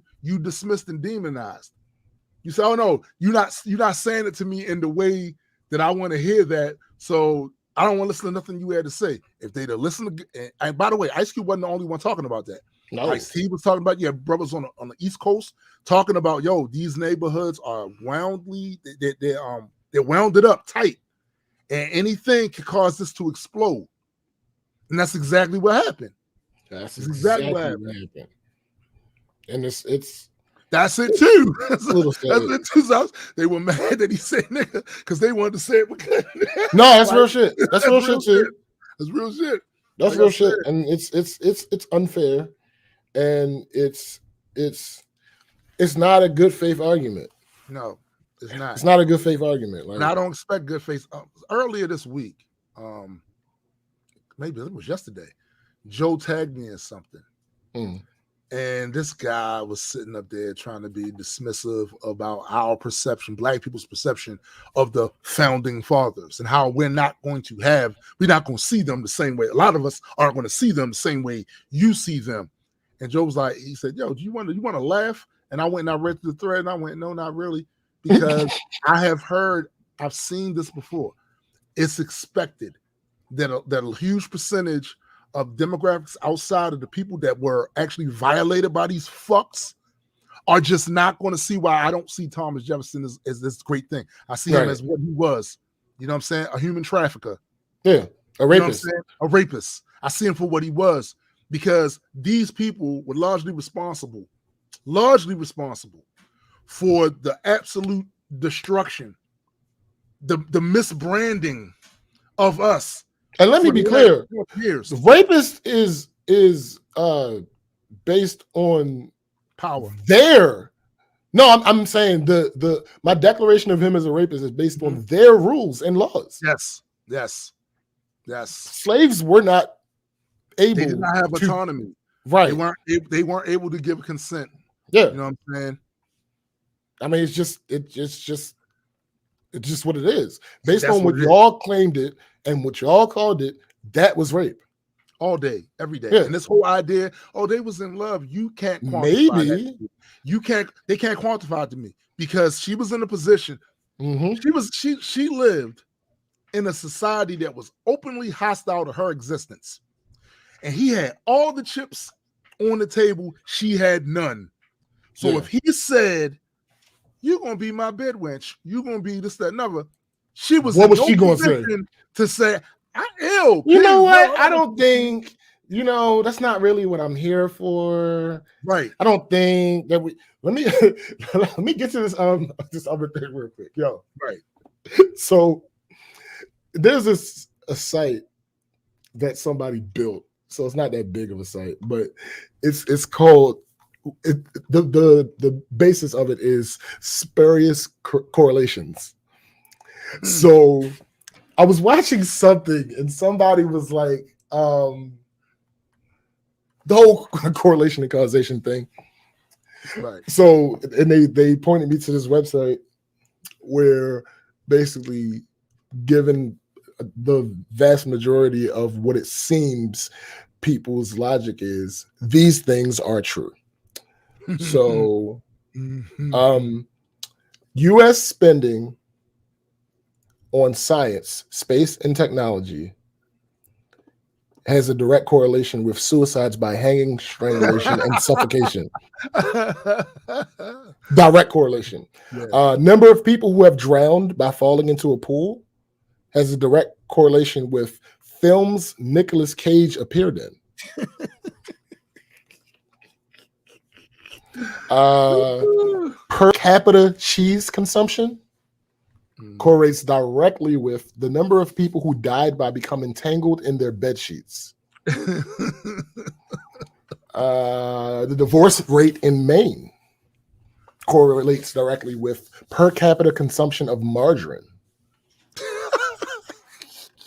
The age of Miss America correlates directly with murders by steam, hot vapors, and hot objects. Oh, I knew that. I already knew that. Total revenue generated by arcades directly correlates with computer science doctorates awarded in the United States. So video games are actually helping. Yes. Worldwide non-commercial space launches correlate directly with sociology doctorates awarded in the United States. Damn it. Per capita consumption of mozzarella cheese directly correlates with civil engineering doctorates awarded. People who drowned after falling out of a fishing boat directly correlates with marriage rate in Kentucky. Wow. U.S. crude oil imports from Norway directly correlates with drivers killed in collision with railway trains. Per capita consumption of chicken correlates with total U.S. crude oil imports. Number of people who drowned while in a swimming pool correlates directly with power generated by U.S. nuclear plants. Japanese passenger cars sold in the United States correlates with suicides by crashing of motor vehicle. So if we didn't sell Japanese passenger cars, so we would not have suicides by crashing of motor vehicles. Letters in winning word of script. No, we're not going to do that one. Math doctorates awarded correlates directly with uranium stored at U.S. nuclear power plants. Correlation does not equal causation, folks. It just don't. It just don't. It don't. I don't know, man. It don't. These are pretty convincing arguments. Yes, for the correlation, but not the causation. You know what I mean? Like, works of visual art copyrighted in the United States inversely correlates with females in New York who slipped or tripped to their death. Wow. I'm just saying, the more you know. You know nothing. The number of people who tripped over their own 2 feet and died directly correlates with the number of lawyers in Nevada. Chemical water turns frogs gay. Hey. Juvenile drug arrests in the United States correlates directly with the number of kids killed by their parent. Correlation does not equal causation. Nah. This is so. And what else? Per capita consumption of eggs in the United States correlates directly with drivers killed in non-collision transport accidents. It's just, these are the facts, my guy. I'm looking at the charts. And they right on time. Murders by pushing from a high place correlates directly with the precipitation in Tuscola County, Michigan. Like you can look all these up. It's right there, right? The divorce rate in Florida correlates directly with murders by crashing of a motor vehicle. Like, because you get tired, you get fed up with your goddamn spouse and you decide to divorce them. And when divorce goes through, you go celebrate by drinking. Oh. But you didn't get anybody to drive you. Oh. So you hit somebody and unfortunately you kill them. Ladies and gentlemen, what you're seeing here is an example of what goes on in political speak these days. Facts. This is for everything from vaccinations to anything else. Last one. The number of people who died while using skis, roller skates, or skateboards directly correlates with deaths caused by amputation of limbs. Well, of course. I mean, that one, hold up. That one at least sounds like it could be plausible. Yeah. Right? It's not. But then he said, well, when Florida is involved, it won't be good. Speaking of adequate. Oh, yeah. What? No, you're not jacking it? Eddie? No, you're not jacking it. Yeah, oh, my bad. Slender, you know what I'm saying? What? I think you're wrong, bro.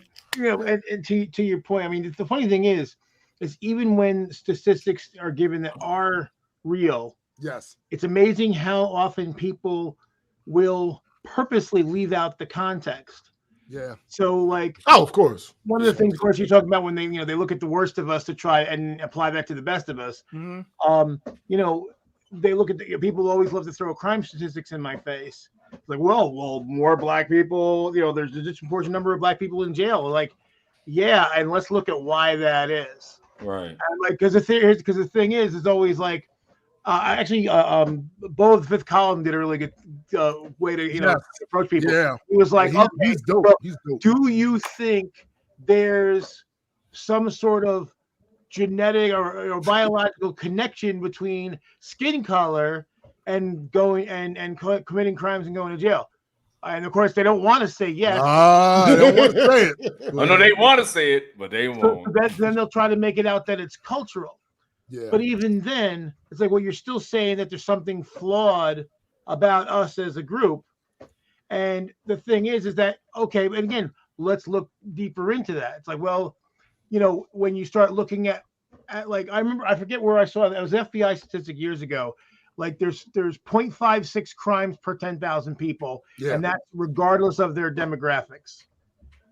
But what ends up happening, of course, if you get arrested more often, you get charged more often, you get convicted more often, and you get sentenced for longer. There's a thing in actually chemical engineering we do call residence time. We calculate, you say, okay, how long will on average will a particle remain in the system? We have particles into the system and particles out of the system. You know the rate of the particles in, you know the rate of the particles out. Right. You can figure out for any given particle what's the average time it's going to spend in the system. And in the case of you have different types of particles, like solution, like chemical A and chemical B, and you're putting them in, and you feeding them in at different rates, you can actually start to see that, well, one will start to accumulate more than the other, and it'll be disproportionately represented, even though they're both, going in. So this is basically what we see. But they don't want to look at that, because then they have to look at the society and they have to say, well, why are Black people disproportionately poor? Because we know crime is disproportionately higher among poor people, again, regardless of other demographics. Right. So they don't want to look at why that is. And then they also want to ignore the fact that I saw a great thing today that someone said, when you say to somebody they made great choices, you should say instead you had great choices.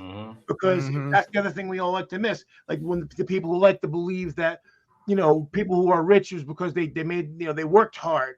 But there's tons of people who work hard that are broke ass, My mom's worked hard her whole life and didn't become a millionaire.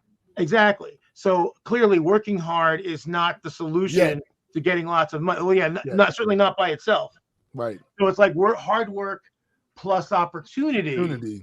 And information too, that matters. And information. Yeah, that matters. If you're denied opportunity, if information is withheld from you, then that we can make a prediction there. I mean, they love to predict success, the race, the so-called race realists, I call them real racists, love to say IQ is a good predictor of success.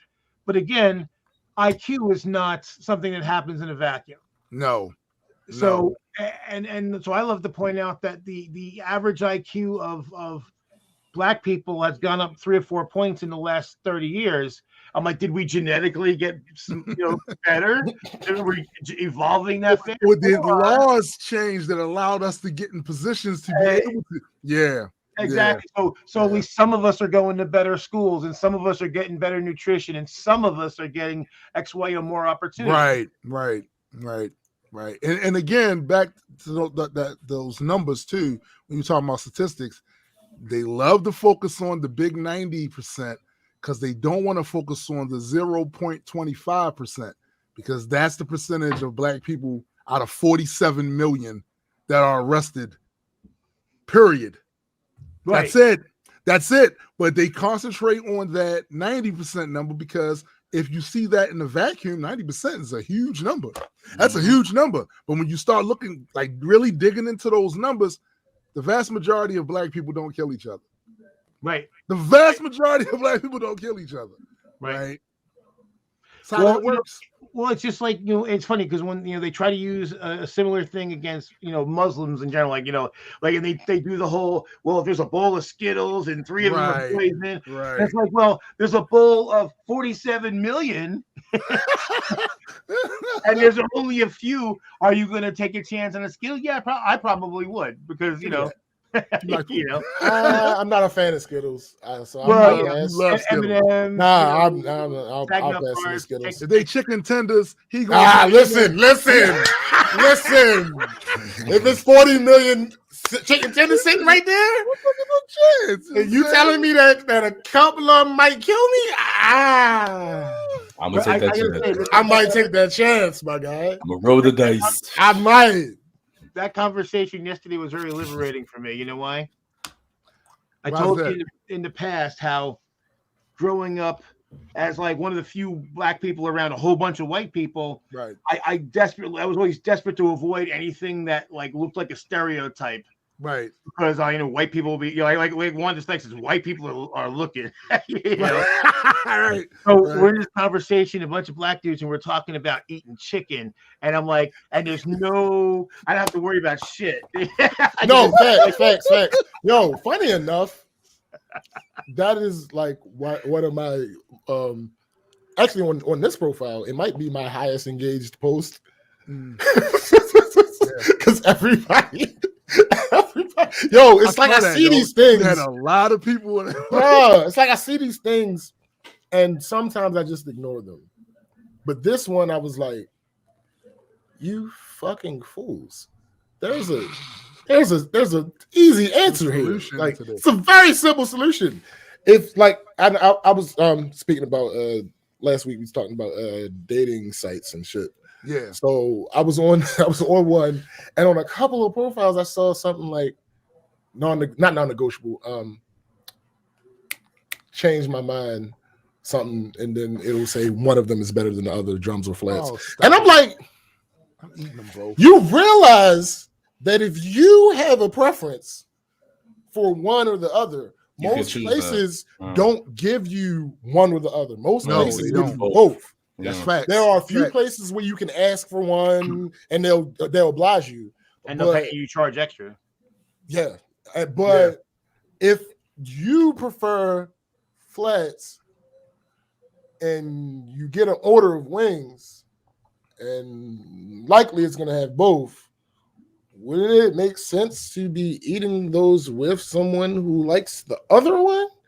Because you're not fighting over the same thing. I'm not fighting because I'm eating them both. Again, you obstinate fool. I mean, this is not about one order of wings. I mean, Kristen was the only person that understood the assignment. One order. This was not about one orders.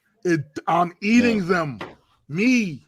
My thing those is, dick wings. You only had one order. Delicious. You only had one order. They were delicious. But I would eat both. Like fuck that. I like. Here's the bar of the year. It doesn't fucking matter. They're both wings. So that's what I'm going with. Well, here's the thing, SPJ. No, they're both chicken. I'm eating. Yeah. Them. Well, here's the same thing I just said. Now, SPJ spun some wisdom that management consultants get paid big money to go into companies. I've been in different multiple corporations where they have some management consulting, like teamwork bullshit, like best practices stuff. And what they do is they it's an experiment. So you each want like it's a plant or some item, and like, but the other group needs it too, and you're like, oh, and you're trying to work it out. But if you actually, what they're trying to get at is if you actually talk, it's like one of them you need the flour and the other one needs the seed, so you could actually. So and that's what they're getting is like, the communication is key rather than sticking. And he just spun that with chicken wings, and no one paid him a fucking cent. And so I think that's a travesty, and you should go out there and you should start using this as an example. I demand to be made whole. Have you corporations paying you thousands of dollars? Facts. I demand to be made whole. Agreed. Somebody throw that man a bag. Right. What the fuck is going on here? I was mad at that thread though. I was mad at that. Why? No, not you. Like you was on point. Oh. You was on point. Everybody else was tripping. I'm like, what y'all niggas talking about? Like, fuck yeah. Like even with other like bigger pieces of chicken, like I prefer thighs over breasts. But if I have no choice but to eat breast, like nigga, I'm chowing down. Like fuck you. I just don't want to live in. I don't want to live in a world where people are like so passionate about not eating chicken wings. Yeah. Like, no, I'm tired of people being passionate of not doing shit or not liking things. Like that's their passion. Not I don't eat drumsticks. I only eat flat. And how dare you? How dare you like eat for liking the fuck? Well, you can see that on any music video. Yes. On YouTube, especially if that band has a rival or if the fans have created a rival with it. Yeah, that's a fact. That's especially then, like the whole Beatles and Stones thing. Mm-hmm. Beatles and Stones, they don't have anything against one another. They don't give a fuck. But fans have made this bullshit. It's some goofy ass fans. Phrasing, dark side phrasing.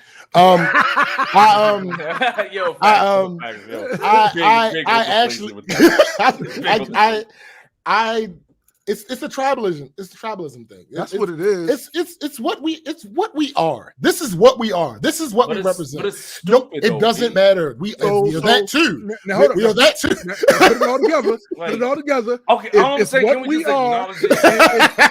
That means we are stupid. Yeah, and my thing is, like I'm saying, like I don't understand because we've talked about it before. Like, yo, how people have this thing where they will go so hard on a diatribe about what they don't like or what they're not into. All right, so there's one thing that I don't like, I'm not into, and I'm not mad at anybody being the same way with it, like rapists and shit, like or pedophilia. Sure, of course, but that's supposed to be. You know what I'm saying? Yeah, things like that you're supposed to be against. But when it's like other shit, like flats or drumsticks or hip hop or fucking rock and roll, like whatever, like who the fuck cares? Well, no. Here's the thing. Spend your time doing the shit that you like. Hey, I mean, that's why there's a novel concept right there. That's why I keep scrolling. Just spend the time doing it. Oh, Cindy, clarify that statement right now. Hold on. Pineapple. I know she choked. Shut up. Wait. Be quiet. Don't wait. Let her clarify. No, Joe. Because I'm not sure she's saying yes. Wait. That's why I said wait. Wait. Allow her to clarify before you respond. Yeah, because I need this clarification right now. Which one? No, it's fine. Which hill? She's saying the same thing that you're saying. Okay. Yeah. The argument. Either or. Right. Okay. All right. What you like? You know, pineapple on pizza is delicious. Just saying. I listen. Wait. I'm gonna have to tear some clothes. Everyone will get the reference, but you ever see the movie The Jazz Singer? No. No. It's on my list. I have not watched it. At one point in the movie, Neil Diamond's character, he wants to be a singer, and his father wants him to be a cantor in a synagogue. But and so because Neil Diamond says, "Look, I'm not gonna go be the cantor. I'm gonna go be a jazz singer." And so, in Orthodox Jews, there's this thing where if you disown somebody, tear a piece of clothing, or actually somebody dies, you tear a piece of clothing. That's kind of like a representation of grief. So his father, tears his shirt, and then he says, "You're dead to me." Oh my god! And he says, "I have no son." And he walks. Now I'm joking, of course. The thing is, like, I think pineapple on pizza is horrendous. That's because you haven't lived. It's okay. You should love yourself more. Here's the thing. It's horrible. But hold on. Wait. Perfect. Pineapple on pizza is delicious, but if you don't like it, that's cool. It's fine. This is how I feel about food. This is how I feel about all these food arguments. Why are we arguing about what food is good? If you don't like the food that I like, that's bonus for me. I get to eat more of it. If you order, that's what Cindy said. You and Addie are going to be able to pop pineapple to the sky with y'all. Cindy is Then that means whenever we order food and we're ordering pizza, me and James are getting a separate box from you and Yetta, straight up. Well, hey, you eating the pineapple, my guy. If you order a pizza pineapple with some grilled chicken on there, you can. I never had that, but I think it will be slapping. That's I like mine with sausage. I like mine with sausage. You can have every slice. I'm not gonna have any of that. That's how that divide is supposed to go. That's how it's supposed to go. You don't like shit. I eat mine, and we all. No, hold on. Wait. Here's the thing. I'm glad you said that. I'm so glad you said that. Judge me. Yeah, judge me. That's what I'm here for. A friend of mine was from Colorado. He came out, and I took him to a Jewish deli here. And he got like pastrami and corned beef, like mixed sandwich. And he was like, "What do I put on it? Mayo?" And I was just like, "Mustard." You put mustard. Exactly. Thank you. I said, if you put mayo on that sandwich, a rabbi is allowed to come out and hit you with the ruler. That's funny. No, you put mustard. Yeah, you put mustard on. Corned beef goes with mustard. Like. Yep. In general. Now, sure, you can, if I'm not going yuck your yum. Yeah. I will let you know I don't like it. Because no, that's what I'm saying. I will let you know I don't like it. But it's a difference between not liking something and not liking somebody because they like something. Right. Yeah, I'm going to express that I don't like it. When I say don't yuck, I don't mean in the literal term. No, yuck. But I don't look at you any less. No. You are. I mean, I might judge you a little bit, but I'm not. Oh no! No. You are going to be judged. Yeah. One of my biggest pet peeves. People. I don't like judgmental people. So you don't. No, fuck out of here. No, so you don't like people. Right. Because by virtue, stop. We're judgmental shit. This might not be the right show to pose the question. Well, and also it's a hypocritical statement. You're judging judgmental people. Facts. Right. That's exactly what's going on. People, right. All the time. Oh, speaking of hypocritical, I had this thought recently. We're all hypocrites. The question is, are you an actively practicing hypocrite? Right. That's the question. Because if I say you, all right, do what I say, not what I do. All right, cool. That actually has credence. Facts. Because generally that could be coming from a place of experience. Right. Look, listen, I fucked up. Right. This is what I did. This is why I thought it was a good thing to do. And I acted on it. It was not the move. Right. Please don't do it. But you did it. I know. I get that. Right. You're not listening. Right. Follow me. Right. Because I did it, this is what I know this ain't the move. This ain't what you want to do. Hov did that, so you don't have to go through that. Basically. So it's like, bruh, there are several things. And also, being a hypocrite helps in making a better you. Yeah. If the idea is I have to be at this moment everything I aspire to be. Right. You fail. You right now are you. What did I say the other week? If you look at me at 52, and still see the person I was at 22, I have failed in life. Right. Like, no, there are things that I do that I don't like when people do them. Yeah. I actively try not to do them. Not to do it, right. But every now and then it slips up. Yeah, because we human and people fuck up and God's working it's on that all simple. You know? I mean, but don't be preaching at someone to not do something that you're currently doing. Right. Yeah, that's facts.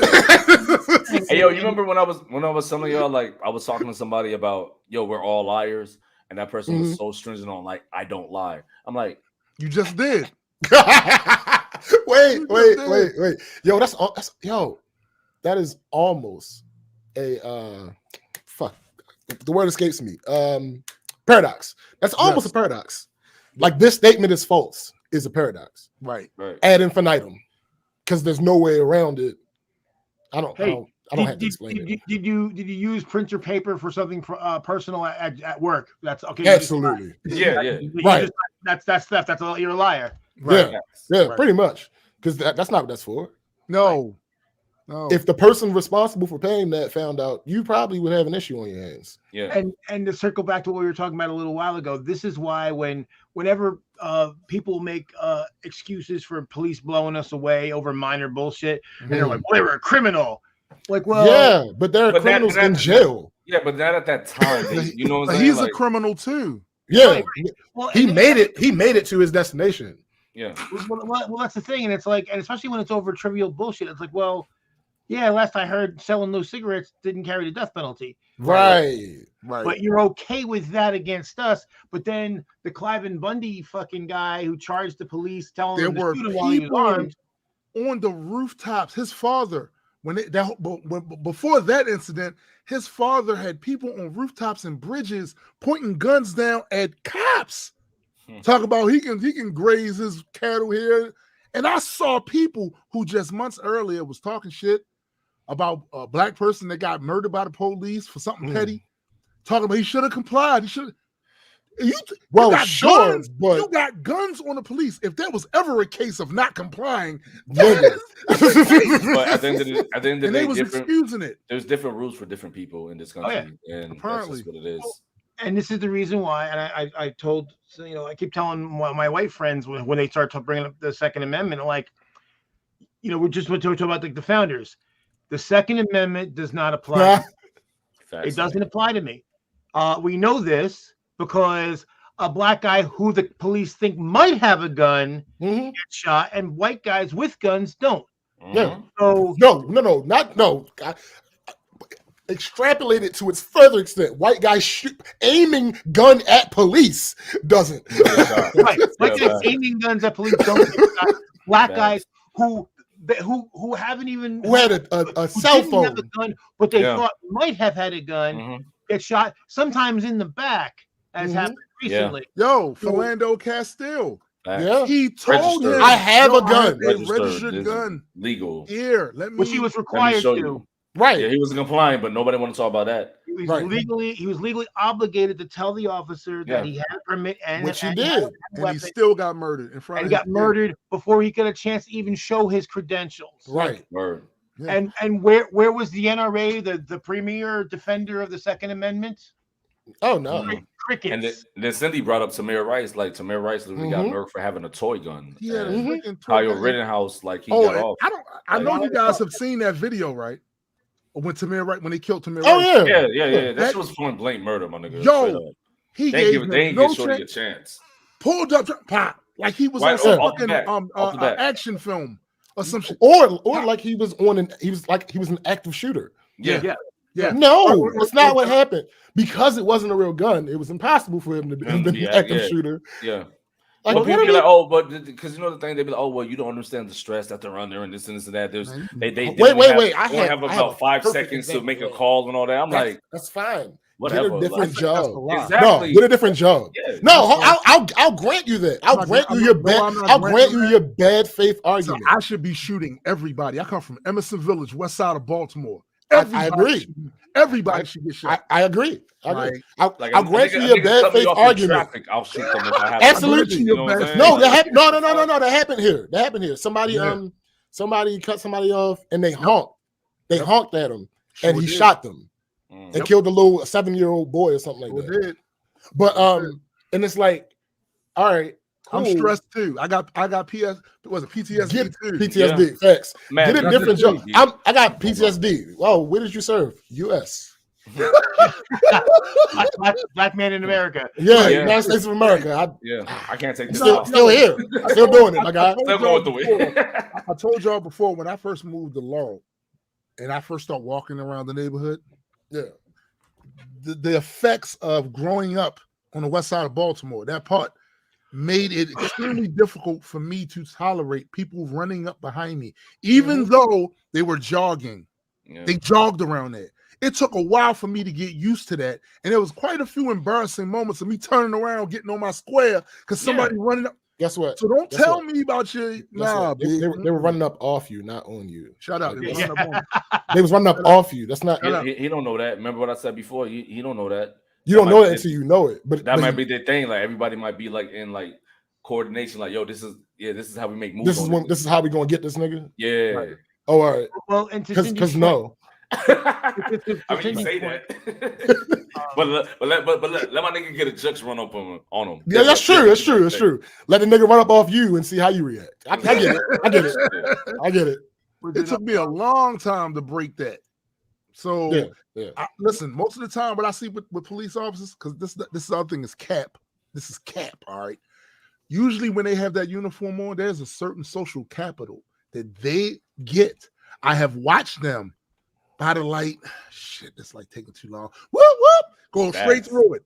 Yep. So hell yeah. You want to talk about all that other stuff. And wait, but not even fake the funk. Like not even they'll turn on the lights, turn on the siren, get through the light, and as soon as they're on the other side, they turn it off. Facts. Turn off. I don't want to hear that. I'm like, what? Yo, you know how many times I ain't even gonna say that. The only people that get away with is fire trucks, and EMS and EMTs and shit, because like you don't know if like they're doing it for real. You know what I'm saying? Right. It could be like an emergency, but police, nah. But the thing is, and to Cindy's point about John Crawford III, not only did they blow him away for having a toy gun, but they ambushed him They ambushed. They said no. The police they lied and said, "Oh well, we told them to put the weapon down. He didn't comply." No. They literally snuck up on him like a fucking movie. Popped up and shot the fucker. They were playing Call of Duty Black Ops. Yeah, that's and exactly here's my thing. Whenever people say the stress and all this, I'm like, ever heard of something called surveillance? You know, like Tamir Rice, if they could have come near him far enough away that they were not in danger, observed him and see was he actually doing anything dangerous or was his bullshit at the park? They were like, scary black person. We have to get them. Man, Buddy was legit, my nigga. Like, come on, man. Like, y'all could have tackled him. Like, you know what I'm saying? He was legit. Like, he wasn't. Man, fuck out of it. No, we don't get to be kids. No, we don't. We don't. We don't get to be kids. We don't. We don't get to be kids. That's all facts. Because a lot of the things that, not all of them, but especially early on that I got kind of in trouble for or whatever, these are things that black kids weren't the only kids doing that, right? No. The difference was how it was received by the police officers. That's the difference, right? So if we was out there busting windows or something, or spray painting something on somewhere, the way they would treat us is not necessarily the way they would treat a white kid around our same age and shit. You know what I'm saying? So it's basically that. Like, yo, I literally got into a fight on this guy's porch.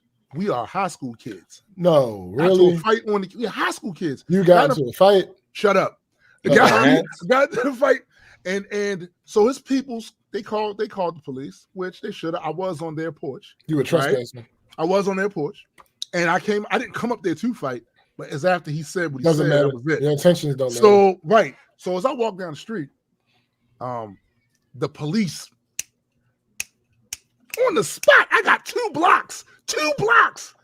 Cop grabbed my ass, put me in the car, but I got to give him props. It was a black officer. And instead of taking me down to Southwestern District, he rolled me right around to my house. Yeah. And who was waiting for me? That's the appropriate response. My mom was out there. This is the worst death you're gonna get by going down to this precinct. Right. Oh no. We're not gonna spare you, sir. Right. You're gonna get yours immediately. Yeah. And basically it was resolved right there.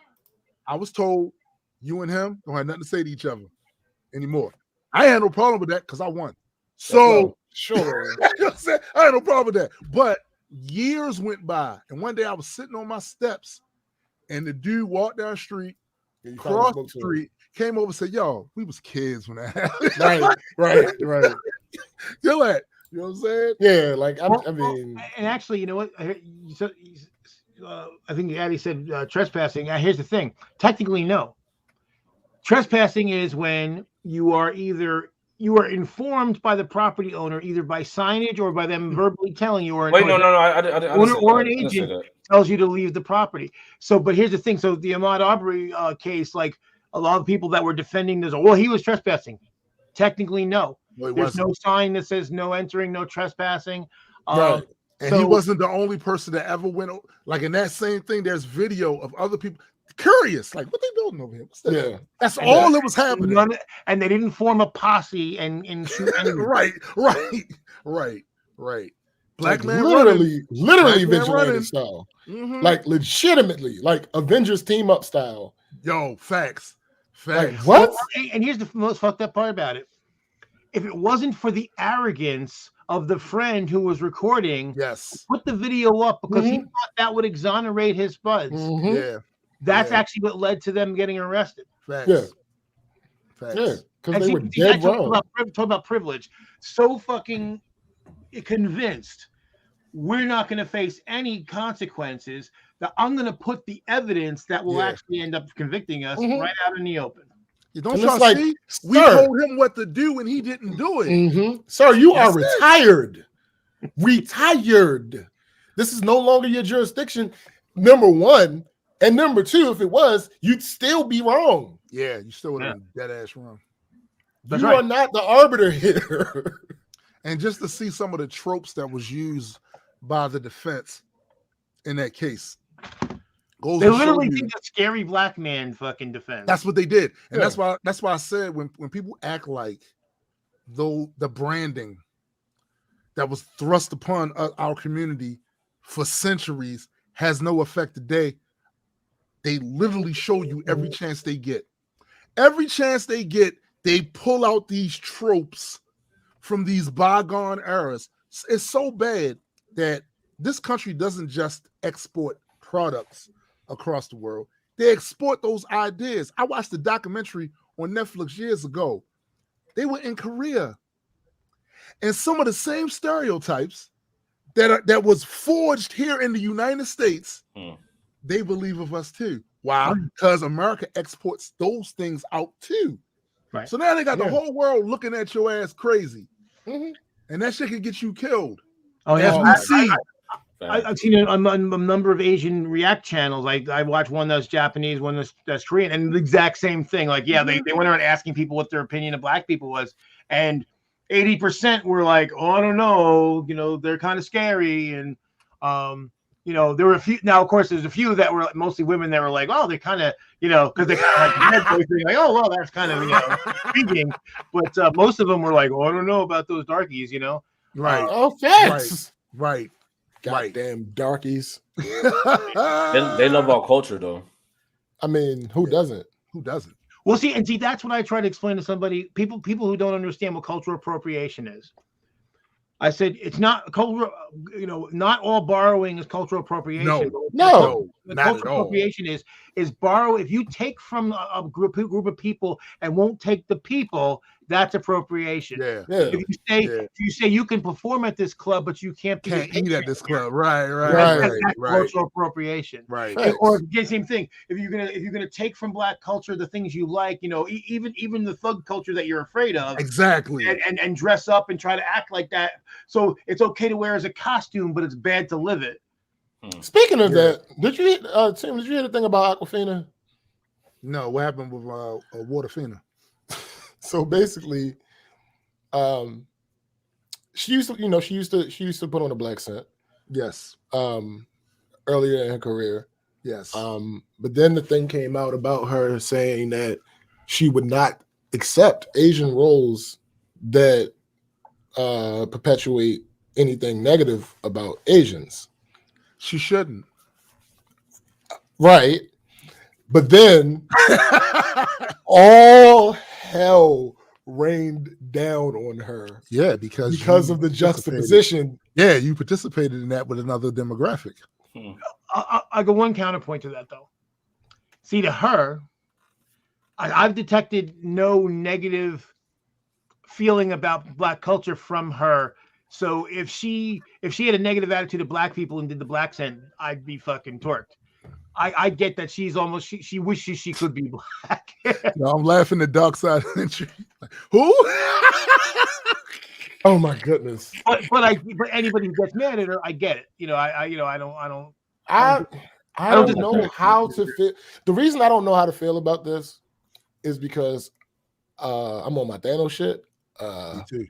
I don't even know who you are. The only reason the only thing that I know that I've seen her in is Shang-Chi. Yeah. Literally, the only thing that I know I've seen her in. I didn't know her before that either. I think I've heard the name. You can be upset at the practice and even recognizing that she's probably not doing this to be malicious or nothing like that. It's just it's like our point a few shows ago about the Dave Chappelle thing with the trans community.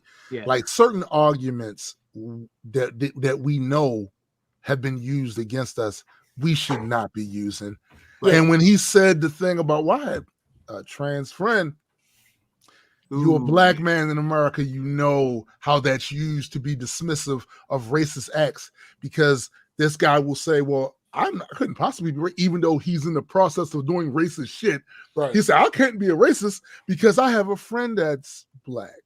Yeah. So don't do that to other demographics, because you help to validate that dumbass position. Yeah. So when it's used against you afterwards, you can't then say, you can't use it no more. You've destroyed. Stop helping them with these dumbass arguments. Yeah. Stop. Well, all right. So, and that's what I say. One thing, and Chappelle went one step further, which even made it worse, because I hadn't seen, when you guys were watching the show, I was in the comments, but I hadn't seen it yet. He co-opted our struggle, used as a weapon against trans people. He basically said, well, Muhammad Ali had a harder time than Jenner did, and that's not fair. Well, I guess yes, it's not fair, but that's progress. That's actually a good thing. And also, he made it seem as if like trans people have had a free ride. Yeah, they're still like, the highest incidence of violence against them of any peoples. And so it's just like, how fucking dare you, as a black man, take our struggle, because look, even though he's rich, he still has to deal with being black. He's still a black man, yeah. And you're gonna take that and use that to hurt other people. And that's when I said, fuck you forever, Dave Chappelle. You were my favorite comedian ever, but I am done with you because you co-opted our struggle to hurt other people, and I will not. Especially tolerate that. Especially other marginalized groups. Because one thing that it bothers me, because you realize whatever you decided to do to discriminate against other groups that you think are less than you, that shit will turn around and bite you in the ass. You're not doing us any favors weaponizing our struggle as a weapon against other marginalized groups. You're not helping us with that shit at all, because the dominant demographic sees this and goes, oh yeah, that's what we were saying about your ass. But ironically, you become the people that you hate. You become the people that you hate. Well, no, I'm just always on the punch up thing. Like punch up. Well, yeah, that's just me. Like I don't. He did the exact same thing that poor white racists do to us. Yeah. Because poor white racists do have a viable gripe. They do. But the problem is they're aiming at us, and we're not. Yeah, it has nothing. We're not the ones that put you in that position, B. Yeah. Like, look, what you need to do is like the Black Panthers said back in the day. Yo, holla at us. We know they ain't shit. Same shit they did to you with them Appalachian whites. Same shit they was doing with you. They did that shit to us, just in different ways. So instead of you coming at us, go at them. Go at them. And to SPJ's point about punching up, what's interesting, a lot of bigots love to quote George Carlin, because George Carlin made a lot of statements about PC culture, and he attacked PC culture. So they think George is on their side. But I found it's an interview by Larry King. I saw that with George Carlin. I think you saw when I posted it, that he basically said flat out that about punching, in fact, he used the phrase about punching down versus punching up. And I think that's actually how it got into the lexicon. Yeah. Him saying it and basically saying that comedy, aims at, it's the defense of the underdog against the people in power. It's attack on power. And when you attack the underdog, you're not being funny, you're being mean. Yeah. So here they all think they know George, and meanwhile George is telling you, no, you fuckers are wrong. And he even said flat out that it's angry white guys with grievances who basically want to shit down on people below them. The problem the thing about that is to bring that quote up to date. A lot of us we've been over here for a long time, and I'm seeing Speak for yourself. A lot of black folks. Shut up. I'm seeing a lot of black folks acting the way those demographics that George Carlin's referring to. I see us using the same arguments. I see us the same opinions. We going through the same shit. So I feel like if you upgrade that now to 2021, it's simple transference. Yeah. See, his quote is visceral. The subject of his quote is visceral. The addition to it is just simple transference. Like we can't. Facts. All right, I can't. All right, you kind of big. You're little though. All right, that's basically. I mean, that's basically what it is. Like I. You know what's funny too about that is I see a lot of people. This is so funny. I see a lot of people over on the right, and I'm starting to see it over on the left as well, where they talk about this. How did they put it? Something about civility. They saying we're just not civil these days, and out the way we're talking. And they always say this to defend the racists, bigots, have these. And I say to myself, it's interesting that y'all for civility now. Because remember when we did a thing that wasn't civil. They did things. Not only that, remember when they first coined the phrase political correctness? That's what that was. That was about civility and speech. That was about, yo, I'm not going to call you out your name. And these names have been historically used to insult you. We're going to have this conversation without me doing that. This is how you identify? Okay, I'm not going to even call you what my opinion is of you. You say this is you, so this is you. Now let's have a conversation about the facts and the issues and not each other. It's too much work. And as soon as that came out, they all was against political correctness. Yeah, because it's too much work. Had a show called Political Incorrectness. So the thing that you're arguing for now, how come we just can't be civil when we talk about these ideas? The shit you arguing about for Nazis, the shit you arguing about for them, we tried to do that and y'all didn't want it. Right. That's why I got off the Bill Maher train. I'm like, Bill, you're complaining now about canceling, but here's the thing. The right wing was perfectly fine with political correctness when political correctness meant that the episode of Star Trek where Kirk kisses Uhura was not played because of the sensibilities of the audience. Right. They canceled it. Yeah, they canceled it. All of a sudden, that was okay back then. That's funny. But if I could, that's hilarious, talk to Chappelle, I mean, if I and like keep my cool, but the thing is, like, the reason why I am such an adamant supporter of LGBTQ people is because of what I've gone through. It's okay. Things are better now than they used to be for me, but they're still not so cool for a bunch of other people. And I want where I'm at to be. I want them to be at least in my base. Actually, I like us all to be above that, but at least put everybody up to this baseline. There's the same level of shittiness, Right. But why, but he doesn't get that. And he seems to me he's bitter. And look, I'm bitter too, but I don't want to take it out on people further down the ladder. That's it. Like, just like you said, I'm resentful about a lot of shit that's happened over here, which is one of the reasons why I'm done. I want to go. But even with that, I don't want to visit that upon other marginalized groups. And if for no other reason than self-preservation, these ideas that you guys are validating, that's going to hurt us. Yeah. That's going to hurt us. Yeah. And it doesn't make sense to do at all.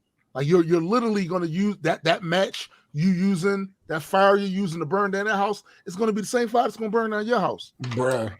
You burn down your neighbor's house and think, okay, I'm good. Yeah, I'm good. No, that's not how it works. You're connected. You're literally connected. There's a firewall. That's what firewall means. Anyway. And real quick, this is one thing you mentioned, how you're starting to see some of this stuff on the liberal side. What pisses me off with mostly white progressives is they try to put the struggle only as it's all economic. It's all financial. Yep.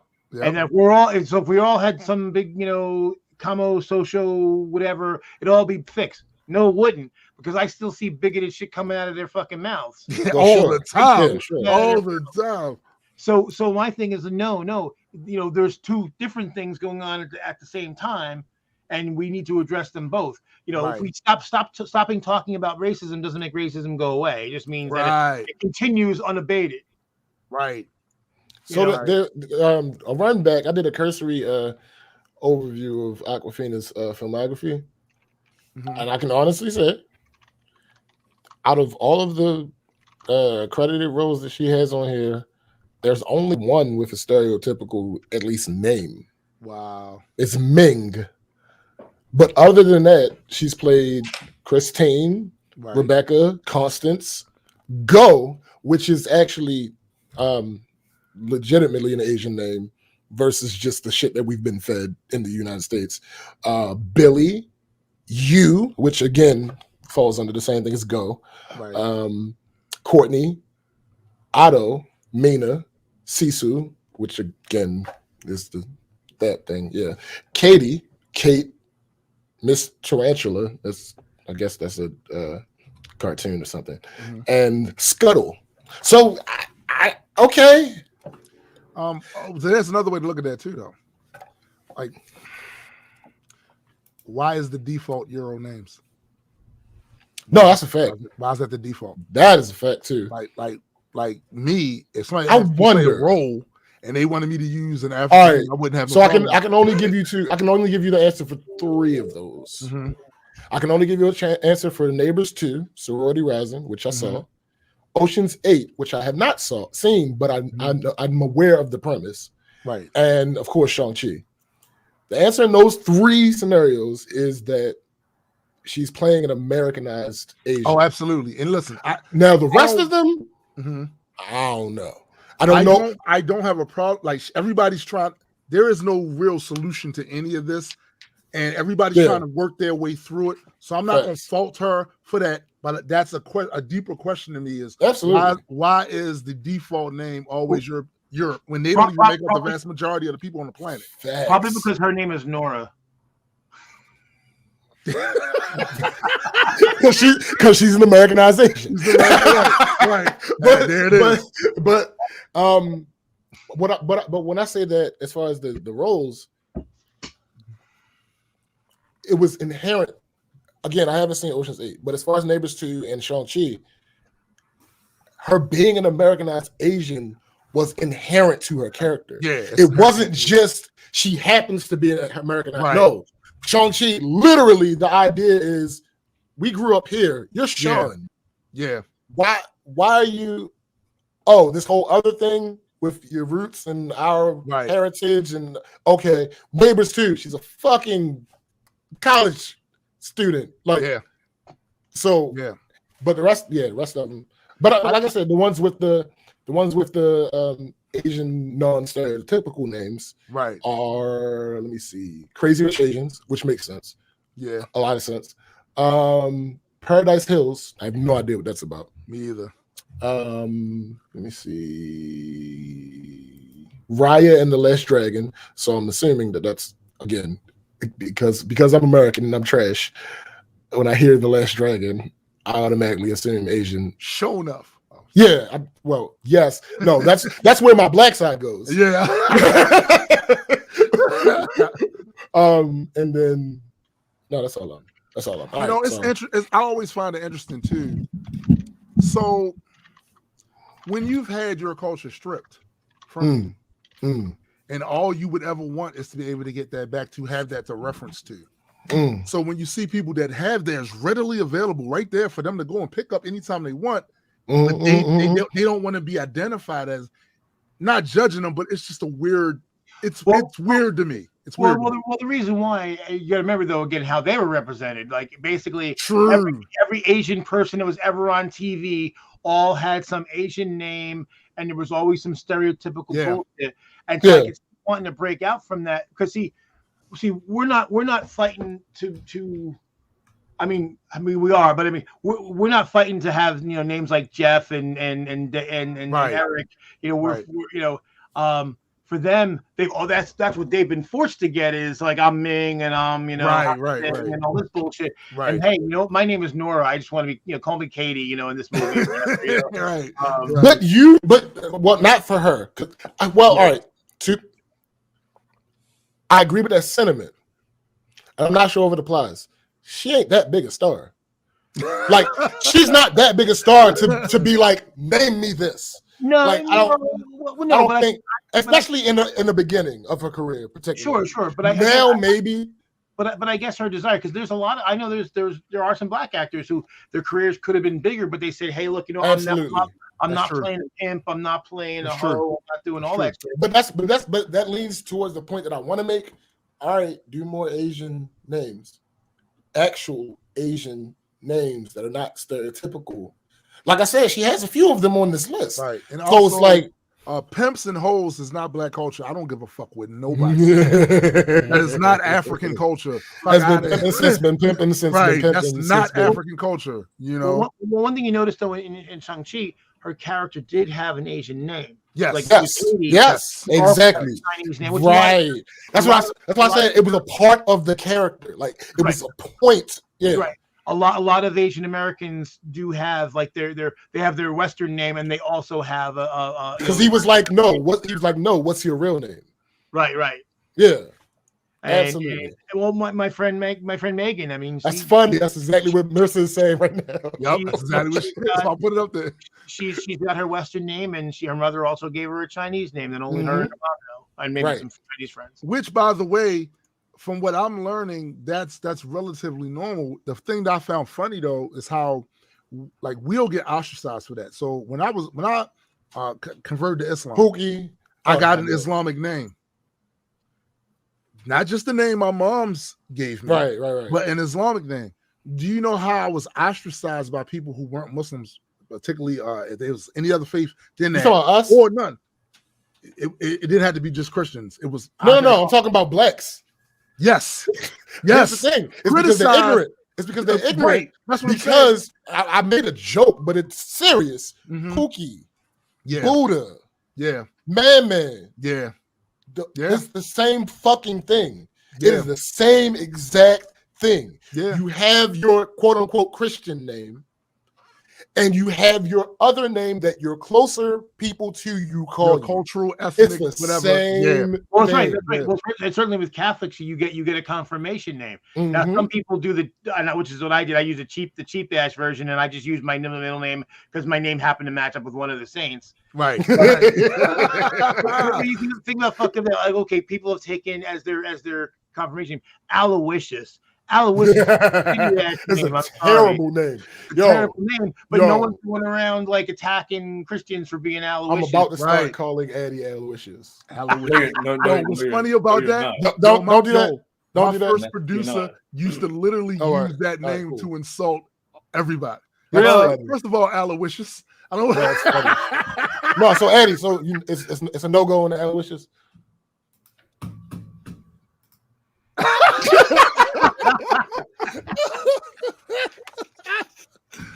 Yeah.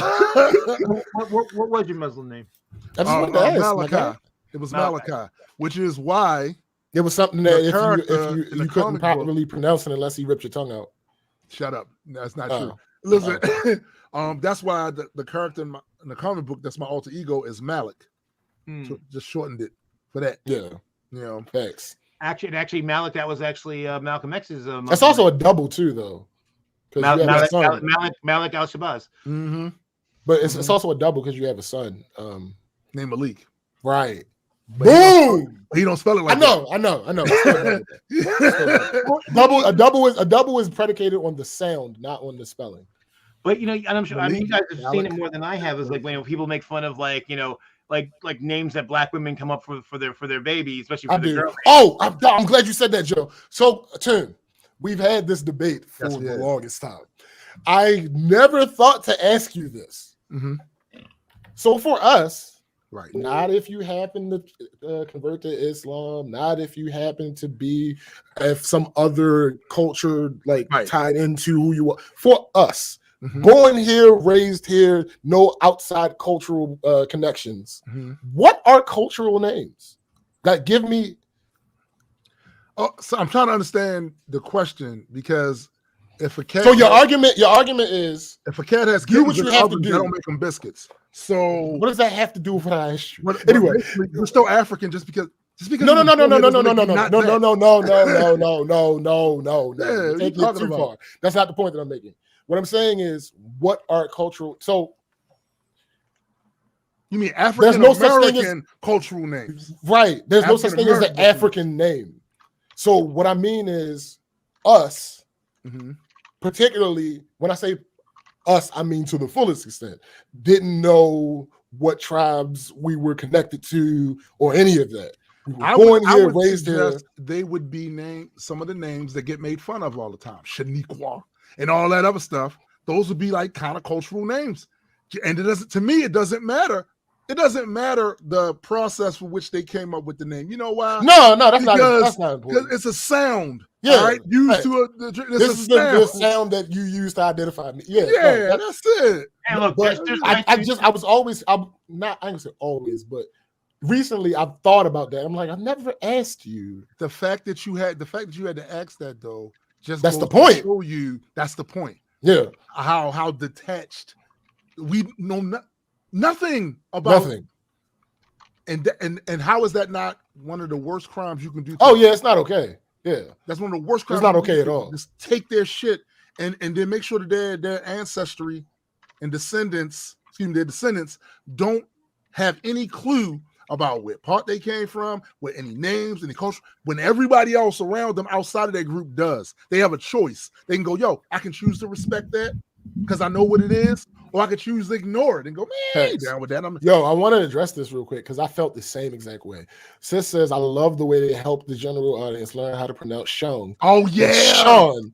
All while addressing how AAPI has had to adapt into the minority culture. Yes. Brilliant execution. Absolutely. Yes. I agree 1,000%. When I saw that scene, I was like, yo, this is amazing. Yeah. I didn't even know that. I will give you the fact that I'll to be critical and fair.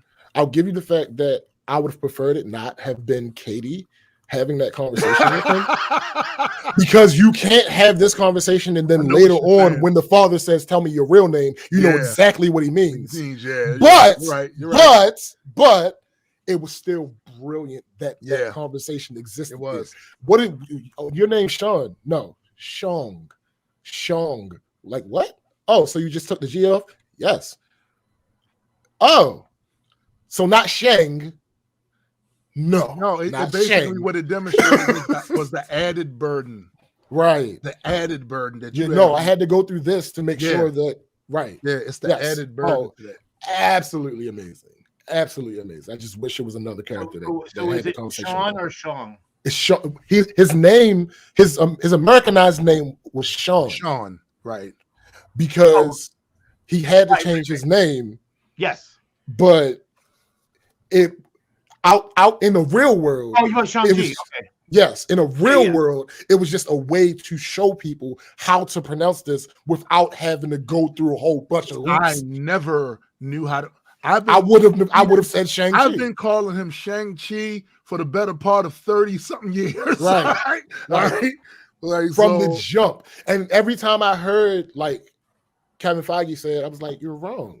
Right. You're doing this wrong. Right. And I'm like, hold on, no. He's right. No. I am it's me. It's me. Right. I am the one.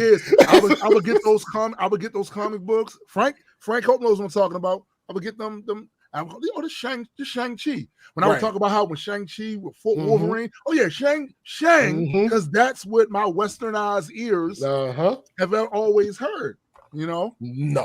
Well, it's kind of like if you like way people pronounce a lot of Hawaiian words or Native American words, like the way Hawaiian, you could have kept going. Spanish, French. Hawaiian words are spelled using the German alphabet, so you pronounce things. So it's not Hawaii, it's Hawaii. Hawaii, right.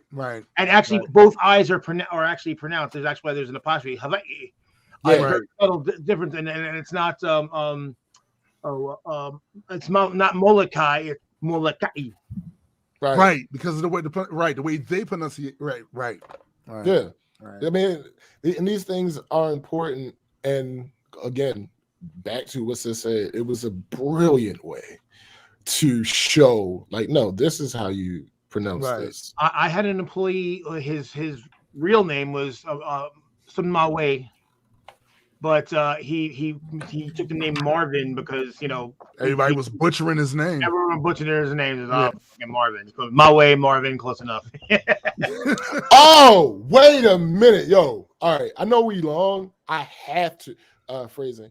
I know, but I have to address this. Jussie Smollett.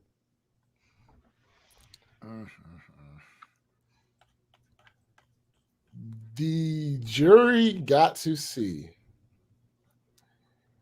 video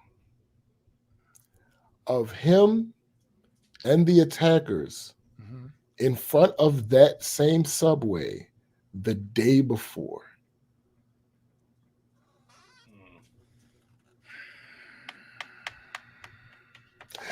Discuss. That was planning day. You know what I'm saying? That was planning day. That was the day they got to plan how they was going to do this. It's logistics, B. Like we don't just go into a shoot. When we did the video shoot, we kind of did that for those video shoots. I mean, we kind of did. We kind of did. But ordinarily, we got a game plan. They used a game plan to make this work because they was going to turn him into their version of All right. Now, Addie, what were you about to say? Because what you were about to say is valid. So it was cap. Oh no! Hold on. Let me be clear. No. I understand what's going on. What I'm saying is the end of it. Like, they got him. Yeah. It was cap. It started as cap and ended as cap. All right. So you're wearing a cap. So yeah, I mean, it all goes. And that one ain't had nothing to do with it, but whatever. That was just happenstance. I have a question for someone who's been AAVE deprived. Describe what cap means in this context. It's a fugazi. It's not real. It's niggas in the bagels type shit. So you try to cover it up for those basically, for those who have no idea what we're talking about. Empire actor Jussie Smollett. Wait, brother of show? Is he still I don't think that's still. I don't even know if that show exists. I don't know. I stopped watching it in season 2. Okay. So yeah, I don't know anything. But he's also brother to Journey Smollett, who is an amazing actress. She was in Lovecraft. She was in a bunch of things.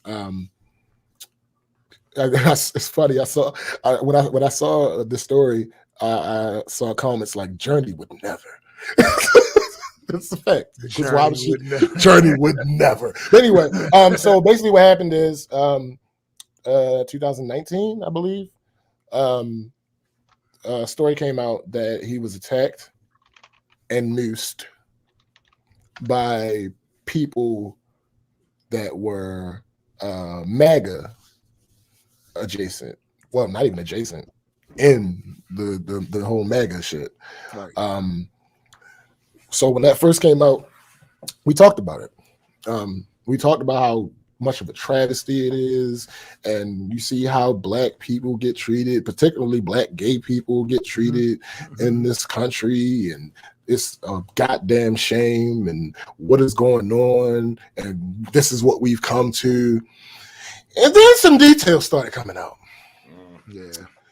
One of them being that devil's in the details. He said they said to him, "This is MAGA country." Oh, that's that F word from Empire. On the Venn diagram, say it, of people who would willingly, openly attest to being a part of MAGA, and people who watch and are intimately aware of the show Empire, there's actually no dissection. It does not connect. They do not. Doesn't connect. Yeah, this is not a real thing. This is MAGA land. Hold up. This is MAGA land in Chicago. Wait. That's the next part. That's the next detail that came out. It was Chicago during the winter at 2 a.m. Yeah, at a fucking subway. At a subway. This is MAGA country. What? I would have believed that more if it was at a Walmart, because people do be at fucking Walmart at 2 a.m. Not in Chicago. Sure. No, I'm just saying when Walmart was open 24/7. Like, yeah, but Chicago winters. Not in Chicago. Not in Chicago. Midwest winters are fucking. If you'd have said Ohio, I'd have been like, no, but I'm just saying, that's the highest Midwest I can get. I don't think like niggas are just like pulling up at Subway at 2 a.m. No, there's no reason to go to Subway at 2 a.m., but there's definitely reason to go to Walmart. Never a reason to go to Subway at 2 a.m. At 2 a.m. ever, my nigga. Ever a reason to go to Subway at 2 a.m. Never. Right. So it's like, all right, and then it comes out that the dudes were Nigerian or something like that. Yes. Yeah. But they can still be MAGA. All those Nigerian MAGA guys. They can still be MAGA. Yeah, it's possible. It was like, yo, like I didn't see some stuff. All I'm saying, like, when it comes to reaches, that was like some Dikembe Mutombo type reach shit, my nigga. Like, no, here's the thing: it's possible for them still to have been MAGA. The issue is he pointed this as a hate crime on Black and gay. Yep, you're right. So when it comes out that the people were Black, it's like, how? Like, so now you're not making any sense, my guy. Yeah. And then it just exploded from there. And then the trial, I think, is what just commenced. Yeah. And they have this evidence. Cyrus says that he's gone to something at 2 a.m. Well, my guy, you live in Canada, my nigga. Like, maybe that's the spot, my G. Shit. The worst of it is what's already been happening is ever since I don't know how many times I've seen. I'll be right back. Some white racist dude basically use this case to say, well, see, there's not really anything going on. It's all hoax. It's all made up. See, that's the thing that's fucked up about it, because there's actually actual instances where these things do happen. So we just saw the trial with Ahmaud Arbery. We just saw. See, this is the thing. Him staging this shit just makes trials like that look this was my whole point. Make it seem like it's facetious, like it's not facetious, but it's not a real thing that happens. Like this is my whole point about Dave Chappelle using the whole. You guys are giving them excuse and ammo at the ammo for shit that does not benefit us as a group. It does not. When Juicy went out there and did that, Juicy Smoothie, when he went out there and did that shit, that gave them in their mind, the justification to be dismissive of the other shit that happened. Best believe they're going to use that shit against us. Like, they already have. It's not real. I don't believe that. They're going to use one instance. Jesse Smollett. Yo, yeah, they're using their confirmation bias. Wings, God damn it, wings. No, this is what I'm mad at. I ain't even mad at that. I'm mad at you got them and we don't. That's some bullshit. I'm on DoorDash right now. Damn, if I ain't just paid my rent today, I would definitely DoorDash. Man, you know what? Fuck that. I got chicken upstairs. I'm on that. Wings, my guy.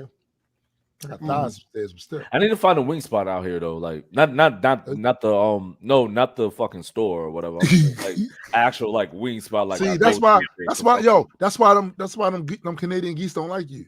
That's why right there it is right there. You looking for a wing spot. Not from them. They don't know that. They don't know that. Wing. They're a wing.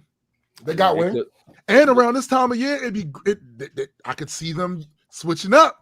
Adding to their stock, going out there getting some black geese. What do you mean? What do you mean this time of year? These niggas here 24, like 365, bro. Like they there in the summertime too.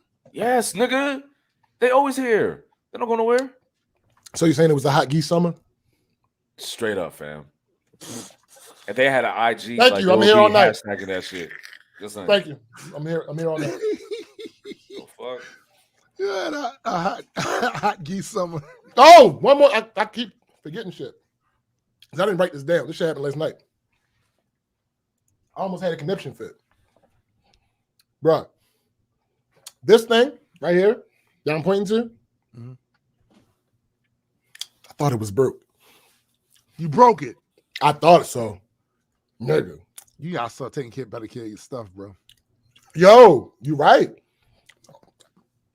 When you have something that's expensive and it's important to you, apparently it's important that you don't keep it up to date and maintained. Yeah.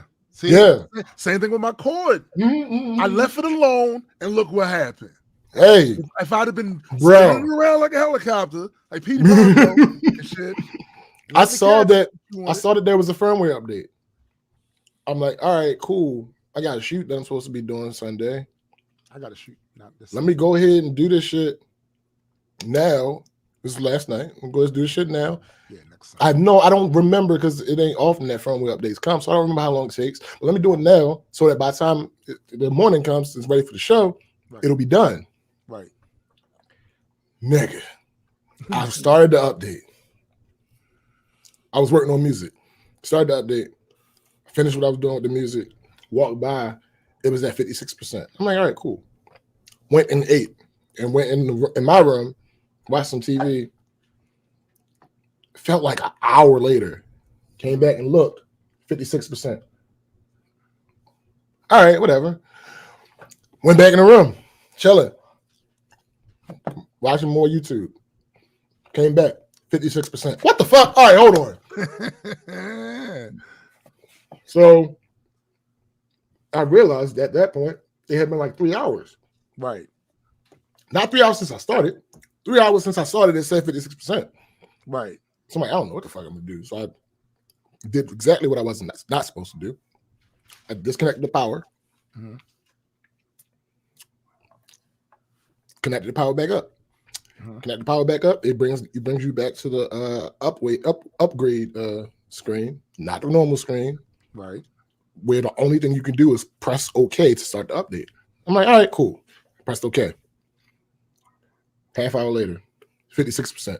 What the fuck, yo? All right. Wait, so it went down? No. No. It was at 66, then it went to 56. 56. Oh. The whole time. Yeah, 56. So what I ended up having to do, last case scenario, I tried everything. I tried, it say don't hit no buttons. I tried to unplug it and hit all the buttons. Plug back up, same thing. I took the lens off, unplugged it, took the lens off, put the actual cap on, for the camera on the camera, plugged it back up. Well, yeah, plug it back up. Same thing. What the fuck? What ended up working is I took the SD card out, put it into the computer, formatted it, put the update back on to the SD card, put the SD card back in the camera, and easy. But today would have been a different day. I know. Different day. I know. A completely different. Oh, people don't realize, man. Like laughs and jokes would not have happened off brick.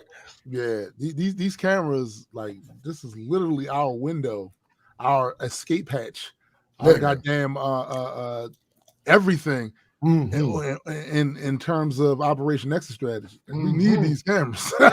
we need these. We need these. Without question. 100%. So we did go kind of long today. I got another wing. What is you guys' plans for the rest of the day? Well, I'm ordering these wings, and I have a choice of I can get mixed or I can get flat. What about you, Eddie?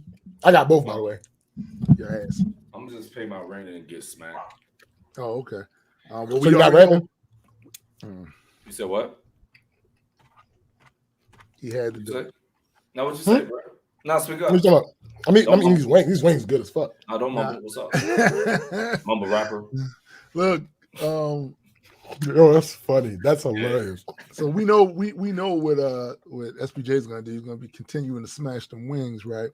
I actually have to finish writing the script for another Majestic Moments today, and probably for release on But the script is already Monday. written? Not really. I have to take I gotta make it smaller than what there's a lot of detail in there that I do not want to put out there until people read it like in the story. You know what I'm saying? But just to remind everyone once again, that's right, Majestic Comics. Go subscribe to that YouTube channel. And also, if you're interested in helping us create this company and put the story out, go check out our Patreon. Also, do not forget, what the hell? Oh, never mind. Do not forget Jaded Nerd's channel, please. Very entertaining. Very entertaining. He does the celebrity gossip beat, but he also has another channel out there. I gotta get the name of that shit. The other channel out there where he does these voiceover works is true crime type series based around Grimm's fairy tales, right? And I thought it was really creative, right? Also, Eddie started live streaming again last week, so that was good to see. You know what I'm saying? You ain't pull up though. Like no, I saw it, but I was busy. I was kind of mad. No, I'm sorry. You know, I'll come up there again for Trollogram. Trollogram will be in the house. If you're gonna do that, it's cool. Just stay. Trollogram's gonna be in the house. You know what I'm saying? No, it's gonna happen regardless. It is. Yeah, especially if you don't want it to. And I wanted to happen. No, it still won't happen though. It will happen, but if you don't want it to, it's a bonus, right? Right. And of course, check out the Rise podcast. That's every Sunday at 12 p.m. Eastern time. If you're interested in talking about boxing, sports, politics, and stuff like that, that's the show for you. And do not forget, he was in the chat today, I think all the way through. Super Saga, Metas and Mutants, which I will be returning to at the start of the next year. So that's always good. And am I missing something? We have to have a game show where Cyrus is the host. I'm new videos coming, Serious Mind, as soon as I get my haircut. Oh, dope. Please share the link. Let us know when they up so we can share it around and add that to the whole promotion block at the end of the show. But once again, we want to thank everybody that showed up again today. You guys had me laughing this whole goddamn time. I don't think I have laughed anywhere as much or as hard as I laughed in the first 2 hours. No, this was a crazy one. Yeah, this is a crazy one, especially when I'm the butt of the joke. Of course. Well, I mean, that's always. Well, that's come on now, be a good sport. And I was defending you. You were though. Yeah, hey yo, real, but I still I'm out straight up. I'm a worthy opponent. I'm going to get my shit in. I'm gonna get my shit in. Yeah, he gonna do his thing. That's it. But like I said, we really appreciate y'all showing up every week. That's one of the reasons we continue to do. Don't forget to put the Patreon link in the info box. Absolutely. Oh, and pin it too. Pin that shit. Absolutely. But yeah, for my man SPJ, for my other guy Adequate, yeah, and for my man Joe.